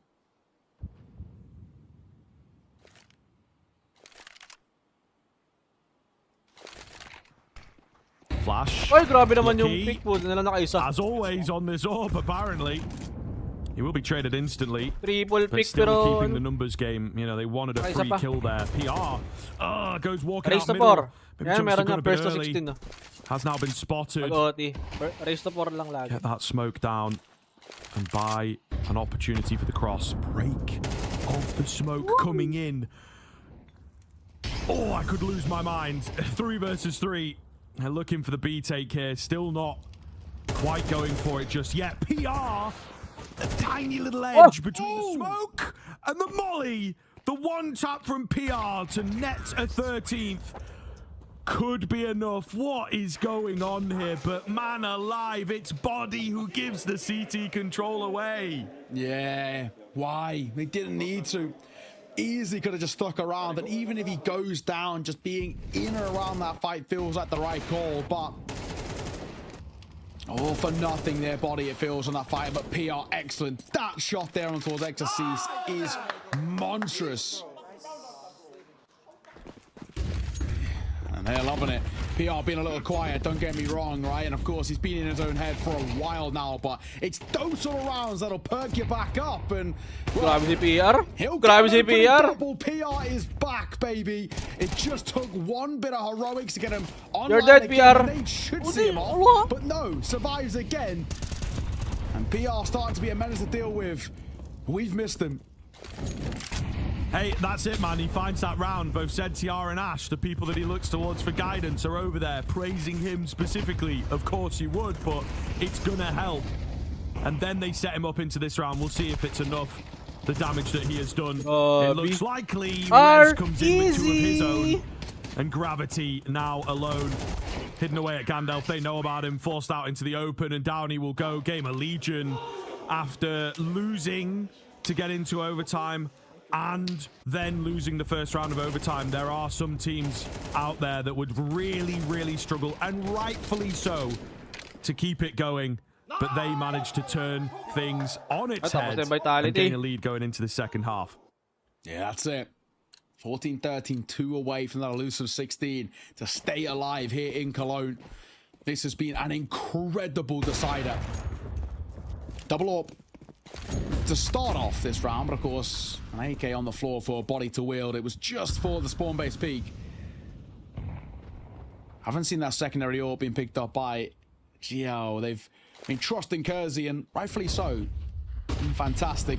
The youngster Flash will come through ZTR so blind, but doesn't react, and that's, in a way, information that could be considered unconfirmed. But there's nobody up close. Deep there, that bounds round. Nobody that close in towards Carter. And ZTR's relaying all this information. He hears the noise. He just doesn't quite know the numbers specifically, but he knows there's a lot of presence here. Pero di napapansin si Kersey, oh. Tsaka si Rez. Mid to B smoke. Easy 23, oh. Kersey 25. the short move. I think they might actually look to follow up these trickle smokes. That one's not meant to go there, though. I can tell you that for free. The roof smoke making an appearance here. And it could be all the difference. They will get the trickle down. Kersey trained. Trying to find that first head. He will indeed get the kill. PR peeking out. Oh, Dink lands. Will it make a difference here? Kersey keeps him coming. He's right there. He's right there. And he will get taken down. 2 on 2. Funny in the moment if the AWP kept going, but because he gets picked off, actually looks like a very doable round. The bomb? Well, where is the bomb? Why is the bomb so far away? Yeah. Extrasees, 10 seconds. He's got Surely in Torsen's hands now. Oh, did it fall? It fell. Yeah, it fell. I thought he had to go up. Oh, my God. He's got to know, right? Extrasees, he's got to know. Yeah, he does. Definitely does. But can he win the fight is a different question. He's just trying to bide his time. He's trying to play around and Torsen stepping up in a massive way in that 1 versus 1. Map series points, Gamer Legion, Torsen. Nerves of steel, just doesn't bat an eyelid. And Extrasees, he's trying to toy with him, just to play with his food, but he's had an escape. Fantastic. Man. Timeout taken by 3D Max. They lost hurrah here. They've got to get 2 in a row to stay alive here in Cologne.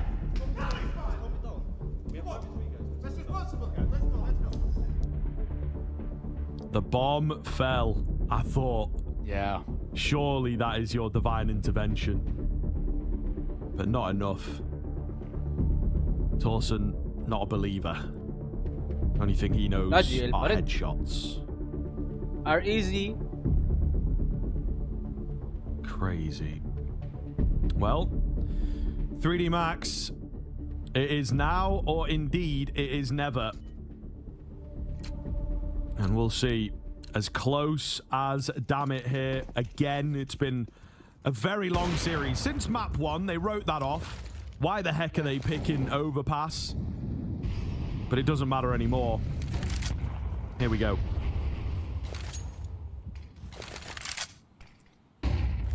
Oh, Kersey takes a pop shot at the smoke blooms. He did spot the shoulder for a brief moment. They're trying to get on towards minutes. Gravity to open things up. Give him his credit. He's been consistently taking opening duels, not always for kind of in a positive way, but that's his 9th opening duel he's attempted. And the 4th to go in his favor. PR. He's come alive late in towards this game, and he might be here once again, but Maka, other ideas, and Reds can't quite tap to find the cranium. Might be a chance here for the French side. Yeah, very possible. He's at the very least keeping the control. Just got to be careful, running out of ammo here. Body doesn't go too wide. Doesn't take the chance at the fight. Little did he know it would have been an easy one for him, and Rez is really unsure of long. Whoa! This player finishes him off through the corner of the box. Could give them the path in that they need. Extrasees trades him out. However, Molotov going to split these short players. Lucky, creeping, crabbing. Takes one, but traded. And Torsen doesn't know where to look. Extrasees gets the flank on him. And so it is the 1-round shootout for a double overtime. My God, this game. The one that just keeps delivering. Back and forth, back and forth. But advantage still remains in the court of Gamer Legion. No timeouts yet to left to use as well. Both of them from Gamer Legion 3D Max. Of course, you get one more in towards overtime, but they're both gone. Just go straight back into this. The coaches, and Ash can't get into the fray. That's a wild move by PR. He actually does get one before falling, and there's information to be gathered. He's trying to catch one on the lurk. Oh, and it does damage, but it's not enough for the kill. So numbers now go in favor of 3D Max, and the chance at double OT is now looking like a real possibility. Whoa! Yeah, spotting that player feels weird, doesn't it? Feels very weird indeed. They're still going to keep 2 at A, but he's got an inkling that they're not dedicating anywhere just yet. And keep your eye on number 4.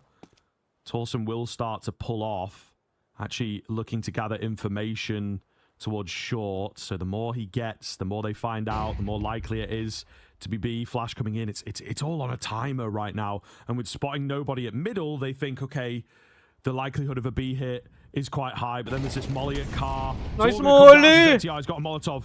Keeps them back. Drawing time for the rotations now.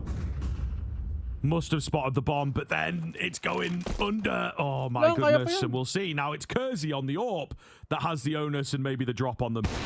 Whoa! Oh, Maka, though. Big find from him. Kersey, a lot of weight on his shoulders from here. And now they're moving back towards B. What the hell is going on? 20 seconds. A well-timed bomb drop. No smoke for doors. Could make all the difference. ZTR trying to just keep control of the site itself, but he goes a bit too far, a bit too early. And can't deny that bomb. Kersey against 3 to stop the double OT. Not going to happen. Indecisiveness, I think, from ZTR. He doesn't know whether he should stay in towards window or commit in towards the site, and he drops down getting caught there. Not what you want to see.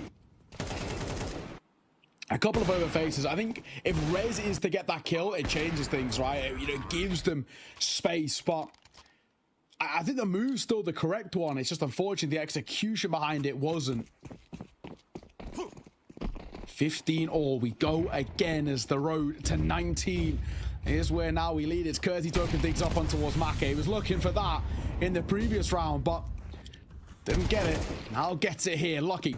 Offered up one by ZTR. Got a call from the grave now. He goes down very early. Sort of for nothing.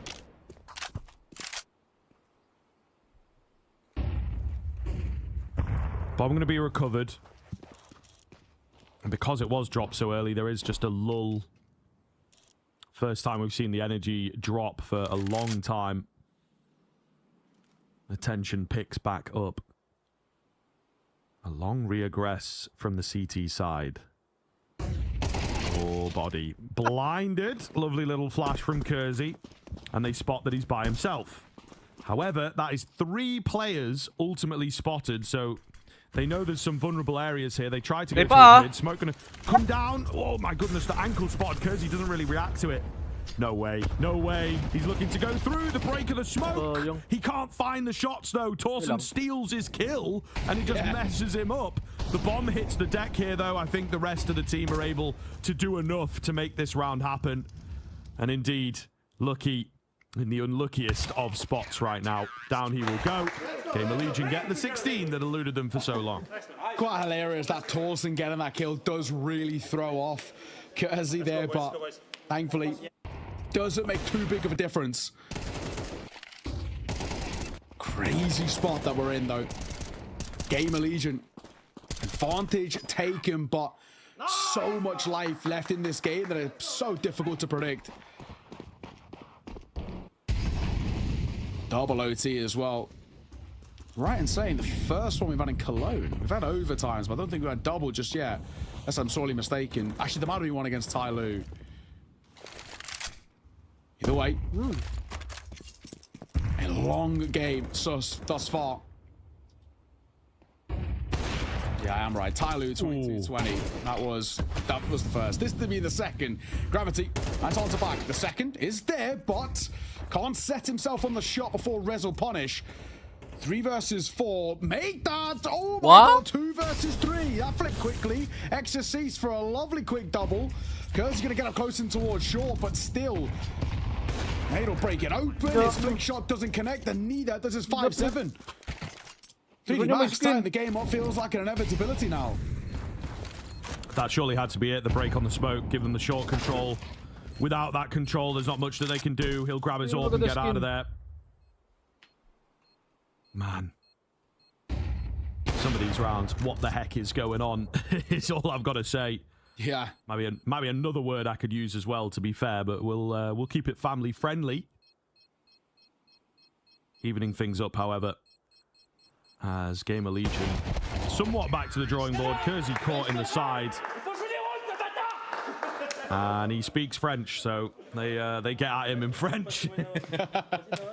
Love it. Someone wants to translate, hit us up. My French isn't good enough for that. This is a game that continues to deliver. Here in Cologne, exciting Counter-Strike.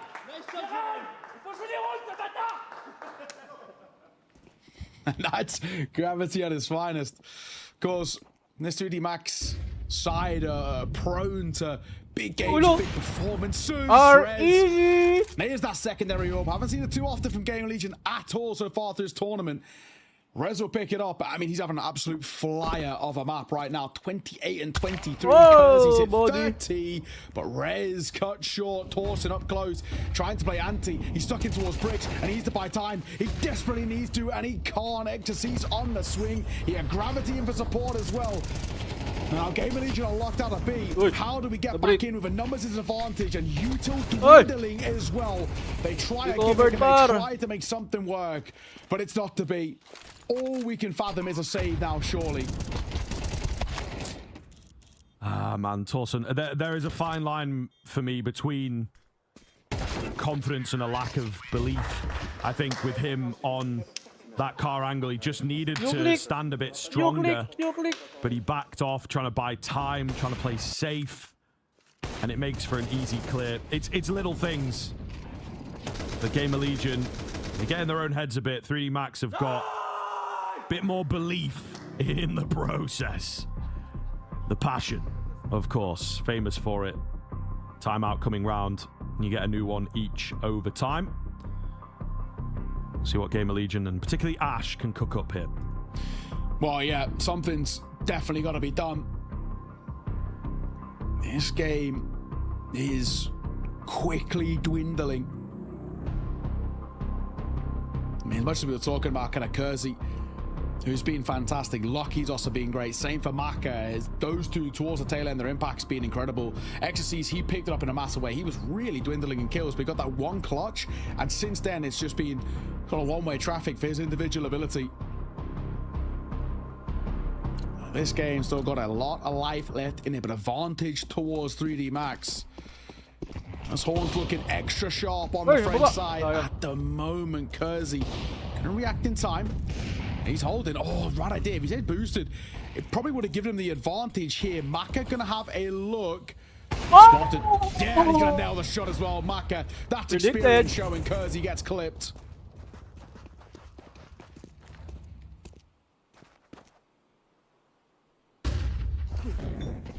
Flash over as it's looking good for the CT side. Bombs being left behind.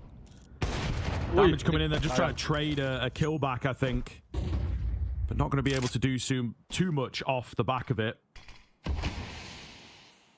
Ah, man, not looking good for Game of Legion, is it? I think they need to deny 18 for just a little longer if they are to come back here. What? Oh, well, there you go. Oh, PR, you've got the right idea. Keep your eyes on it, mate. Keep your eyes on it. This guy, he's crazy. They're all crazy. Must be open. Push the smoke. Yeah, triple overtime. What is that call? Wild. Everybody triple overtime. I'm so baffled sometimes. I think with 3D Max in that spot, the only reason I can sort of think about why you'd go for a push that is you've already lost a numbers advantage. You're trying to do a gimmick to bring it back level. It feels like a lost round regardless. It's sort of what? One guy anchoring the B side with 3 players fighting from 3 different angles. The chances of him winning it are so minuscule, so he's trying to get a kill, bring it back somewhat level, and also give them some sort of a chance, some sort of space to rotate in to give that retake a go. But it doesn't pan out. It feels like it's a lose-lose situation regardless, so you may as well take some sort of gamble, but it's one that does not pay off. Body. Get one on the way out at the very least. Not that it makes too big of a difference, of course. The Econ does get reset towards that second OT. There might still be more behind it here. And, well, there is. It just doesn't expect the double stack to trade. Game of Legion bite back. Tied all squares. 17 apiece. And a complete reset. Winning at half, just 2-1. Goes such a long way, but really, really well done from PR. The kills he gets, unbelievably important. Of course, the loss just to seal the deal, but a fantastic round from him. And we've kept a keen eye on him throughout this map because of, I think, the mental state of him. I think at times pressure was getting to him. He looked very tilted and he wasn't performing. That first half was pretty underwhelming, but he's come back alive and we call upon him again as Maka finds the first. Hey, listen, they found a quick kill in the previous round as well, but just let it get away from them. So I'm not praising before I see this round go the way of 3D Max. It just doesn't feel like an inevitability at this point. Molly in. Smoke down to get out of there. No one to... Oh, I speak too soon. Kersey was there. Never mind. Thought there was no one to stop him. Oof, the trade comes back. Listen, you know you're running out of that ideas when the AUG comes out. That's all I'm saying. Exorcist will get flattened. I gotta say, though, I like an AUG, man. I still think that gun's viable. The Krieg, different story. The SG sucks, but the AUG, I can get behind an AUG.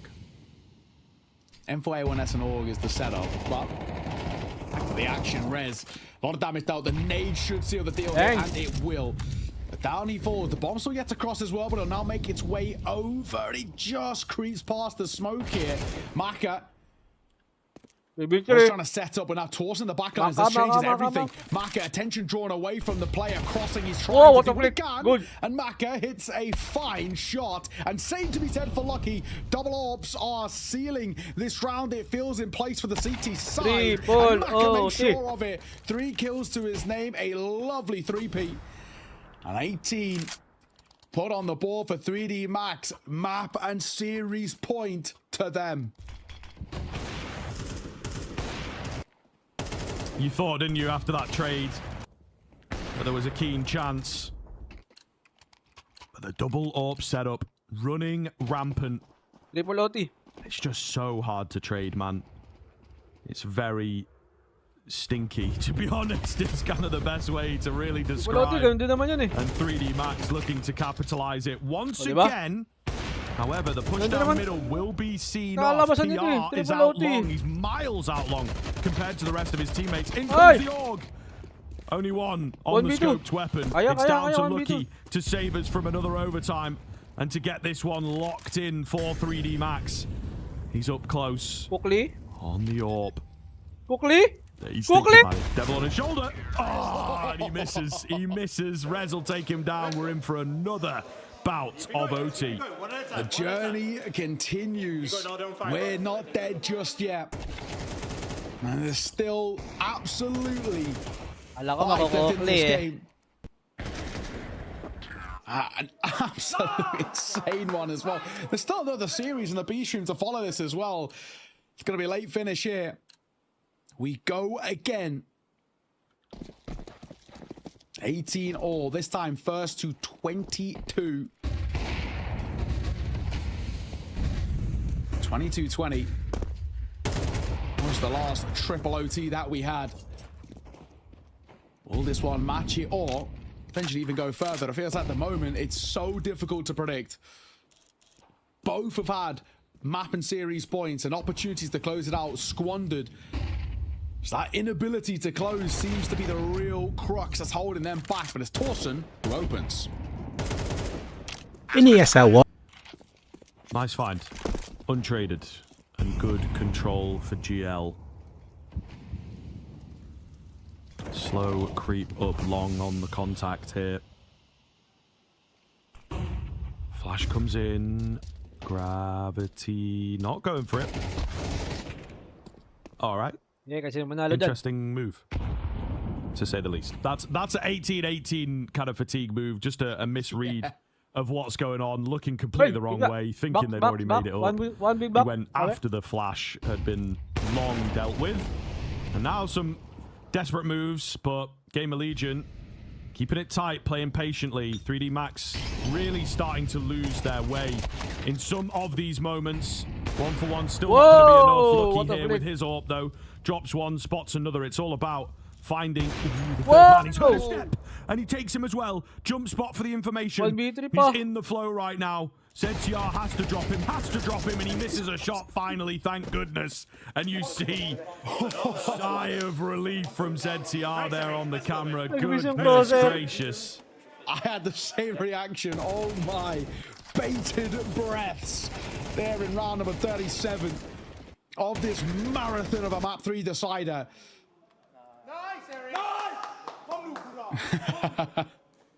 Rev that one up, Torsen.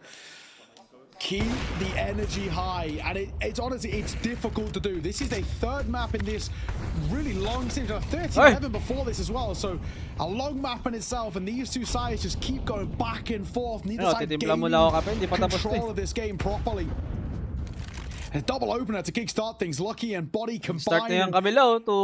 Straight back to the drawing board for Gamer Legion. They've got a lead and they're unable to build upon it. It's just such a grind in OT, man. It feels like it does become a very different game. And a lot of TDMing going on. Rez goes dink for dink. But, like, Exorcist has not played this spot the entire game. So, you know, the fact that he maybe would go unchecked is very, very likely. Rez draws back.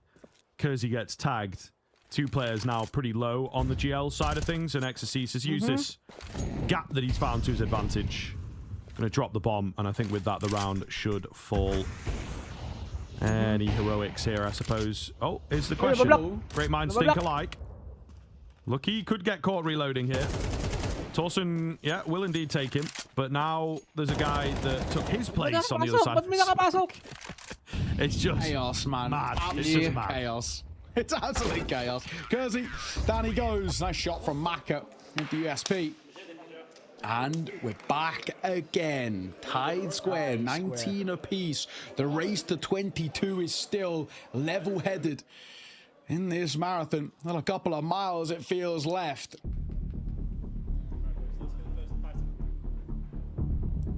Pause taken. Called by Gamer Legion. Ash once again.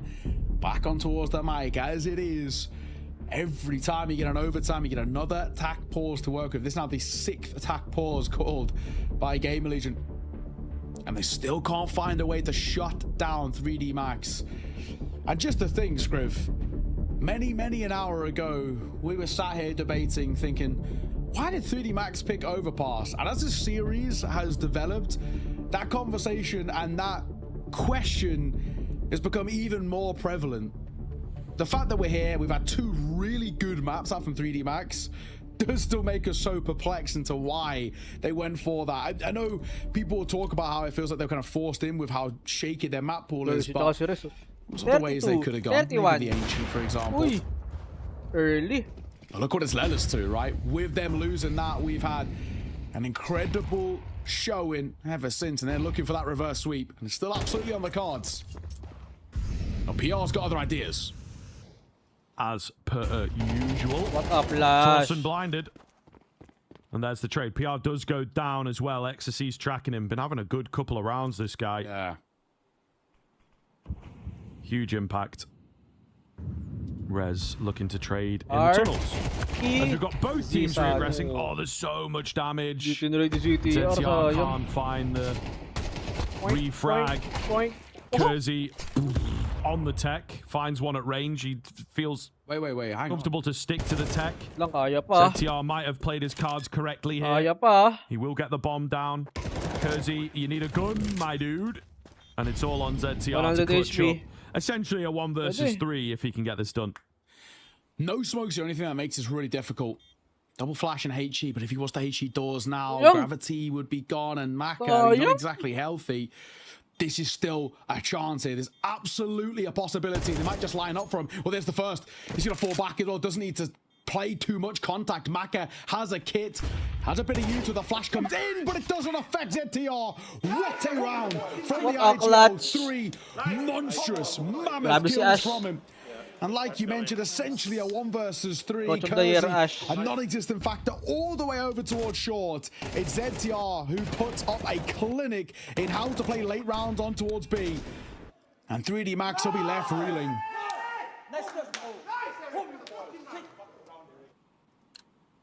Crazy. Absolutely crazy. I mean, as well, it is just kind of the belief in himself to get that done. He didn't go headless chicken mode to look for the trade. He kept cool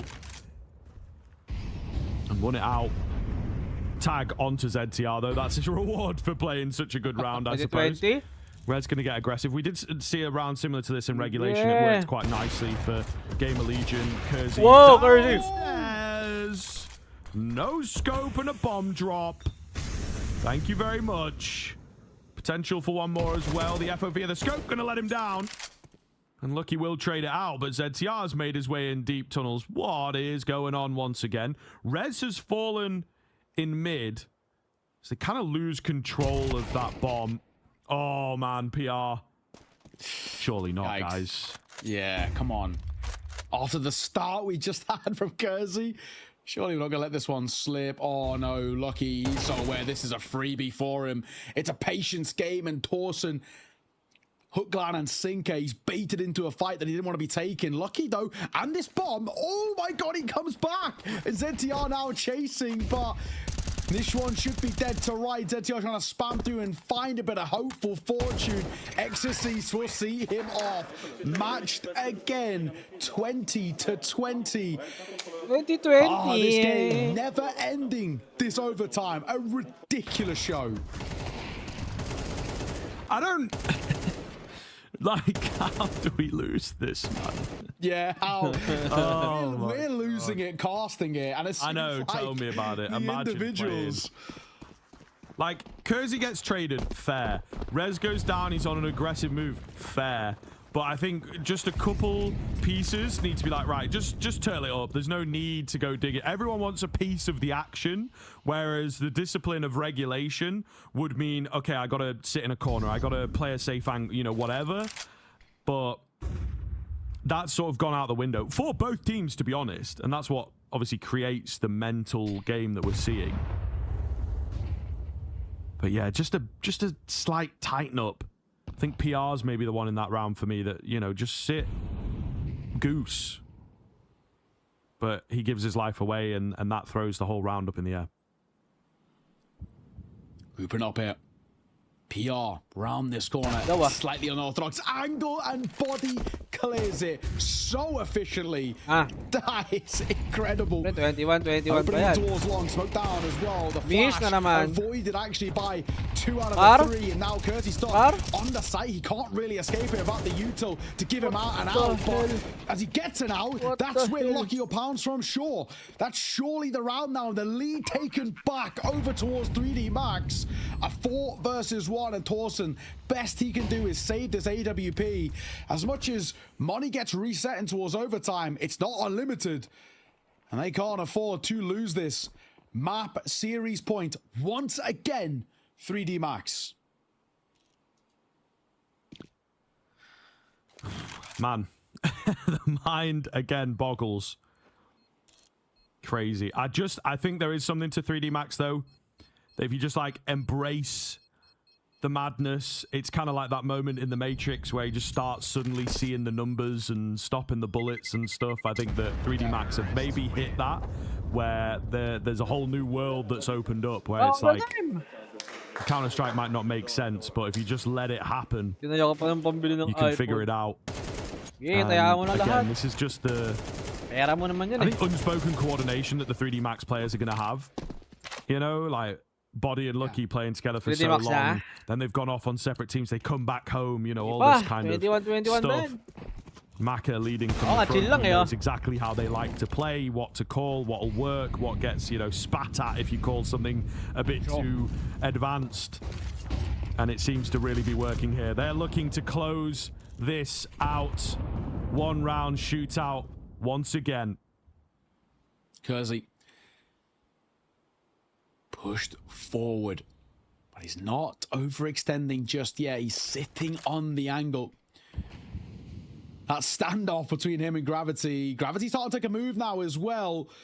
Who will spot who? It's Gravity comes out on top. Kersey, he was posted, but he falls asleep. He's caught napping as Gravity punishes. So the opener, 3D Max, 4 kills away from staying alive here in Cologne.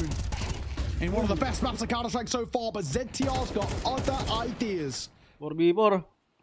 Big break. He's on the edge of this smoke now as well, so we're going to catch them if they try anything funny, if they try anything a little too clever for their own good. 45 seconds left on the clock. The pin of a nade. Dropped on short. Man alive. It was their whole idea. First kill gifted, and now they want to end short. They still want to end short. 30 seconds. And what do they have left? They've got the 2 smokes that they need for the trickle effect. The molly behind them, that's going to split them up. They've got ZTR up close as well. 15 seconds left. They've got no other options. There's nowhere else to go. And B is a lockout. There is no room on this bomb site. They have to force their way in. 8 seconds left. What? No way! No way! What is going on? 2 on 4 with hardly any seconds to, like 3 seconds to get that bomb down. I don't believe it. And it's all on Torsen. Surely not a chance. I would have said that at the start of this moment.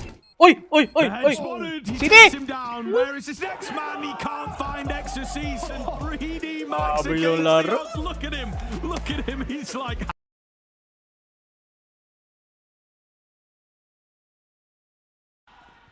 Both of them. Yeah, they're ready to come through. 2 different types of util here. Mattis up. Doesn't have much of a better time. Zaiwu. Another multi-kill. Oh, that's a nice transfer for Heavy God. But couldn't manage to regain control for the next one. Apex pumping up the squad as Vitality are finding a lot of success on this T-half now. That's 4 in a row.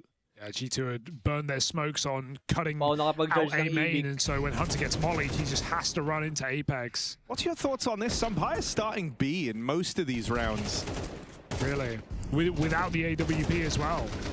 It's interesting. He's gone there both with and without it. I mean, with the AWP, it makes sense to play up close and for that early pick. You know Vitality are at least going to cross B upper. But you would expect Heavy God anchoring this bomb site.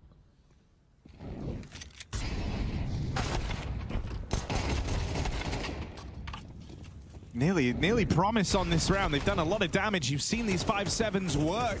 4G2 before. Malbs MD armed with a deagle. Headshots required. Only good for number 1.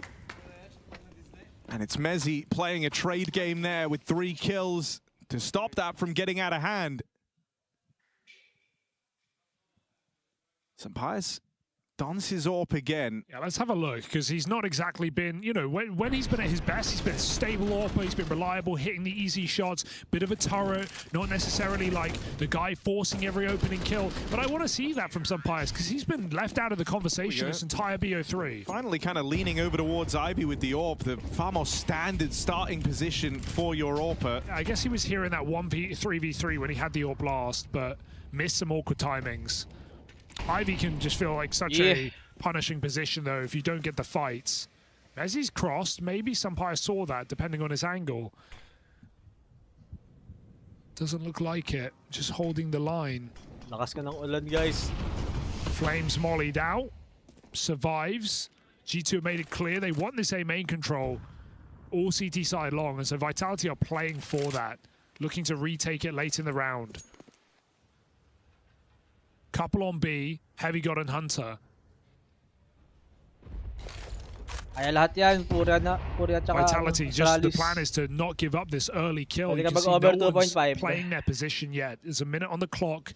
They've bled out some time. They've bled out some util. Mezzi's keeping pressure on this AWP with a deep smoke. Oh, it's just a luck shot. That's more like it, though.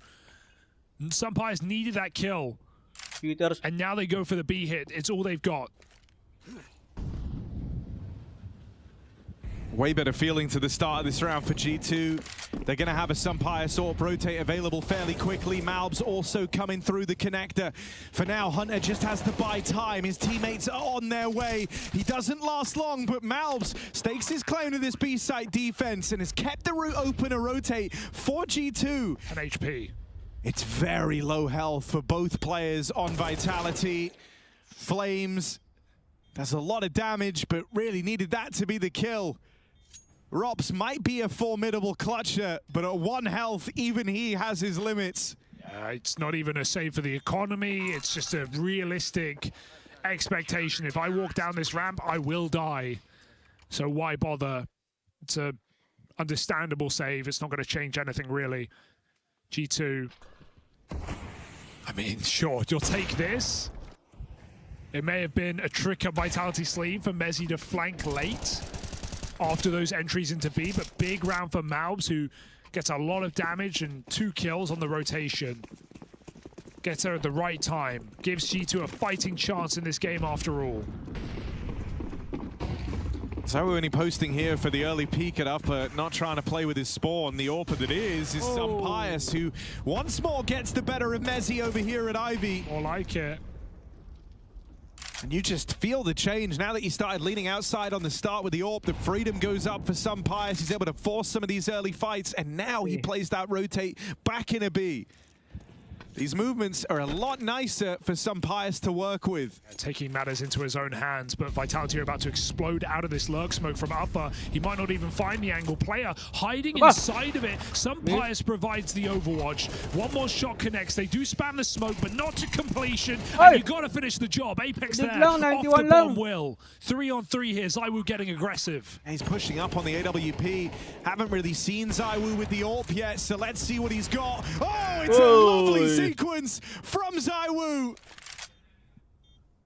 A second shot. A hard one to hit, and he's even ready for this wrap in through the heavens. 3 kills deep on the ZywOo AWP. First time he's really looked to bring one onto the field, and the impact felt straight away. He's trying to stick it. Will he get the 4th? Ninja. Just leaves Mantis moving in. No way. He's being held. That molly shouldn't finish the job. It's ZywOo to stop him. Budi na lang. The methods I know from practice will do it as well. Played him before, huh? Played him before. And ZywOo's got a wallbang to deal with that exact play. I don't think that there was time, to be honest. I think it was very, very close. I'm not sure he would have had it. The molly certainly makes it hot, and ZywOo, ample shot to guarantee the round. All right, Vitality make it a very nice T-side haul after all. And Mezzy needing a bit of support on Ivy after these 2 aggressive Sampayus rounds.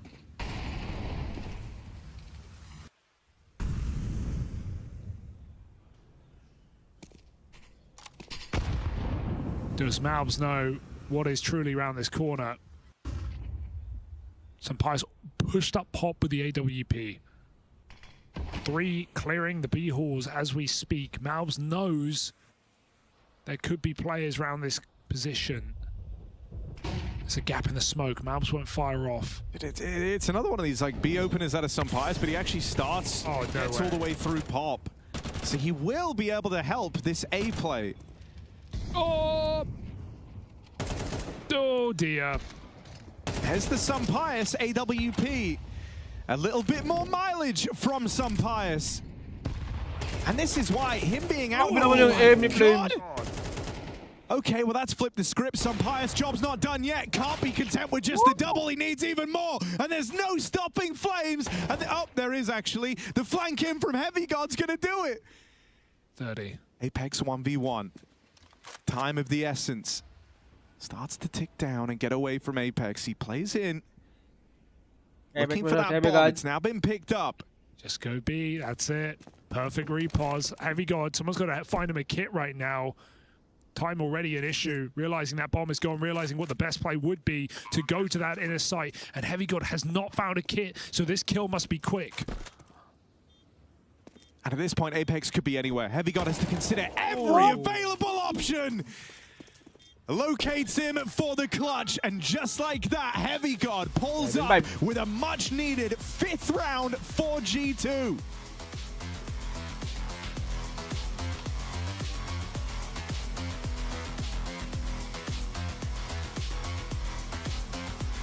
Amuntik pa.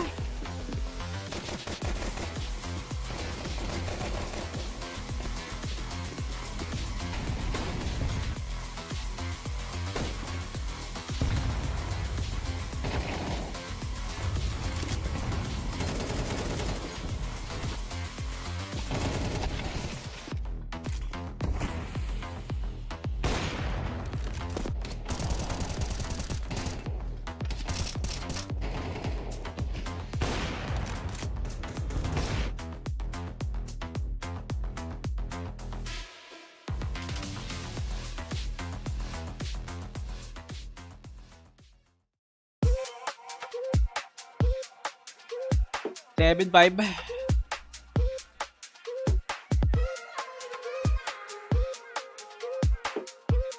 Two minutes. Down. To.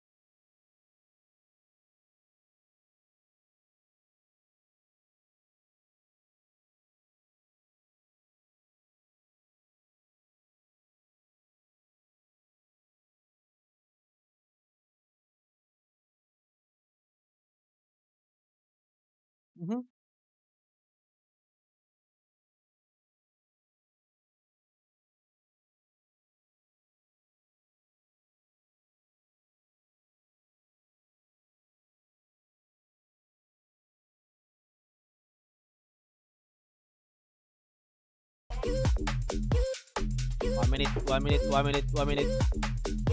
Just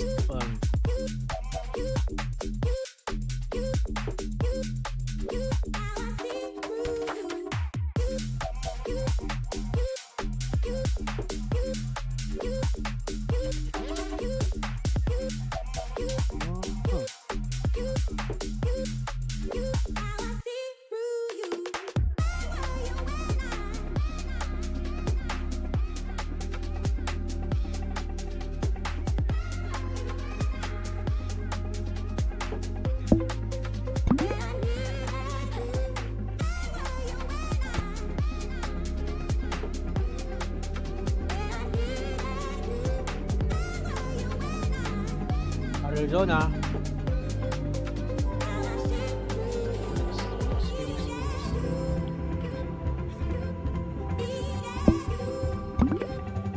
What? Julia pala yun.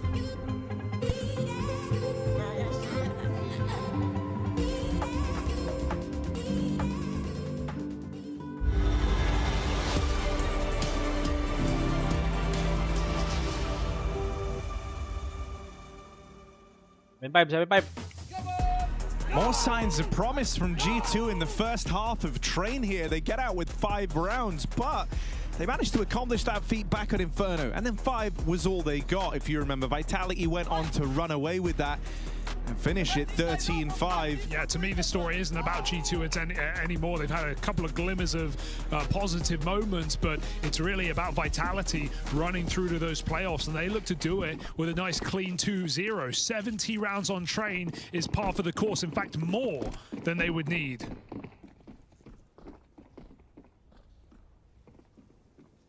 Can they sweeten the deal with a pistol round? Only Mezzi Inner just getting there in time, as it looks like G2 are going to execute. Mattis on a late lurk up Ivy.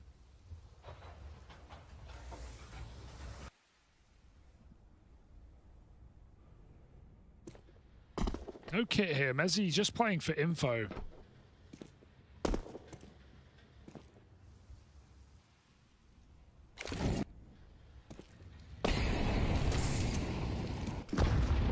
HE goes in a little too early. That could have been a high damage nade.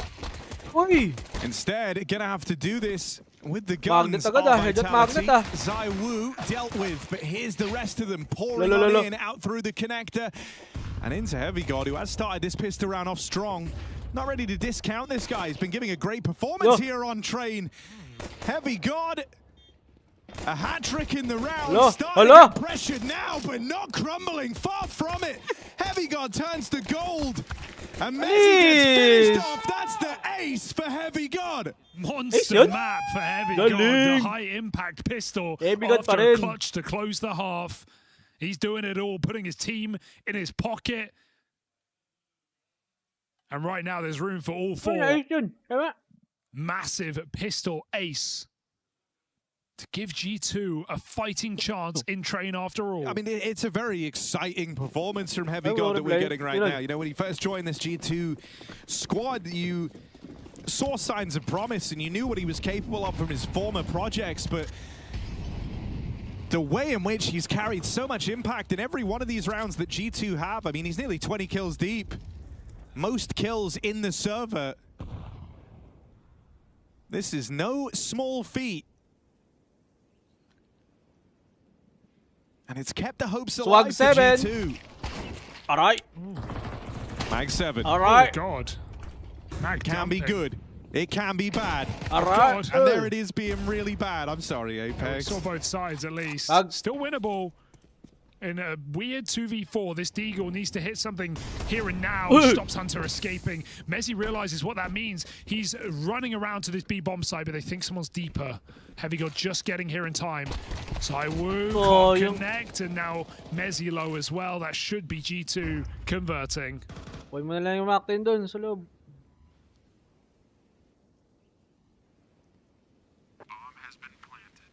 Ayaw.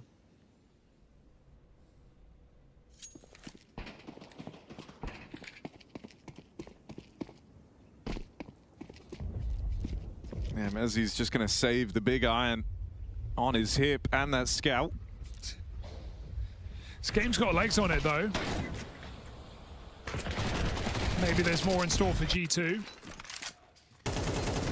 I mean, look, Heavy God and this type of performance is giving you a tremendous deal of faith that the job is not done yet, and they can and do still have more fight left in them. I guess the fear is once we get the guns out, because they did the same thing back last map, or at the start of this map rather, where they lost pistol, they won the fours, converted the money, and then as soon as Vitality got rifles out, they won 5 straight.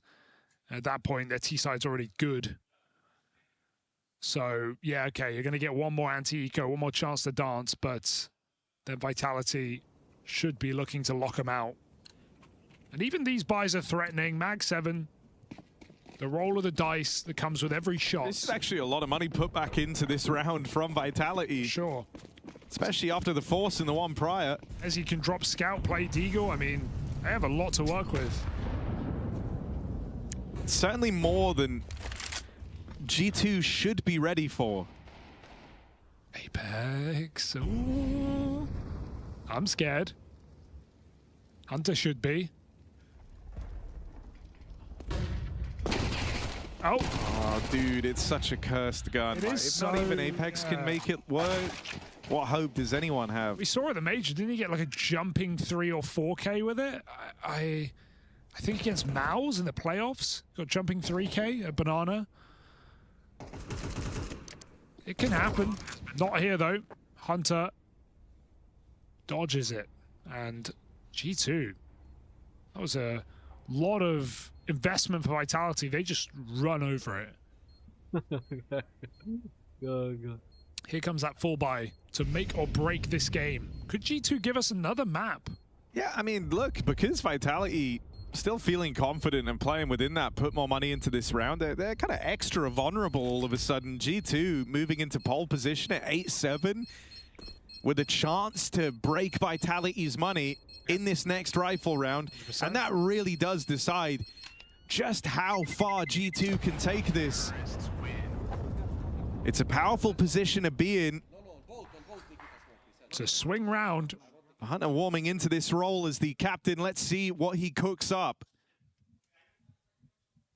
Yeah, they had a clear game plan. CT side, right? Taking that A main control, controlling Pop Dog a lot of aggression late in the round. Once the orb got activated, it got a lot easier for G2. Game 3 pa. So expecting this map in the series, perhaps. Oh, missed insta for Apex. Not happy about that. Yeah. Luckily, G2 don't look to challenge A main, so it won't come to matter. It's Ivy control where Mezzi has to watch out. And they're already past his smoke. They beat the timing. He gets a dink down range, softens up that first player in, and then they get picked apart by the Frenchman. There's one back for Malbs. Look where they are. Send him out through main. They've kind of traded places here, but the problem is that bomb remains in Ivy. And so having to go and recover that now with G2. Players past the molly though. Does Hunter realize Mezzi on the left side? Hold heaven. Fights for free. Zaiwu cowering back in the bomb site. They don't clear him. And he makes them regret that. 3 kills from Zaiwu in the first gun round. The crucial gun round that we've been setting up was a requirement for Vitality, making this simple enough. Without it, it would have been a Vitality attempting a comeback late in the day. They've yet to break G2's money after clean anti-ecos. That's everything Vitality would have wanted.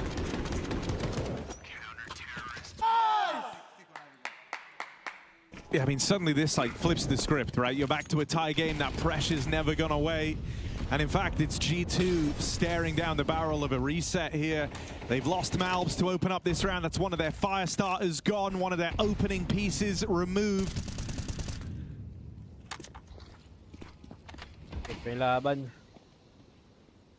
Very cheeky.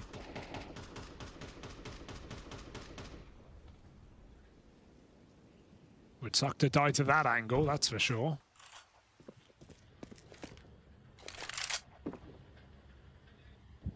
And Zaiwu wasn't a requirement on Inferno. Everyone else playing great as well.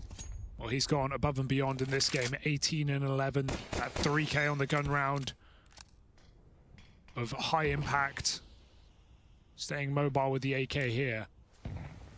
G2 setting up an execute on this yard. Hunter coming from Pop Dog. The linchpin to this round needs to find an opening kill.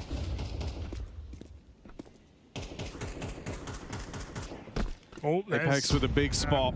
Nice bit of info gathering there. Spots the main contingent of this A split. With Pop still smoked, there's no assistance available yet. And so there's no chance at the trade for Pius's death.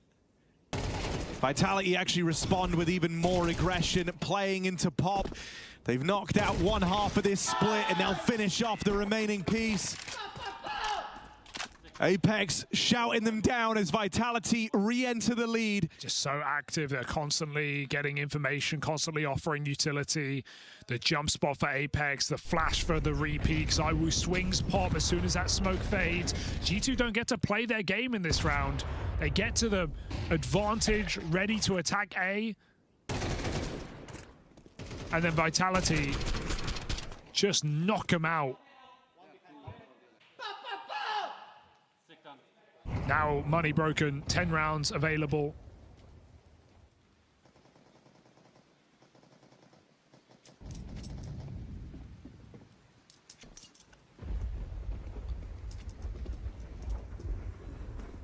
And Hunter really just laying it on thick here for G2. Reminding them of the game plan.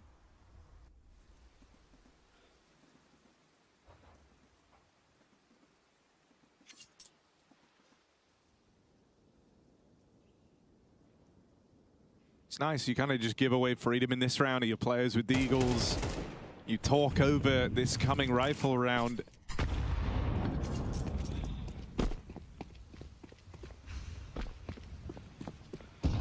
Hunter is deep in thought with how to address this problem. How to get one over Vitality. Walong 3D box puro 1.5 kaya to. Ooh. It's an awkward exchange out through Ivy. G2 weren't expecting that much of a chance in this round, but they've got it into a 3-on-3.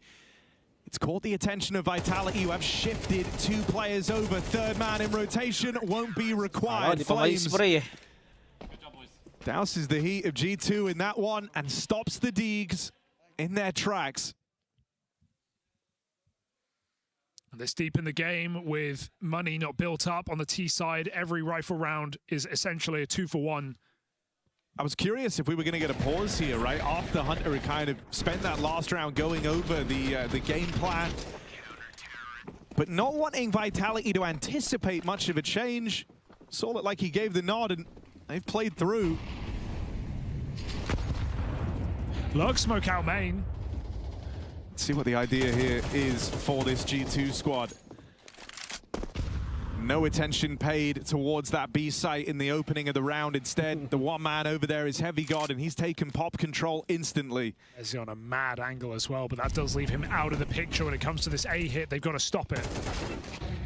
Heavy God first in the crosshairs of Apex and a little ahead of the rest of his team, hoping now that they can make amends for this.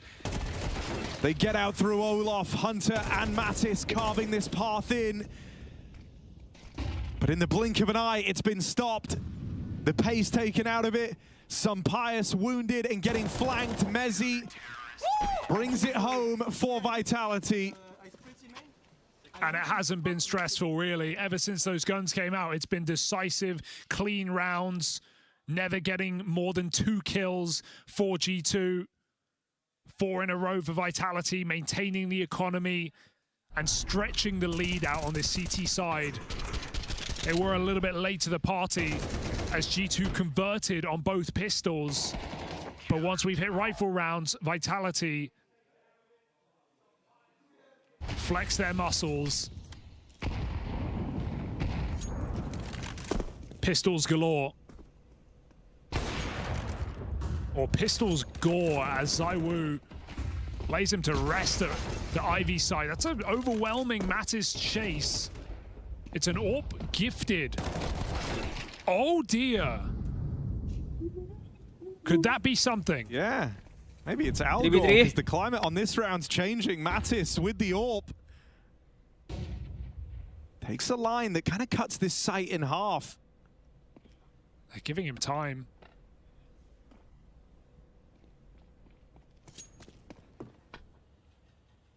And I think G2 might even get a plant out of this one. Vitality run the rotation to come in on a pop flank. Buys everyone time, including G2. Backside stick. Rob's clearing. A lot of ground to cover here. Con plant is really dangerous for Vitality. They've got the util and kits. But Apex, even then, is really taking his time on this pop push. That re-smoke blocks Vitality. Yeah, and considering all the time taken, you want him to have a big payoff at the end of it, but there isn't really one in sight. The only player who can look for is Hunter.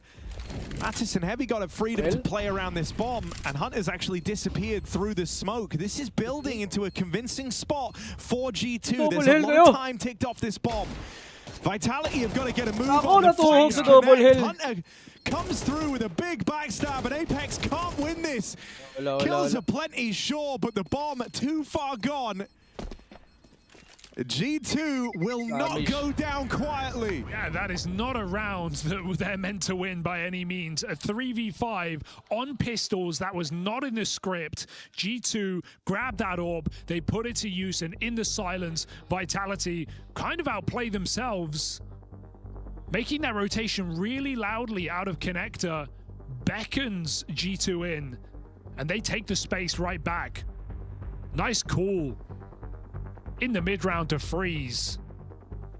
And even playing through that camera smoke for Hunter. Very naughty.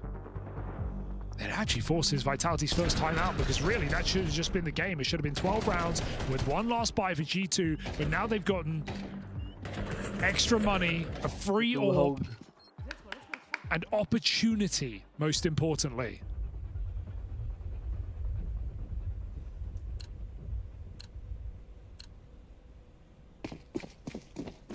Now it is a huge win to give you a lifeline. The chance to compete, the chance to make this a 3-map series after all. Players with aggression. Not without its risks. He'll get chased down. The very first turn. It's a crazy flash as well. Heard it coming. Did look to be a missed smoke out towards A, and so Vitality have more info than G2 are anticipating. What a flush. Exploding down the ramp though. What information doesn't matter if you just swell at this B site with numbers. Anything less than a 3K round out of Apex there was never going to be enough, and ZywOo just so far removed from this round has to save. At the 11th hour, G2 starting with a low econ round win at a man disadvantage, a huge flank from Hunter. Power up on the return to rifles. And this is now a one-round game. Yeah, it really felt like G2 were just accepting their fate, and we were all going to see this one close as it naturally should. But you've got to commend the staying power of this team right now, especially with Malbs having a quiet map, but coming through with a couple of key entries late in the game.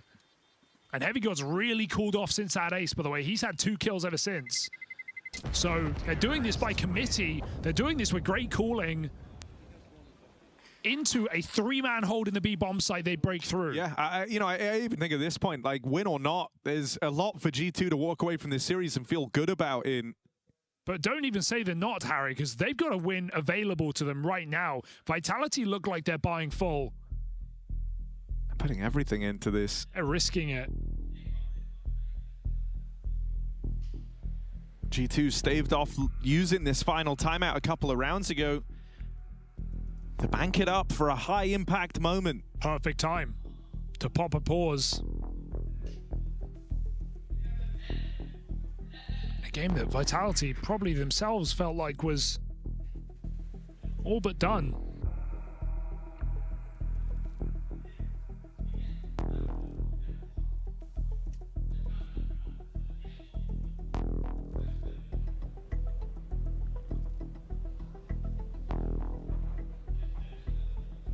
Where does Hunter take us? Will it be all the way?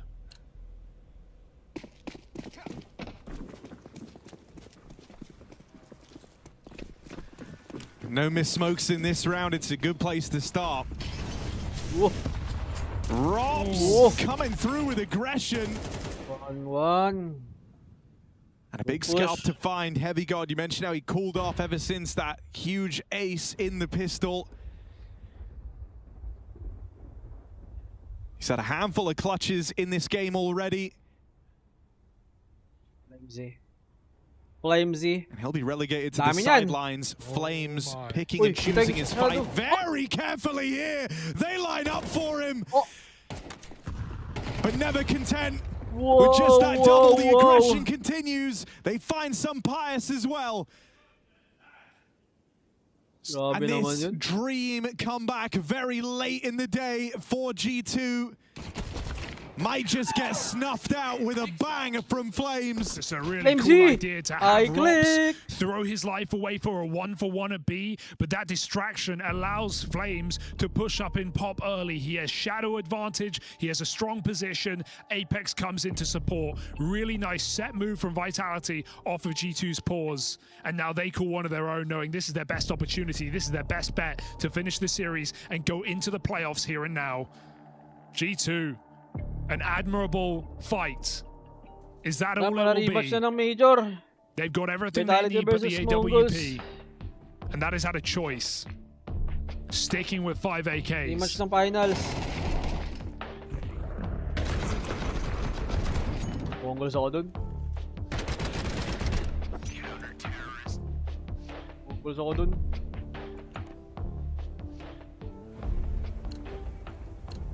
For a G2 squad that have far and away exceeded expectations on this second map, undergoing the full revamp. Hunter adjusting to the responsibilities of captaincy of leadership, trying to keep the ease of captaincy of leadership, trying to keep this series. Towards Ivy, Zaiwu plays past that smoke. Flash is good and gives up the aim of the game. They've learned about this Zaiwu AWP. Sometimes it's been Mezzi on the rifle, sometimes it's been Zaiwu. You've got to be careful with this control.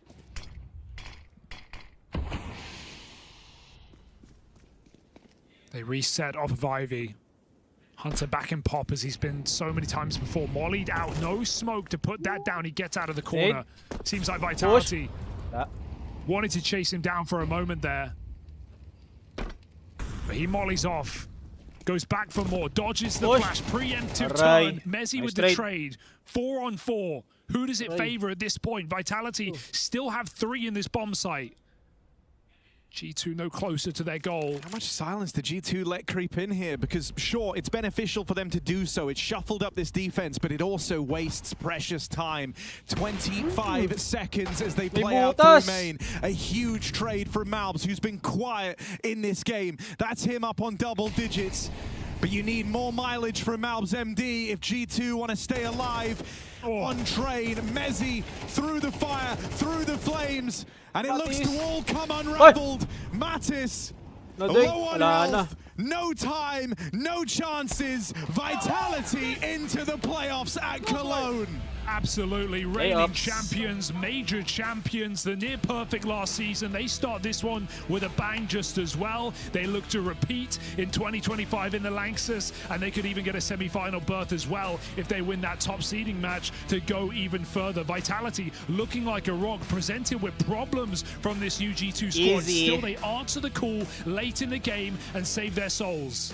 You're dead on. That next match for Vitality, they're facing off against the Mongols, a rematch from the major final to decide who goes into those semis and those quarters. That is going to be a banger. And looking at G2, I think I'm impressed with this project, considering this is, so many changes across the roster in roles, in players, in Hunter taking on in-game leading as well. I think this G2 might have fight in them still down into that lower bracket. They get another chance to compete here at IEM Cologne. And I want to see more from this G2 squad because I like what I see. Yeah, and there is the promise of a head-to-head between Nico and Hunter down in that lower bracket. So if G2 can keep this up, we could have some very storied games coming our way.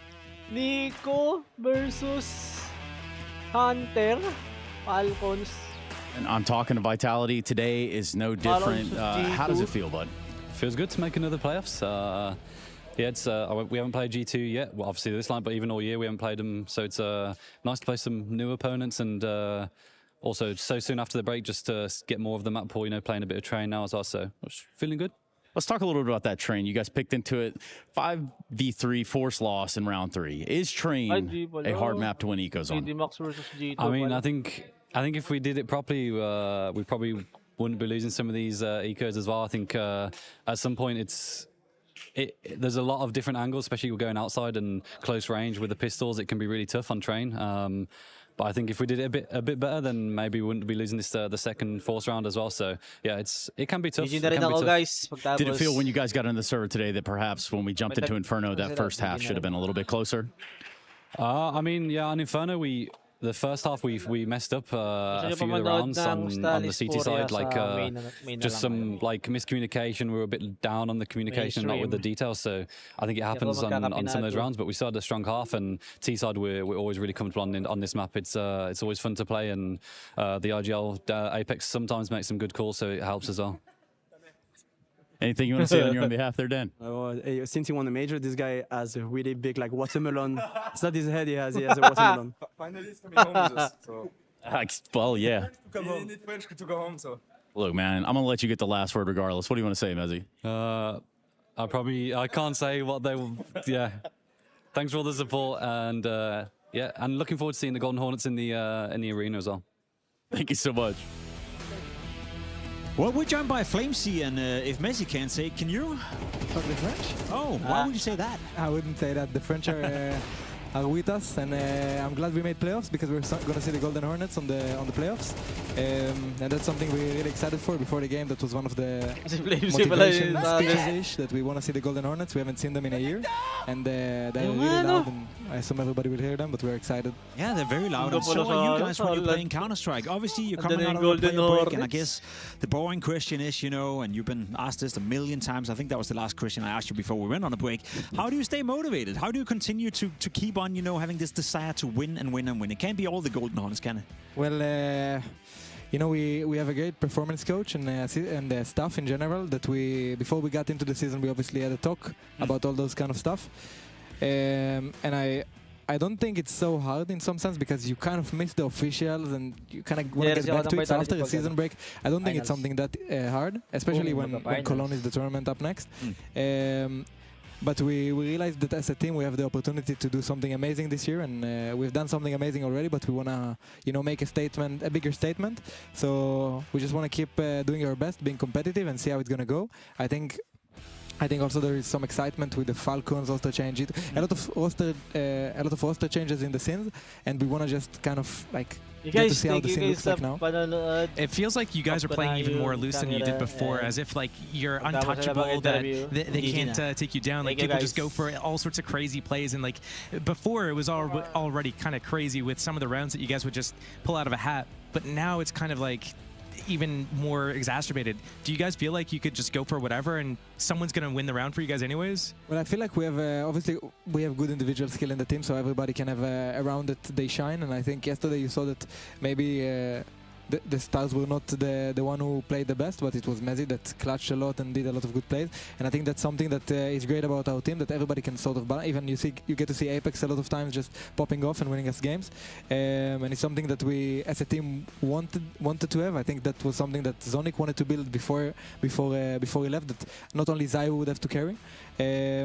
But I think no matter what our form will be and how good we are individually, I think we'll always try to stick to just playing as a team, because nowadays in CS it's tough. You will play against a team that maybe is clearly an underdog, but they have 4 or 3 players that can shoot really hard as well. So you can never have this just the benefit of just running around, unless you really, 5 of you filling the game, it's 10-1, then maybe you do some individual plays, but it's never the case that we want to, it's to some extent a balance, because you start to play as a team and then you're like leading 7-1, and then you don't want to lose the advantage, so you keep just playing the same CS. You don't want to throw any rounds, and that's I think something we stick to. Well, speaking of underdogs, like usually it's like the underdogs that would go and pick the new maps that are in the pool, but the 2 newest maps that are in the pool, you pick Overpass on day 1, you pick Train on day 2. Can you tell us a little bit why you go for those types of maps right now when you guys are strong on like every map? We want to bully some teams. You want to bully some teams? No. I think it's just. Well, you bully me. We proc and we find good success on the map. We proc the Fisher, and then they came into Cologne playing. I don't think they had a lot of time to play Overpass, because Fisher came out as they played. Overpass came out as they played Fisher. So I think that was like this decision, and also how we played on Overpass in practice. And Train, I think this season it's been last season it's been really comfortable for us, and we won a lot of finals with it. It helped us a lot, and I think it's a map that is just key, and against some teams we might as well pick it and play on it. Obviously, you're standing on the hill right now. You're still winning everything. You're reigning major champions. You're reigning everything you participate in champions. You're looking from your hill. You're looking down to all these rosters making roster changes now. Who are you looking, towards who could come closer to you? Definitely Kyosuke. I think they lost today. Yeah, I saw they lost today.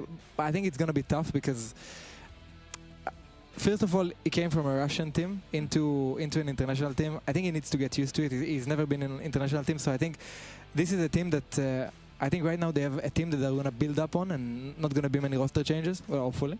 And if they do, then it's going to be expensive again. Like expensive. Yeah. But if they get some time to practice and undergo those officials, I think it's something important that you just go to those officials and people get to know each other, and in the official point of view, and maybe and I think they have been the one that I'm really excited to play against. I think Spirit, I also want to play them, but it's always like I want to play like the Zayu versus Donk, and I think Mongols, well, watching them play, they're shooting really good, so it's a bit we play them right in today's. We play Mongols this I think so, yeah. So I think they're going to be a big challenge, but obviously you have Mouse Sports always this year, that there's just so many competitive teams, but I think the one with Falcons is the one that excites me the most, in the sense that I'm looking up to see how they're going to build, and what kind of play, what kind of CS they're going to play. Nico changing role. There's many new things in that team, so I want to see that. What about G2 with Mattis? Are you thinking Nay or Yahoo? I think it's good. I actually think that this roster makes a lot of sense in G2. I think they have a good roster, and I think I'm happy for Evigad that I think in his career he's been really unlucky. He joined OG and the roster completely changed, and then he joined Cloud9 and they got disbanded, and then he went into G2, and then Nico left, and not Nico left, but Monesi, and so it's. Well, I know why now they have good.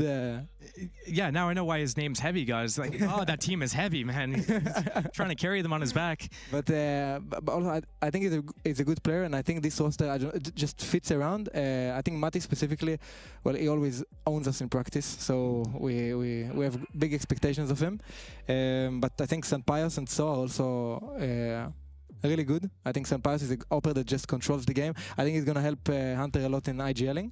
And so, no need to talk about him that much. He proved himself a lot. FlameC, final question before we let you go. You had a player break. Obviously, you had some vacation time as well. Have you been working on anything in particular as an individual coming into the new season? Or are you just going to continue to do what you did beforehand?